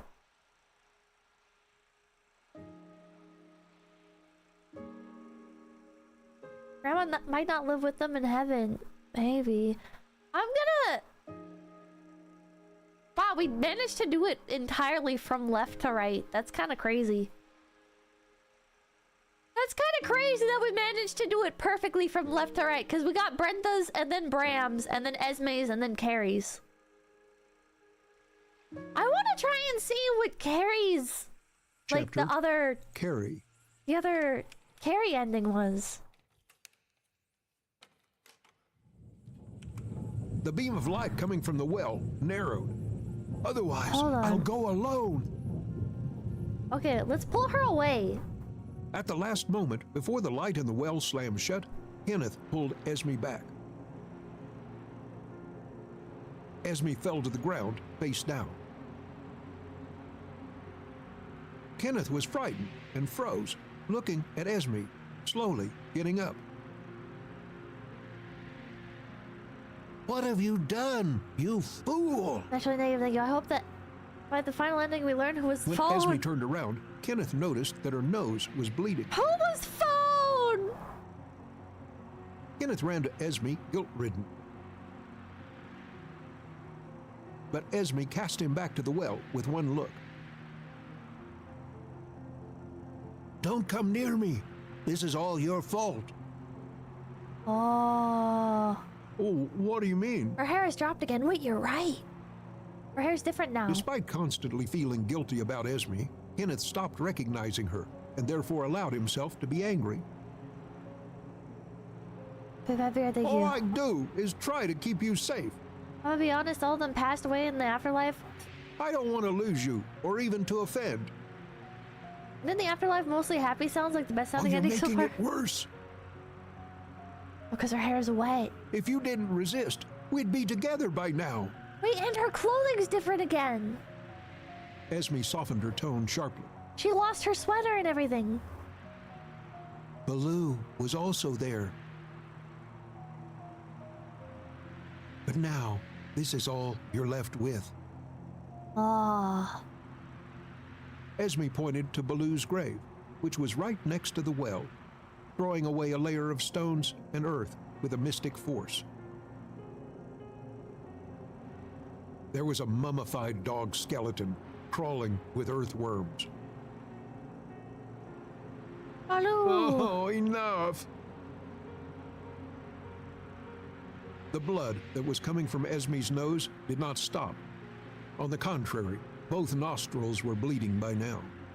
What the fuck? You found my diary, but you're afraid to read it. You can't do anything. Esme's eyes were bloodshot. Oh, you're not Esme. Esme's skin stiffened, becoming blue. Oh, he was confronting everything now, yeah. Aren't I? He found her Who corpse on am the I wall. then?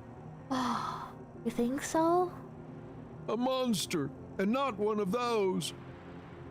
He's fighting his demons. I don't know what you are. You're an abomination. You created me. Whoa! Esme slowly approached Kenneth, who was sitting on the ground. That's me. Look over there. Esme pointed to a puddle a few meters away. Oh, no, leave me alone. Wait, did the... With No. incredible strength, Esme grabbed Kenneth by the scruff of the neck and dragged him to the puddle. I was gonna say, what if, like, they were playing and had an accident Look at you! and Kenneth accidentally killed her? She pointed to the reflection in the puddle. Well, so what? What do you want from me? A moment later, Kenneth seemed to be pierced by something.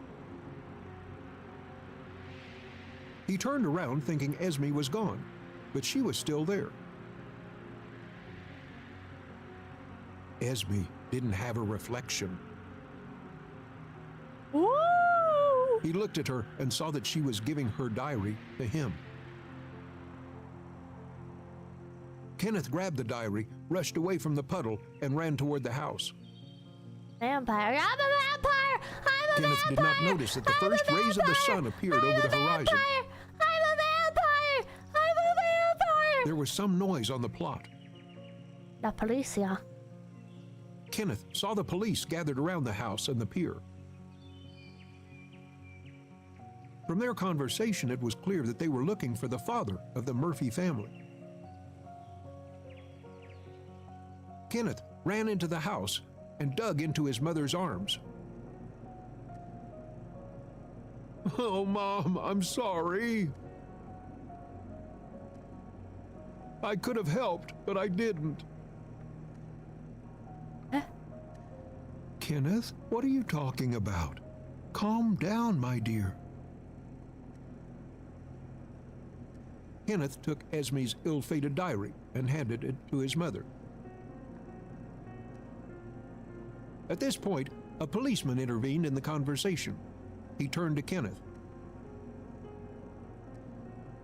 Well, can I see it? The question was rhetorical, since he had planned to take the diary anyway.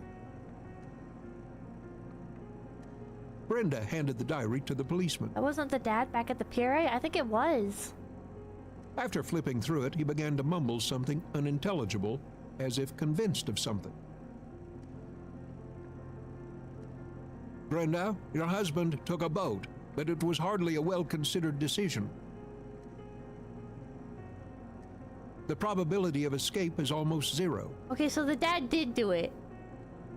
And, unfortunately for him, he took a gun, which he himself can suffer from. Although, if you want my opinion, no regrets here after what he did. Okay. Okay, 100% confirmed. Okay. And, with a gun, he pushes us to desperate measures. I kept, like, waiting for it to be a Perhaps it plot will twist. serve real justice, not imaginary justice. He was trying to hide the evidence. Brenda was looking at one point mechanically, patting Kenneth on the head. You were talking about your mother. Call her. You may need her help. Another policeman, a younger one, entered the house. Caught him? It looks so smug. The younger policeman nodded. He was clearly on edge. They stepped aside to exchange a few words. Then the first policeman came back. After approaching Brenda, he took off his hat. He did. My condolences. My condolence, singular. Completely apathetic, Brenda asked him a question. Has your justice been served? The policeman was embarrassed. My single condolence. Yes, ma'am. I'm sorry. I probably shouldn't have told you all this.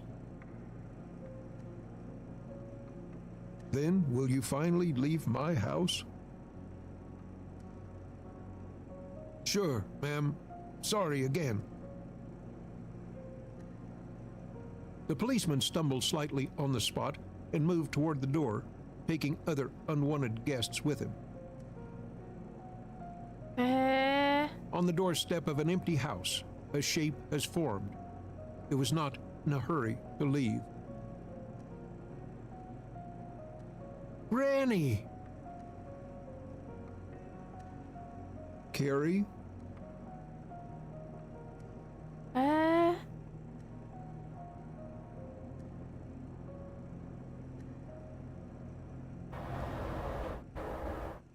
What is the significance of the grandmother?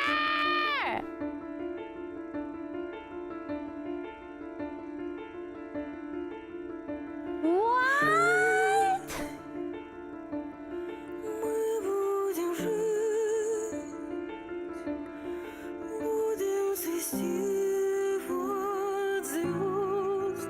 She showed up at the end both times. Okay. Is the grandmother the one that called the police? And maybe... So, like, maybe the grandmother rescued the mom, right? From the orphanage. We know that. We know that the grandmother took Carrie... Carrie, the grandmother, took Brenda, the mom, from the orphanage in Australia. And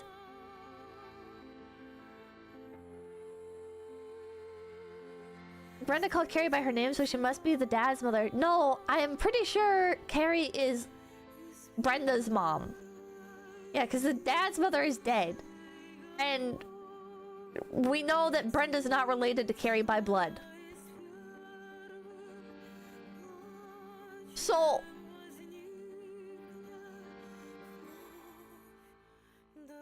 Is Carrie, like... Maybe, like, Carrie was too late to protect... To protect Esme? But... like, knew what was going on? Maybe second round of Brenda will explain more about Carrie? I think we're thinking about this harder than the writers. I don't know. Okay, what's the other Esme route? What else happens in the Esme route? Maybe we'll get some answers about the father. Please, God, can we get some fucking Don't answers? scare him off. He's just afraid. Okay, we're not gonna feed into Esme's delusions. Esme, enough. Baloo is dead. Esme had tears in her eyes. It's not fair. You can't say that. Answers are needed. Answers are needed. The ravens screamed in the sky, scattering in different directions. The sun was coming up. How can you be sure? A grave is all you need to believe in death. They don't bury the Atheists living be like, and don't place crosses over them. The raven's screams were replaced by the singing of a couple of mourning birds. Kenneth finally jumped off the well. You didn't see his body. You said it. You also said that Baloo had probably run away. I saw. he's waking up. At first, I didn't want to believe, and then to upset you. Enough to make my system grow. What else did you see? Welcome to the new age. What do you mean? To the Esme. What did you see at the pier? Kenneth's eyes were moist. Did he see the dad kill her? Why do you... What did you see? Oh my god, what if he saw the dad kill her? Kenneth cried, giving snatches of conversation between sobs. A monster or something else. It looked like a dog or a wolf. Windows Defender Esme summary. approached Kenneth and gave him a big I thought hug. I uninstalled that. I'm sorry. I had to prevent it. Well, it's not your fault at all. I didn't teach you how to swim. Oh wait, the dog knocked her in the Don't water? blame yourself. Esme Fox waited killed for her. Kenneth to calm down. Okay, another schizo conspiracy. Okay, so the dad was a bad guy and doing bad stuff, but maybe the dog knocked her into the water? DJ Parajoy, thank you. Always remember Kenneth is talking to himself. And maybe the dad killed the dog because of that.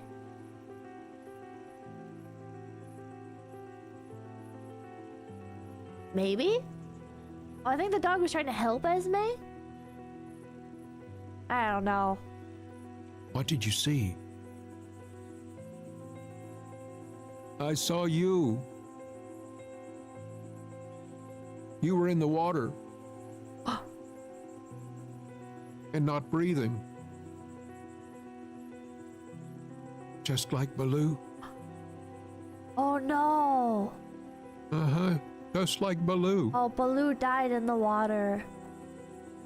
They heard a noise from the pier. Is it him again? Let's go stone him.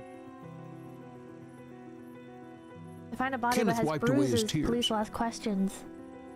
That makes sense. Don't. It's time to go home. Mom's probably worried sick. Huh. What the?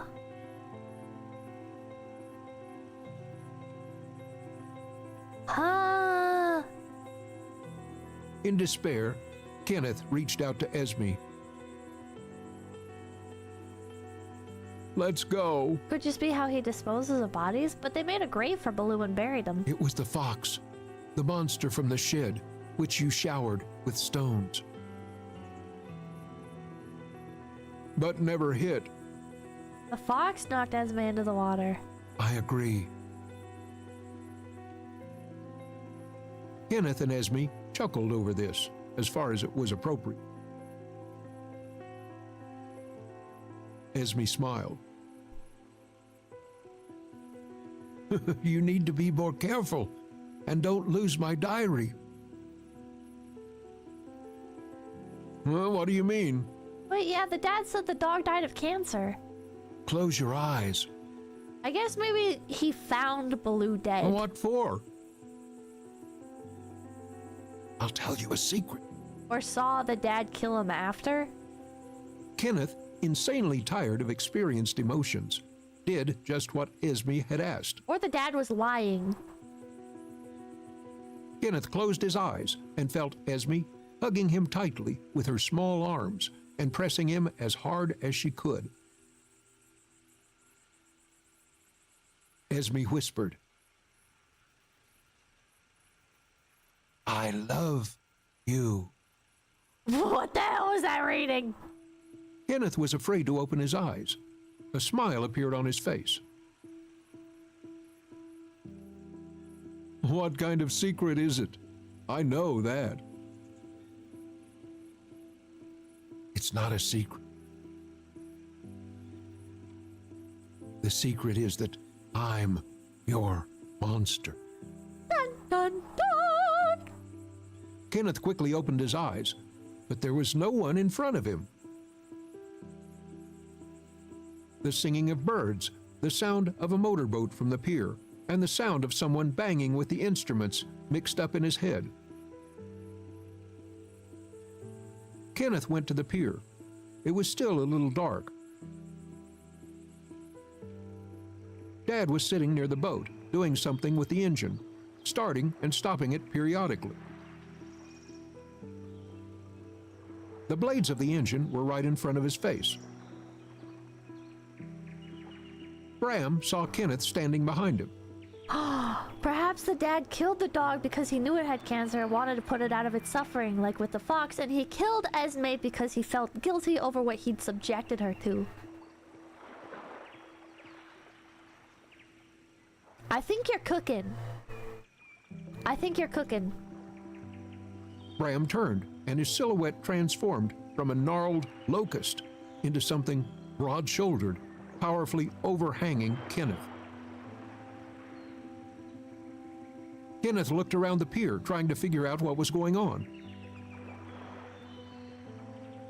Bram was clearly in a hurry. Kenneth thought he was up to something. Well, what are you doing here? Why'd you wake up so early? I came to the noise of the boat. What? Ashelia Kenneth fans? flinched. He noticed 𝐒𝐿𝐴's bow in the water near the boat. Because of your mischief, a fishing net got into the water and wrapped around the blades. Bram nodded in the direction of the net pieces that he had unhooked. The shortness of breath gave out his tiredness. Well, what about the knife? Kenneth nodded toward the junk on the floor. Please, sorry. Well, this knife? The net is not a clothesline. There's got to be a pruner somewhere, a red one. Kenneth immediately remembered where he threw it, when this evening he had been throwing all that came to hand into the darkness. I'll look around. Kenneth pretended to be puzzled by the search while his father tried to free the blades of the motor from the fishing net. But he knew what to do. He found the pruner, hid it in his pocket, and headed for the exit. Did you find it? You're not going to yell, are you? Speak. I think I dropped it in the water last night. Bram frowned. You'll get it, won't you? I think it's where 𝐒𝐿𝐴's bow is floating. Get out of here. Kenneth backed away. After making sure Dad was distracted, Kenneth ran toward the house. Kenneth ran into the house and walked over to the window in the kitchen. Mother was sitting at the table with huge circles under her eyes. It seemed she didn't sleep at all. What's the matter? How are you feeling? She spoke slowly, and part of her words seemed to be addressed to no one. It was dawn outside.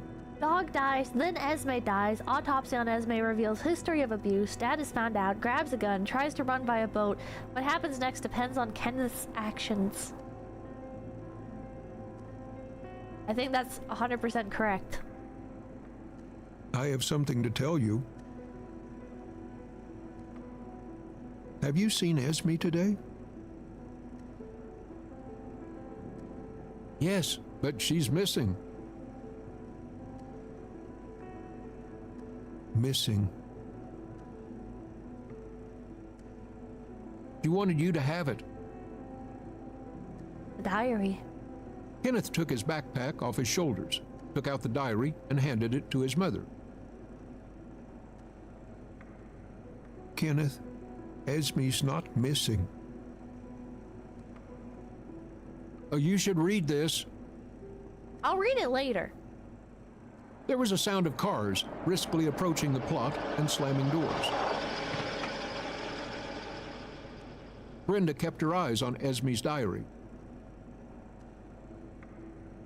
Kenneth looked out of the window and watched his mother. He hasn't read the diary? I don't think he needed to. A group of policemen ran to the noise in the shed where Bram was desperately trying to start the boat. I don't think Kenneth needed to read the diary to know what was happening. I think he knew what was happening. And even in routes where he does read the diary, he like, usually until the end, assumes it to be like a literal monster. You know, he rejects the reality. So he doesn't need to read the diary to find out about everything that happened. He knows what's happening, and so when he accepts reality, he can just hand the diary to his mom and try and force her to accept reality as well. There was a fuss. Kenneth looked at his mother, waiting for her reaction. Brenda looked toward the window, at Kenneth, and then she continued to read the diary. The police were heading towards the house. Brenda wiped a tear from her cheek and turned the page of Esme's diary. Mom, stop crying, please. I'll give you a reason to cry. Don't worry, sugar. A group of policemen entered the house. When they saw a mother and son talking, they showed Brenda that they could wait. Today, we'll go to Grandma. She's waiting for us. It's a man I use. Kind of funny how at the beginning everyone in the Discord was shitting on the game. Really? And getting filtered and now everyone's invested. Really? I'm sure you'll get along with Drag, her new dog. Eh?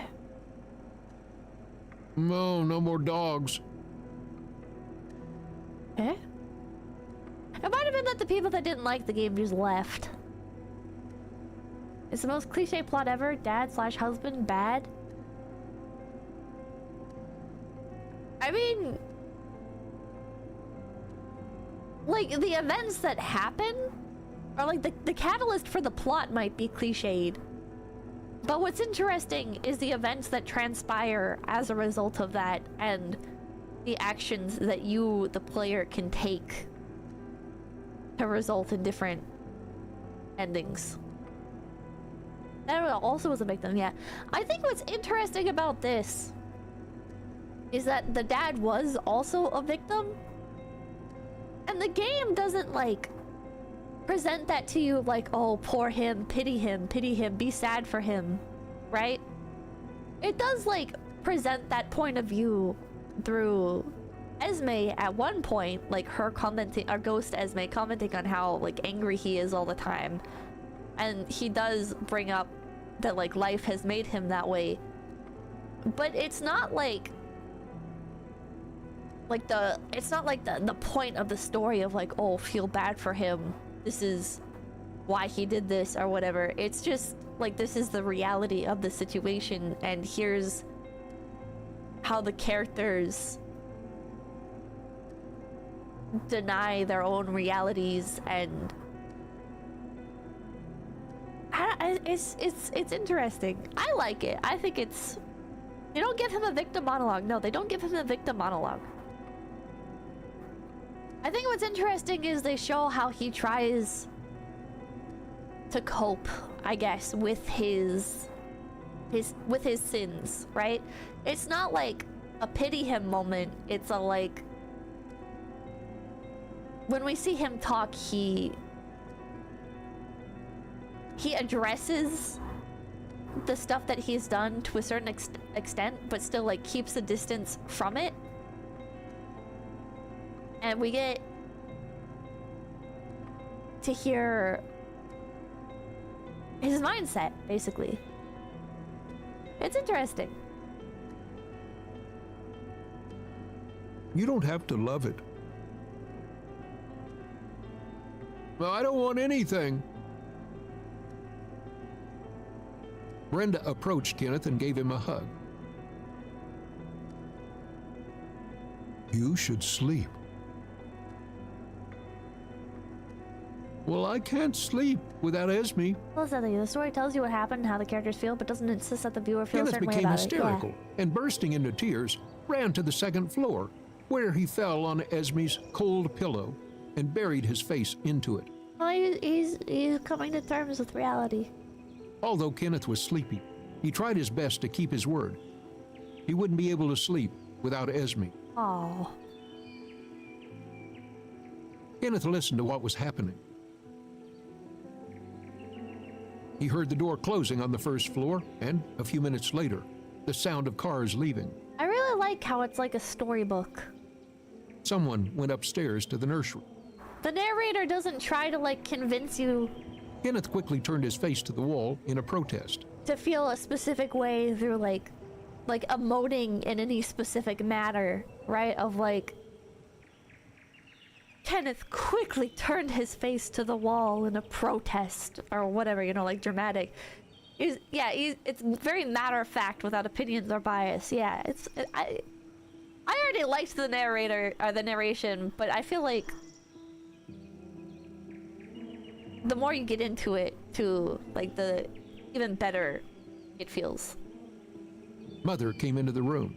Could just be bad delivery, even if it's by accident. I feel sleep? like it works well. Kenneth snuffled his nose. I think it might be AI. I don't think it's AI. Me neither. If it was AI, I don't think there would be like the errors that there are, right? Because presumably if they were doing AI, they would have copy and pasted the text into the like the narration tool, right? But there's a lot of typos in here that the narrator doesn't read out, right? Like exchange-na, he just says exchange.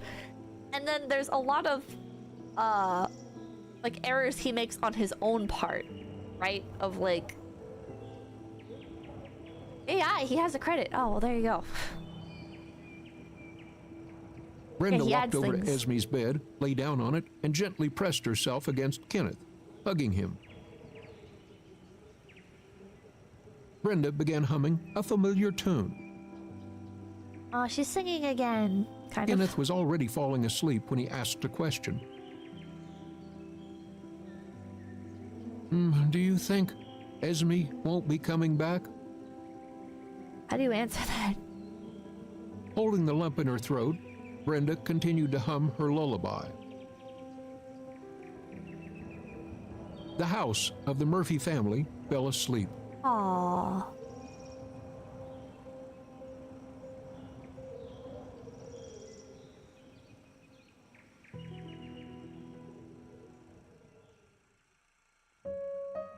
Aww. Every time I try and super chat, it declines. I'm getting pissed. I appreciate the attempts. How did you only get the short, simple endings before? I don't know. I got like a crazy playthrough. Like we went from least fantastical to most fantastical endings, and we dodged like all of the grandma stuff until the end, basically. Best play possible? I feel like this went pretty well. The endings keep getting longer. They do also keep getting longer, it feels like. Okay, let's do Brenda's route. Oh, Uncle, thank you for the raid! Brenda. Welcome in, welcome in! This isn't gonna make a lot of sense without context, but basically a dad abused his daughter, bad touched her, Your father is a monster. Don't leave the house. and kills the daughter. We play as the brother who finds the sister's dead body, and the entire story is him either coming to terms with the death of his sister or denying reality altogether. Yeah, it's a Russian comedy. She checked if the gun had ammunition and went out of the house toward the pier. Oh wait, does she not have another ending? Kenneth rushed to the door. He saw his angry father coming to meet his mother. Wait, does this one not have another... What? Oh, here we go. Intervene. So last time we stayed away. Let's intervene this time. Mom, don't! Right, that's good. I like There was a roar of briskly approaching cars and slamming doors nearby. Mother heard Kenneth and turned around, and Father snatched the gun and hit her in the face with a stock. What the fuck? Mother was bleeding from a split lip and nose. Oh my god. The police ran in and saw the skirmish. Yeah, last time I said, not my problem. Bram, drop your weapon!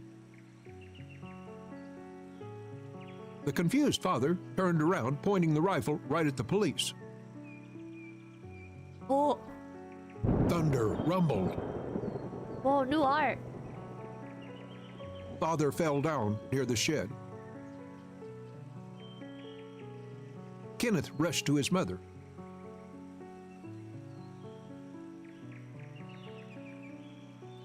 Oh.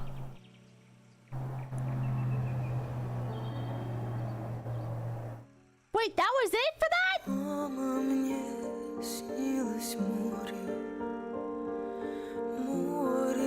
That was it? There's confirmation that the thunder represent gunshots. Do you... What?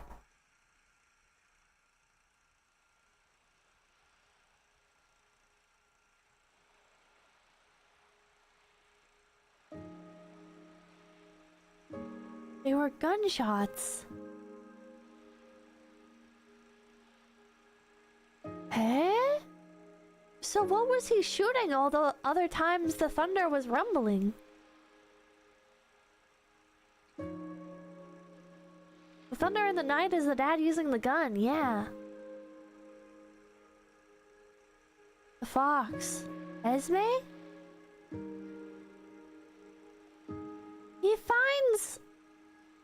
He finds Esme in the water though. They weren't gunshots, that was just a poetic callback. I think you're right, Cody Buyer. I think it was a poetic callback. Esme was dead in the shed? But he found her in the water. And her bow was floating in the water. Unless maybe he just disposed of her corpse in the water?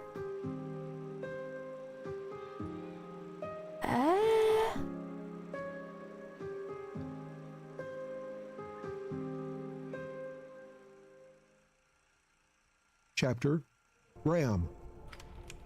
Autopsy could have showed the shots? Graham handed Kenneth Esme's diary. Give the diary to father or take the diary. Last time I took it, so let's leave it with him. You know about the monster anyway. Kenneth ran out of the attic. He wanted to tell Isme he believed her.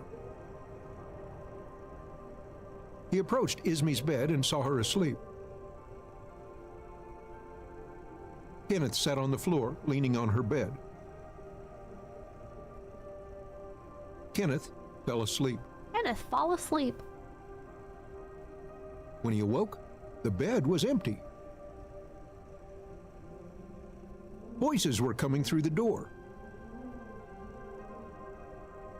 Kenneth went to the door and peeked outside. There was his mother and a lot of people in uniform. Some water? No thanks. Continue. Well, Esme's drowning was staged. What? Well, earlier you said she'd fallen and had swallowed water. Well, she really had water in her lungs. Esme overdosed on neuroleptics with sedative effect. After that, we assume the suspect, Bram Murphy, thought he killed her and decided to stage an accident. Just like the fox. Why would he? Kenneth, unable to bear what he heard, ran down into his mother's arms. What are they talking about? Esme's alive. Haven't you seen her yesterday? Where did you hide her? Mom knelt and hugged Kenneth. Was it in the potato pancakes? The policeman did not intervene. There was sympathy in his eyes. Oh my god, what if it was in the pancakes? Oh my god. Why did you come? Go away. Esme's alive. They tell the truth. Esme's gone. But I thought the mom makes the pancakes. She was found yesterday, early in the morning. When you found out, you ran away from home. And later, you returned, as if nothing had happened. They were cold. Well, excuse me, we need to know where your husband is. Maybe it was in the drinks. I told you, I didn't know. I haven't seen him today. On the way here, we checked. Your car is clearly broken, and the boat is in place. Well, I saw him in the attic yesterday. Oh, I think you can't make pancakes with waffle batter, Pippa. All the policemen standing in the room were alerted by his words. Well, quick, check the rooms and the attic. Kenneth ran with the police, trying to get to the attic first. They opened the door and saw a massive silhouette of his father. The body was hanging on a short rope, making his father look even more intimidating and tall. The police tried to keep Kenneth outside, but he threw himself at his father's feet, where a laconic note was lying. Laconic. I was spoiled. I became like them. Even worse. Sorry. Sorry. The policeman took Kenneth in his arms, covering his eyes, carried him out of the attic, and handed him to his mother. The guilt ate at him. She pinned Kenneth to her belly and looked at the events in the attic with glassy eyes.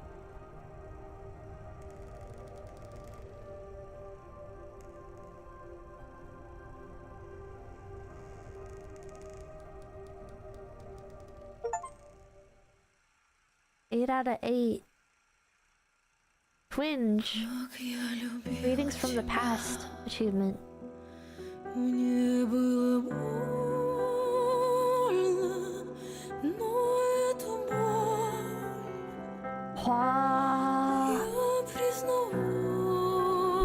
Oh my god. We literally got the perfect order. I don't know if it was like the most perfect order, but doing that ending last was perfect. Holy shit. I kind of had a feeling that the dad's other ending was going to be like a how he killed her type thing. And it was. Oh, so lucky, thank you. So wait, they really aren't elaborating on the grandma? I guess not. I wonder if like the hallucinations he was seeing were because like maybe he ate something that was meant for Esme. So thank you. That was this was very uplifting, interesting though. Because they were a sedative, yeah. The pancakes. That's why he went schizo. I think maybe That's why the hospital smelled like pancakes in that one ending. Oh my god, Beanie Boy Bob. Oh my god. Oh my god, I didn't even fucking realize that, but you're so fucking right. Oh my god.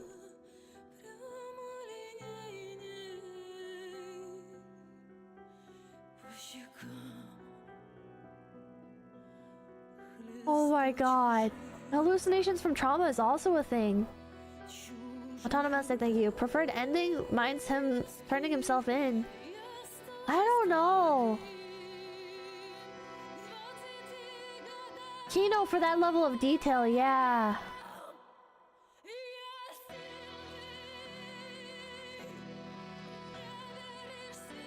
When the mom's voice distorted as she said, "Who wants pancakes?" Big baby, thank you. Not to pull attention to it, but Esme's hands are not clasping the pier properly.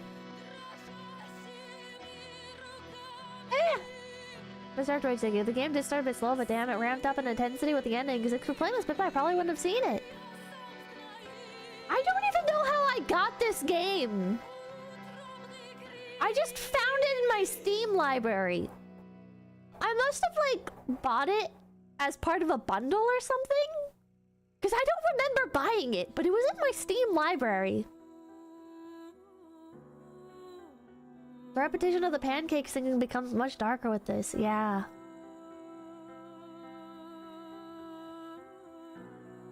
Man. It was in a bundle with bag of milk. Okay, that's probably how I bought it. Because I always do that. I always buy, like, the bundles. Because they feel worth it to me. It's like, oh man, I get all these games for this amount? Hell yeah. And they're always like games, right? So if I like the one game... Taste of Russia bundle. Bag of milk is so weird, it is. Thank you. I think he just had a psychotic break after hearing about her death. Okay, my personal theory is he saw her death, goes home, can't really cope with it, has some pancakes, drinks water, has like the mental breakdown as everything accumulates. The grandma's the nurse who gave the family the meds. That's why his mom calls her by the name. Eh? I don't... Wait, you think so? Wait, what?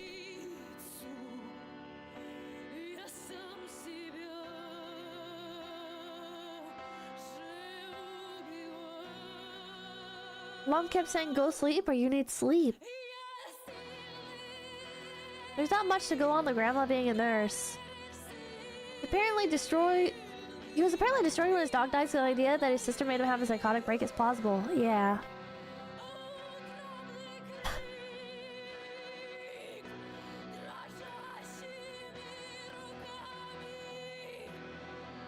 That's why she's there when Kenneth is revived. Well, I think Carrie called the police on the dad.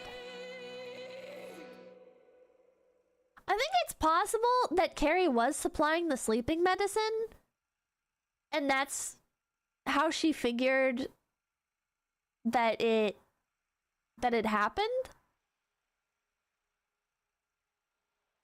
Right? Like maybe she called the police because we know somebody calls the police.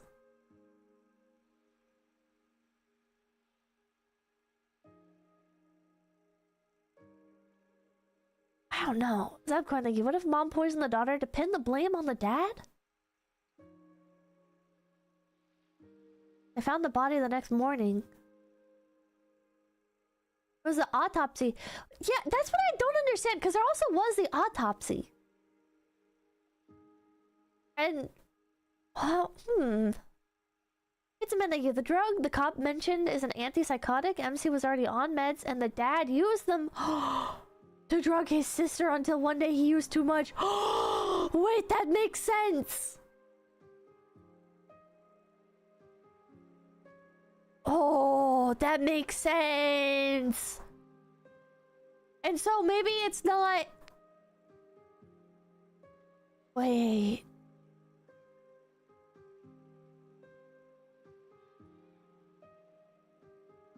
Oh my god. Unpopular opinion is I think the credits animation is the real Esme waiting for Kenneth on the shore. From the well ending. I think you're right. I think you're right about that. Daughter found dead, found bruising, autopsy was called, autopsy found she was being drugged for bad touch, and they came to investigate. When he eats the pancakes and sleeps, she is gone?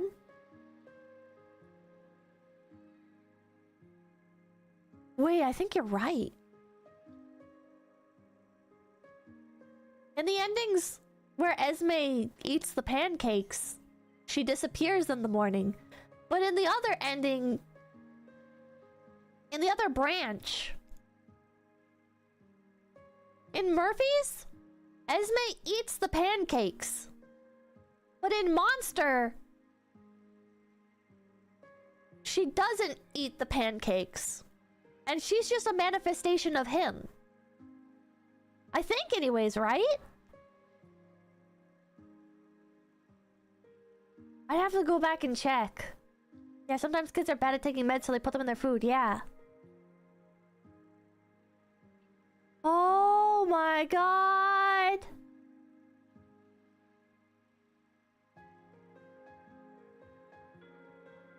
Yeah, he disappears to go look for her. And he's gone a whole day, so he doesn't take his medicine. In the Murphy's route, he comes back and eats the pancakes. And Esme disappears in the morning. But in the Monster route, he comes back to the house, doesn't have the pancakes. And the situation escalates more and more.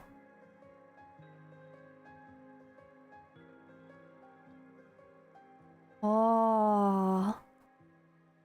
And that's why he smells pancakes in the hospital. Oh my god. It's so much better to play this game with a group so you can dissect all the information and not forget everything when you switch to a different route. Yeah. Very good streamer game. Very, very good streamer game. He keeps suddenly falling asleep during the Murphy route. That's true too! Wait! That's true as well! I didn't even notice that! He does fall asleep during the Murphy route! Like multiple times! In Monster, he spends the entire night out with Esme. But in the Murphy's route, he falls asleep, wakes up to the dad coming into the room, and then falls asleep again later. Oh, or maybe he only falls asleep once. I don't remember. But anyways, he falls asleep in the Murphy route after eating the pancakes at one point.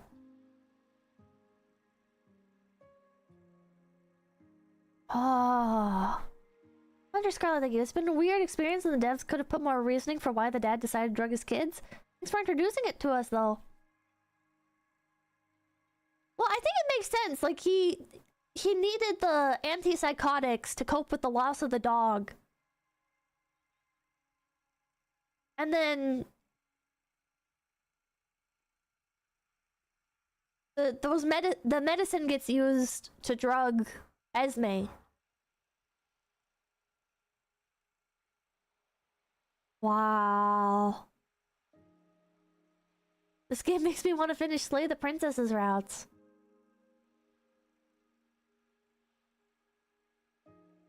Oh wait, who cooked the pancakes? I think the mom cooked the pancakes. The mom makes the pancakes for them.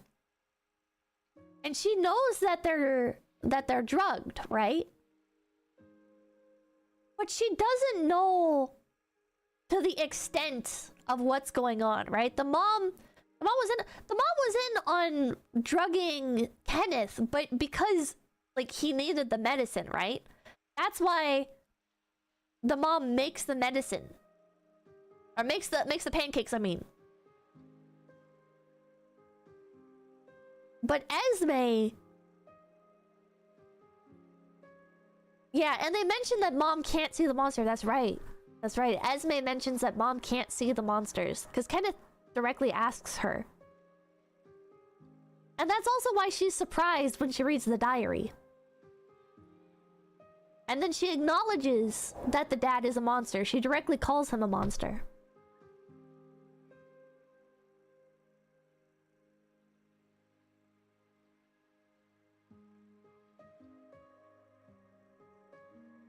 I believe the mom knew nothing about Esme's circumstances since after she reads the diary, she goes to try and kill the dad. Yeah.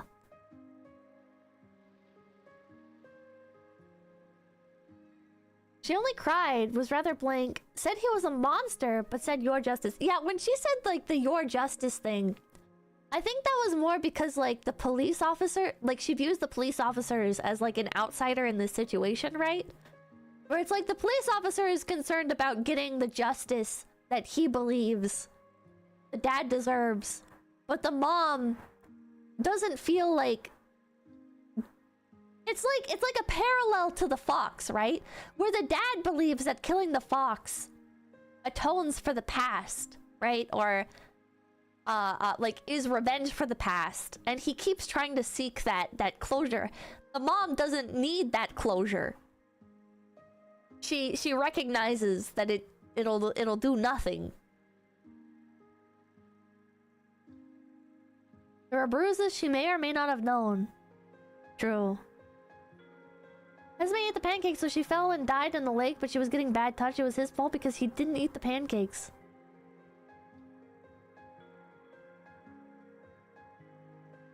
I think it was his fault because he didn't say anything about what the dad was doing.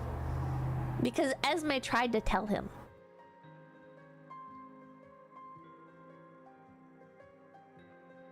I think she knew deep down but was denying it herself. That's possible. Yeah, he faked a drowning. The cops already said it. Yeah.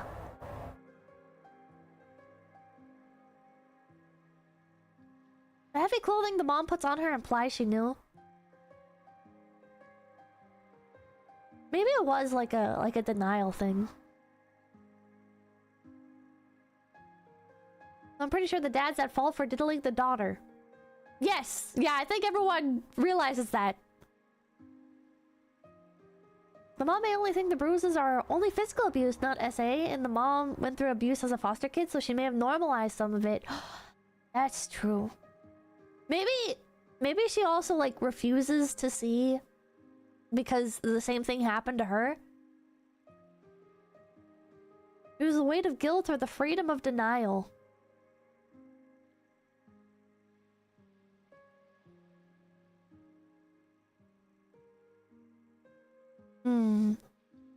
Maybe Kenneth went crazy because he knew the dad was bad touching. Remember Esme said she saw the monster kissing Kenneth? She didn't see the monster kissing Kenneth. She said he looked like... The monster looked like he was either going to eat or kiss Kenneth. And I think that was Kenneth, like, starting to understand some things.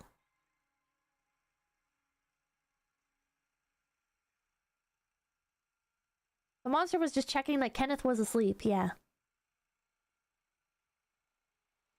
And we know it was the dad. Wow. Very cool. I mean, not like what happens, but very, very fun to talk about after the story.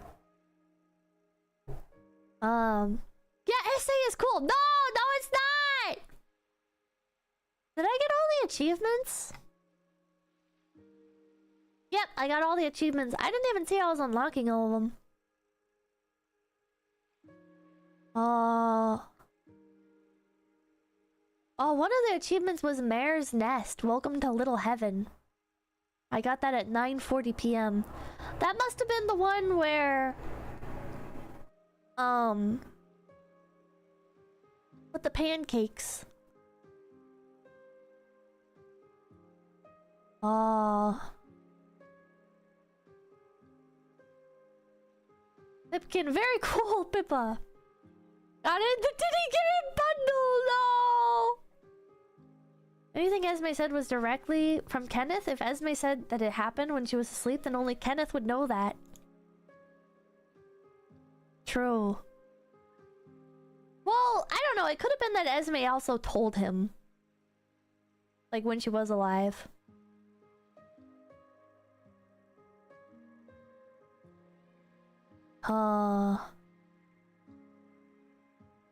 The developer for this was Missing Calm. They're the same people that made Lighthouse Keeper. And...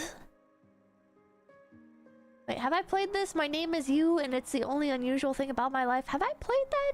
I don't see any hours on my account for it. I know I've played Lighthouse Keeper. I think?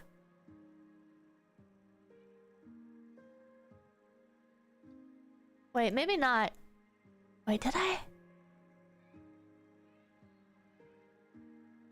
I don't know if I played it on stream. Oh, no, I didn't play Lighthouse Keeper. No, I didn't. I played Something Lives Under the Lighthouse. Different game. She did tell him when she was alive because the monster version of Esme said it was his fault because he refused to believe her. Yeah. I should play Lighthouse Keeper. I know a lot of people really like that game. Add luck to kill a seabird. Is that the next game? Maybe. Which one is that? One Lives Under the Lighthouse? That's, it's a weird, like, low poly, horror game, kind of, that has, like, an absolutely horrible ending that I've heard has been changed. When I played, was it One Lives Under the Lighthouse or Something Lives Under the Lighthouse? Whatever. I played it, and the ending of that game was like you go into like an underground pyramid system, and basically it's aliens or something. No One Lives Under the Lighthouse. That's what it's called. And I guess they revamped that ending so that it's not aliens. Wasn't that part of a game jam? Maybe. I usually find games just through browsing through itch.io, which I've kind of gotten tired of. And I don't do that anymore. Because itch.io games kind of fucking suck. There's some good itch.io games, but I feel like the market has become polluted by spam. It's like, how do I say this nicely? A lot of the games on itch.io are not really games and more of, like, people's OC simulators. You know, like their personal characters. It's like shovelware. Yeah, it's like shovelware for their personal characters. And you could look at any game and say like, oh, I mean, like, this is about somebody's OCs. Like Monster of Little Haven is about somebody's original characters. But itch.io is like, it's like a genre. It's OC slop. Yeah, it's like OC slop. Story made for themselves rather than something made for an audience. Yeah. Tumblr shovelware. Yeah. Someone's senior college projects. Those can be okay. Steam is getting difficult too, but at least there's a $100 entry. Yeah, the perk of Steam is that there's a $100 entry fee. This place anyone can upload to. Yeah. Have you tried DIY horse race? I have not. Itch is the Tumblr of games. It really is. It didn't used to be that way. I used to play a lot of indie games. On like Game Jolt or Game Volt, whatever the fuck it was called. I don't even think that website exists anymore, but it was like itch.io before itch.io existed. And then there was another one. Like Store Public or something? I don't remember what it was called. Game Jolt. It does still exist. It was itch.io before itch.io. And then people would post their games on like their own store pages. But itch.io is... it's just full of crap. And that's fine. I don't think that, like, people should stop using it or anything. I don't think that it's necessarily bad that it's the Tumblr of video game publishing. It's just that I also can't really find stuff that I want to play on there anymore as a result of it. And if anything, that's kind of like a good thing that, like, the games that I don't want to play get aggregated onto one platform and I can just use Steam. It changed in a way that doesn't appeal to you anymore, yeah. You gotta follow devs you like on itch. Same thing with, like, the Switch eShop. I really cannot be bothered to swim through the Switch eShop anymore. It's too laggy, and it's impossible to find content that you want without just, like, going online and searching, like, games that are like this. The only good thing about the Switch eShop is the deals section where you can get Switch games for, like, $1. But even that has become so full of, like, hentai puzzle spam. Over time, it's just not worth it. eShop is just getting flooded over and over again with shovelware, yeah. Hentai puzzles, that's what, like, a lot of the Switch eShop is. CPB's detecting you. Have you seen the free weekly games on Epic Store? No, because then I'd have to use the Epic Launcher. You want me to use the Epic Launcher? You guys only, like, just barely got me to play GOG games, okay? You think I'm gonna install another launcher? Bro, it's not happening. It's not happening. I used to play The Sims on the Origin launcher. And then I, like, lost my password and I'm like, I don't fucking know, whatever. I didn't have that many expansion packs or anything anyways. I can't be bothered to, like, boot all this shit up and figure it out again. Nah, man. I don't even know if Origin exists anymore. Does Origin launcher even exist anymore? Is it EA's launcher now, like the new EA one? EA shut down Origin? Okay. No, it does exist, does not exist. Okay. Well, I couldn't even figure it out again, even if I wanted to. You don't need the GOG launcher for GOG games. Makes it easy, but not required. I kind of like GOG now. It's growing on me. I've found lots of cool games on there. I bought Disco Elysium. I need to play that at some point. But, that would have to be like a whole long series, I think.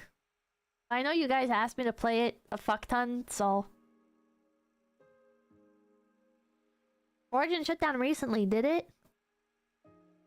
Ah yes, the Kami RPG.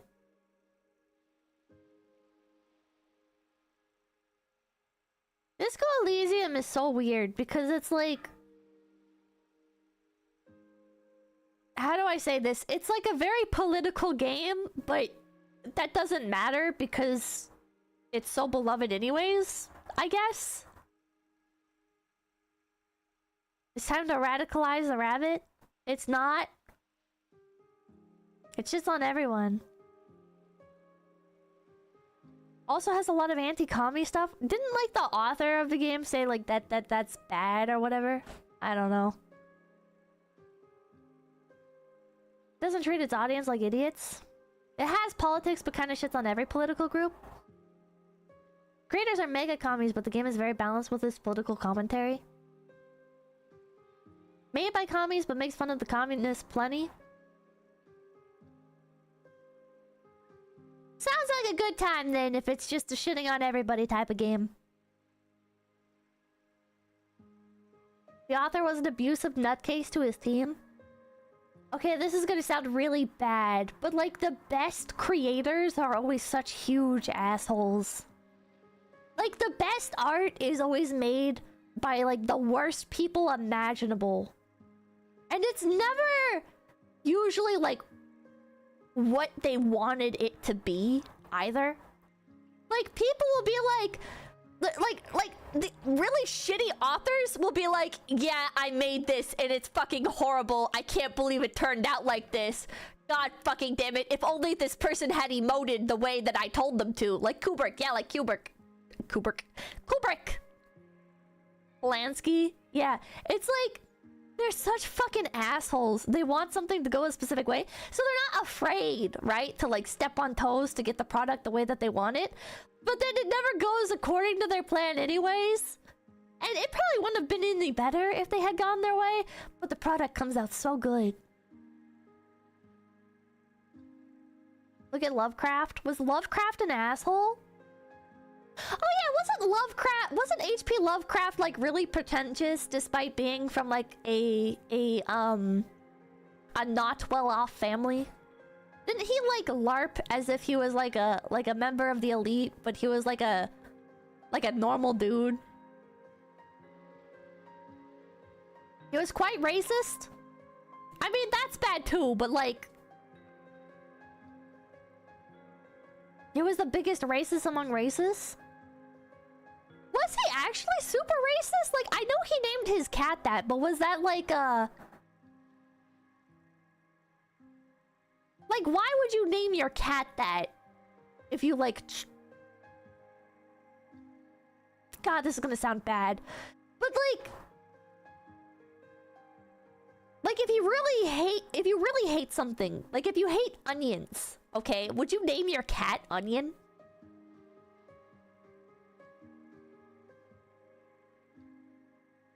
You know what I mean?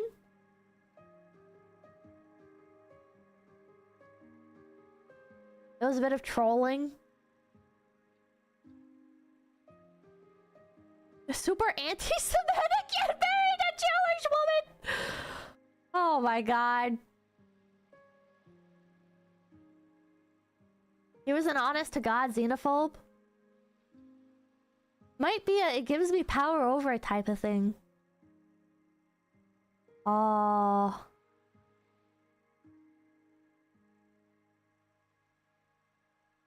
It was a family cat. His cat's name was Felis. That's the thing. You should look up how he described... I don't want to know how H.P. Lovecraft describes black people. I don't think I want to read that. I think I'm good.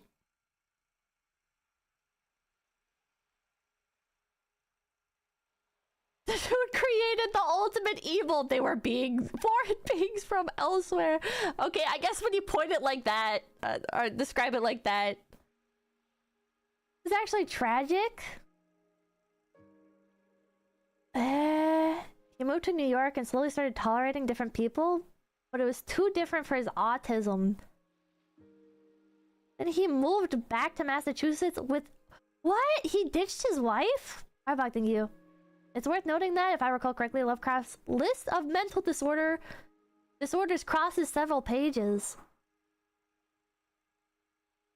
Lovecraft wasn't racist, he just feared different. I mean, that can still result in being racist. Lovecraft was afraid of air conditioning! Lovecraft had severe psychiatric problems, had to stop attending high school because of nervous breakdowns. Okay, well now I am curious about H.P. Lovecraft. Master Prick, thank you. I would have loved to meet him so he could call me a slur. It was really funny! Oh my god, that's not funny! Being afraid of air conditioning's not funny! That's so sad! Thank you. My favorite piece of knowledge is that the author of The Watchmen scenes! Yeah! Because the most beloved character was supposed to be a stereotypical conservative. Alan Moore is the mega commie. I don't think Rorschach was meant to be a stereotypical conservative. I thought Rorschach was just meant to be like a really shitty person. And so Moore didn't understand why fans like him, because from Moore's perspective, like everything that he was doing was like the wrong thing. And then Tetsu, thank you. Do not do it on stream though. Okay. Bustin' nuts, thank you. I left for an hour. We're talking about H.P. Lovecraft's cat. I came back at the perfect time. Man, was a parody of edgy characters. It was supposed to be a fascist. Rorschach?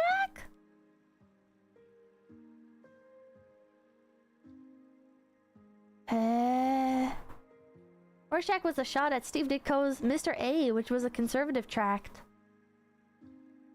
I think he meant the comedian. Yeah, wouldn't the comedian be the fascist? He was made to be a libertarian in the vein of Steve Ditko. Ditko was a pretty fucking weird guy himself. Was like the comic books industry just a bunch of like really autistic people with like a bunch of like very, very strong beliefs arguing with each other and writing character-based hit pieces on each other all the time? Is that just like the early comics industry? Still are. Okay.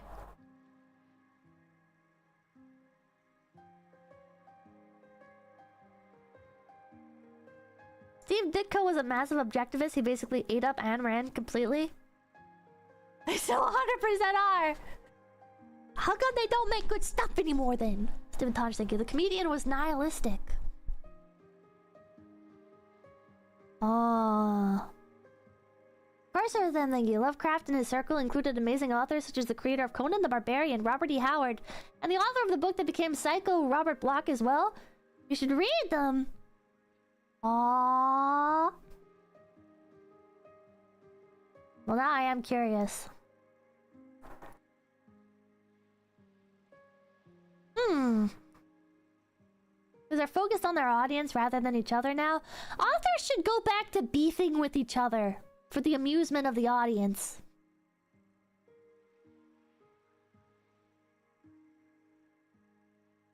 Pizza Man, if I recall correctly, Fish People was Lovecraft describing Italians. What? Please, it's 2 a.m. It is late. It's already... Wow, I've been streaming for like 5 hours. Can I get the Miss Super Chat list? It feels back. It feels back. It feels good to be back and in mostly good health. I still have a cough, but it's nice. I miss streaming. I miss streaming so fucking much.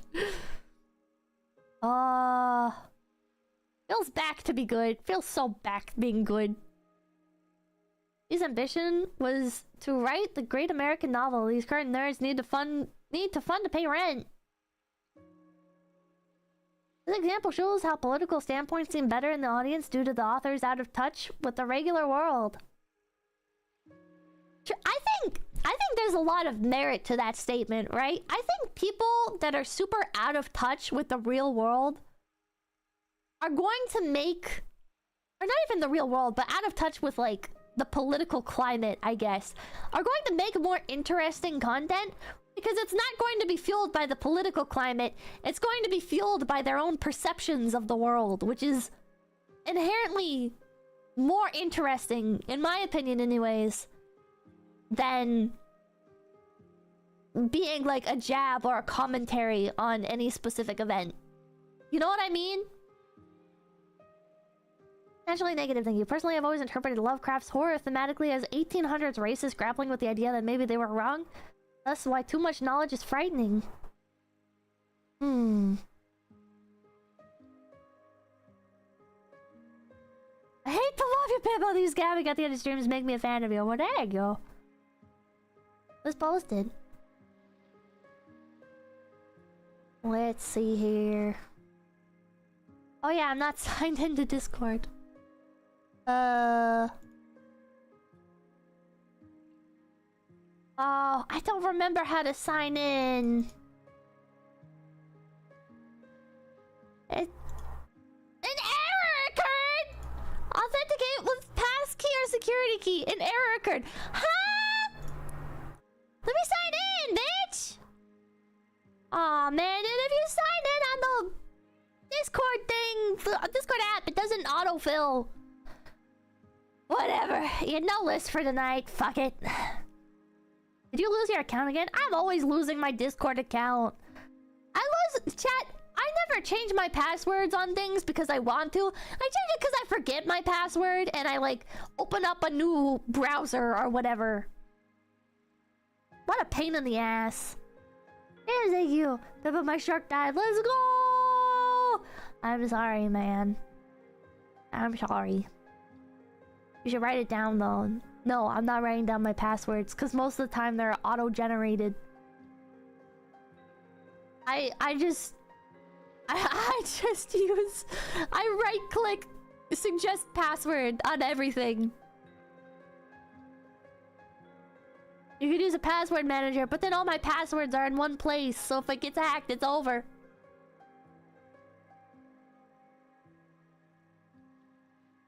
That's exactly what my mother does. That's your problem. The worst way to do it. But what? Do you memorize the random ones? No. You know what? I guess they save onto my browser. Huh. Unless you write it on paper? I have really bad writing. Chat, no matter what I do, I can't make my writing look good. I think I have a mental disorder that causes me to write like an ape would. I might have like primitive DNA that makes it so I can't hold a pencil no good. Probably better than mine. But saving on a browser is a lot worse than the manager. Oh well. Takes practice to get better, but that's what I'm saying is practicing doesn't change anything. 𝐒𝐴𝐵𝗽𝗶𝗽𝗏, you hate to see it. Comes from practicing when you're young. And use your mental disorder to pick a raid target. That's a good idea. Who will the brainworms allow me to raid today? Goes to schedule.phase-connect.com. Who's online? What the hell? Is Tenma doing a sponsored Mahjong stream? There's no way she's playing it of her own volition. Right? Do we live in the greatest timeline? Did Tenma voluntarily play? Video unavailable. This video has been removed by the uploader. What? It's gone?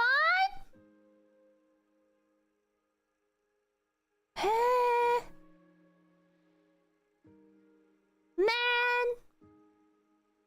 I guess it was just a redirect, maybe? It was on Twitch. I guess she made like a YouTube thing to redirect to it.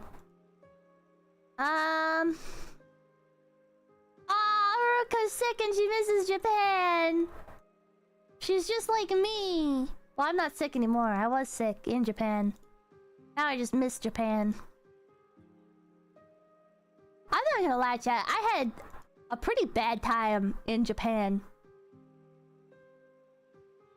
I swear to God, one of the things that keeps me going in life sometimes is just the knowledge that someday I'll get to go back to Japan and pet an owl again.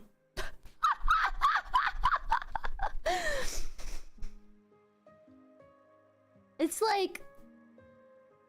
I just want to go back and I want to pet the really big bird again. It like...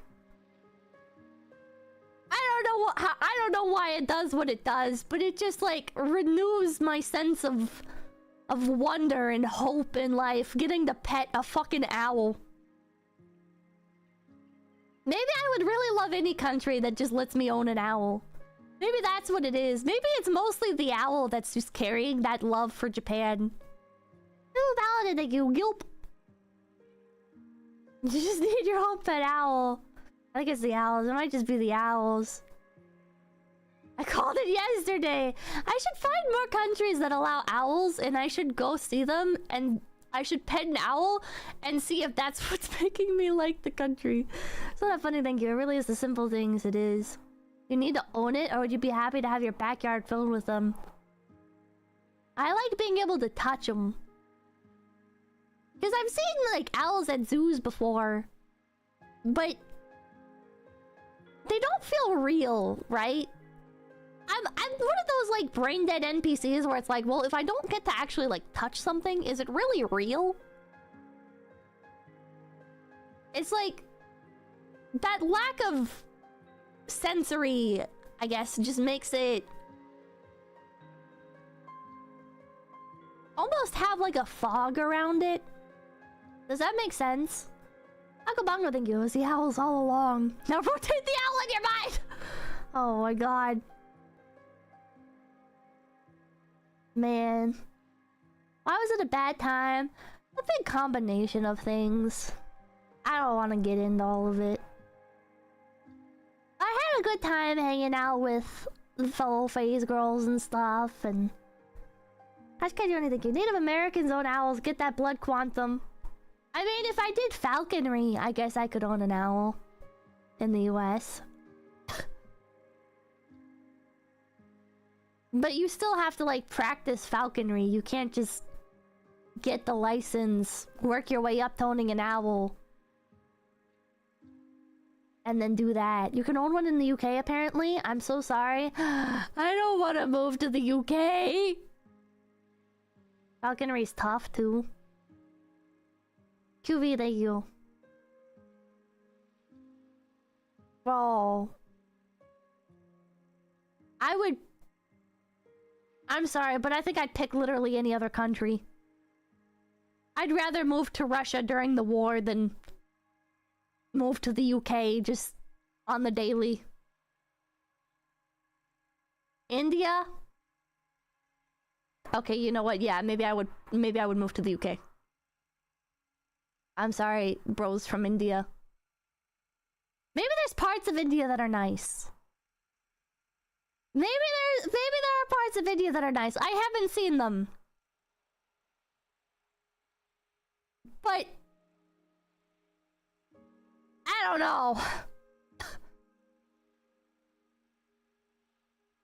I don't know. I hate to tell you this.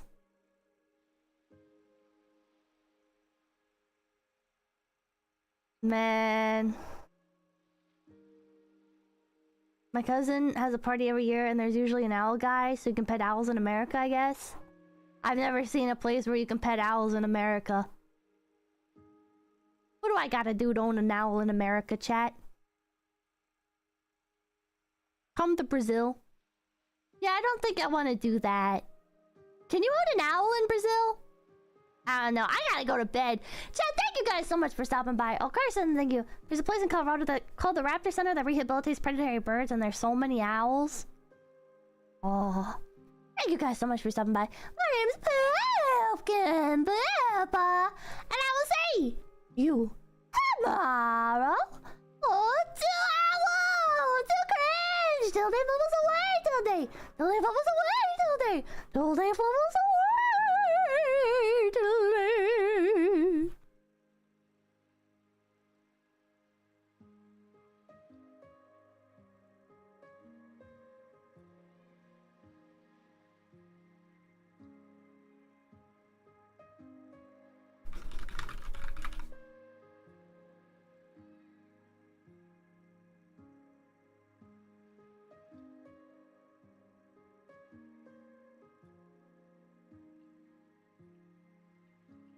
Only one thing comes up when I type in tilde fluffles away tilde and sort by recently uploaded. Oh, there we go. If I sort by upload date, more stuff comes up.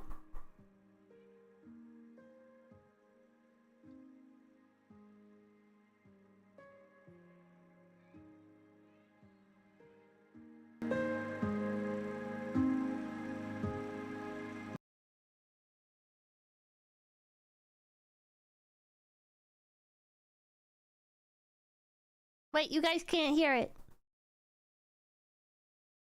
Hold on. Now can you hear it? Oh, there you go.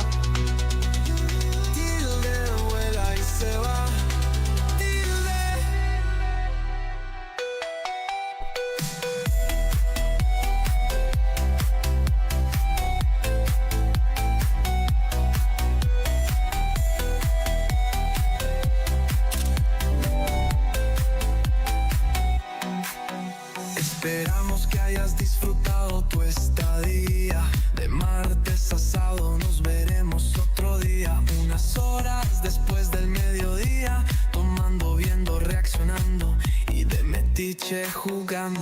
Problemas de internet en espera nos dejaron. ¿Y ahora qué rayos está comiendo? Pipa Capipi se preguntaron. Spam de marmotas y el chat descontrolado. Superchats perdidos cuando vuelve el pipo sumadorado.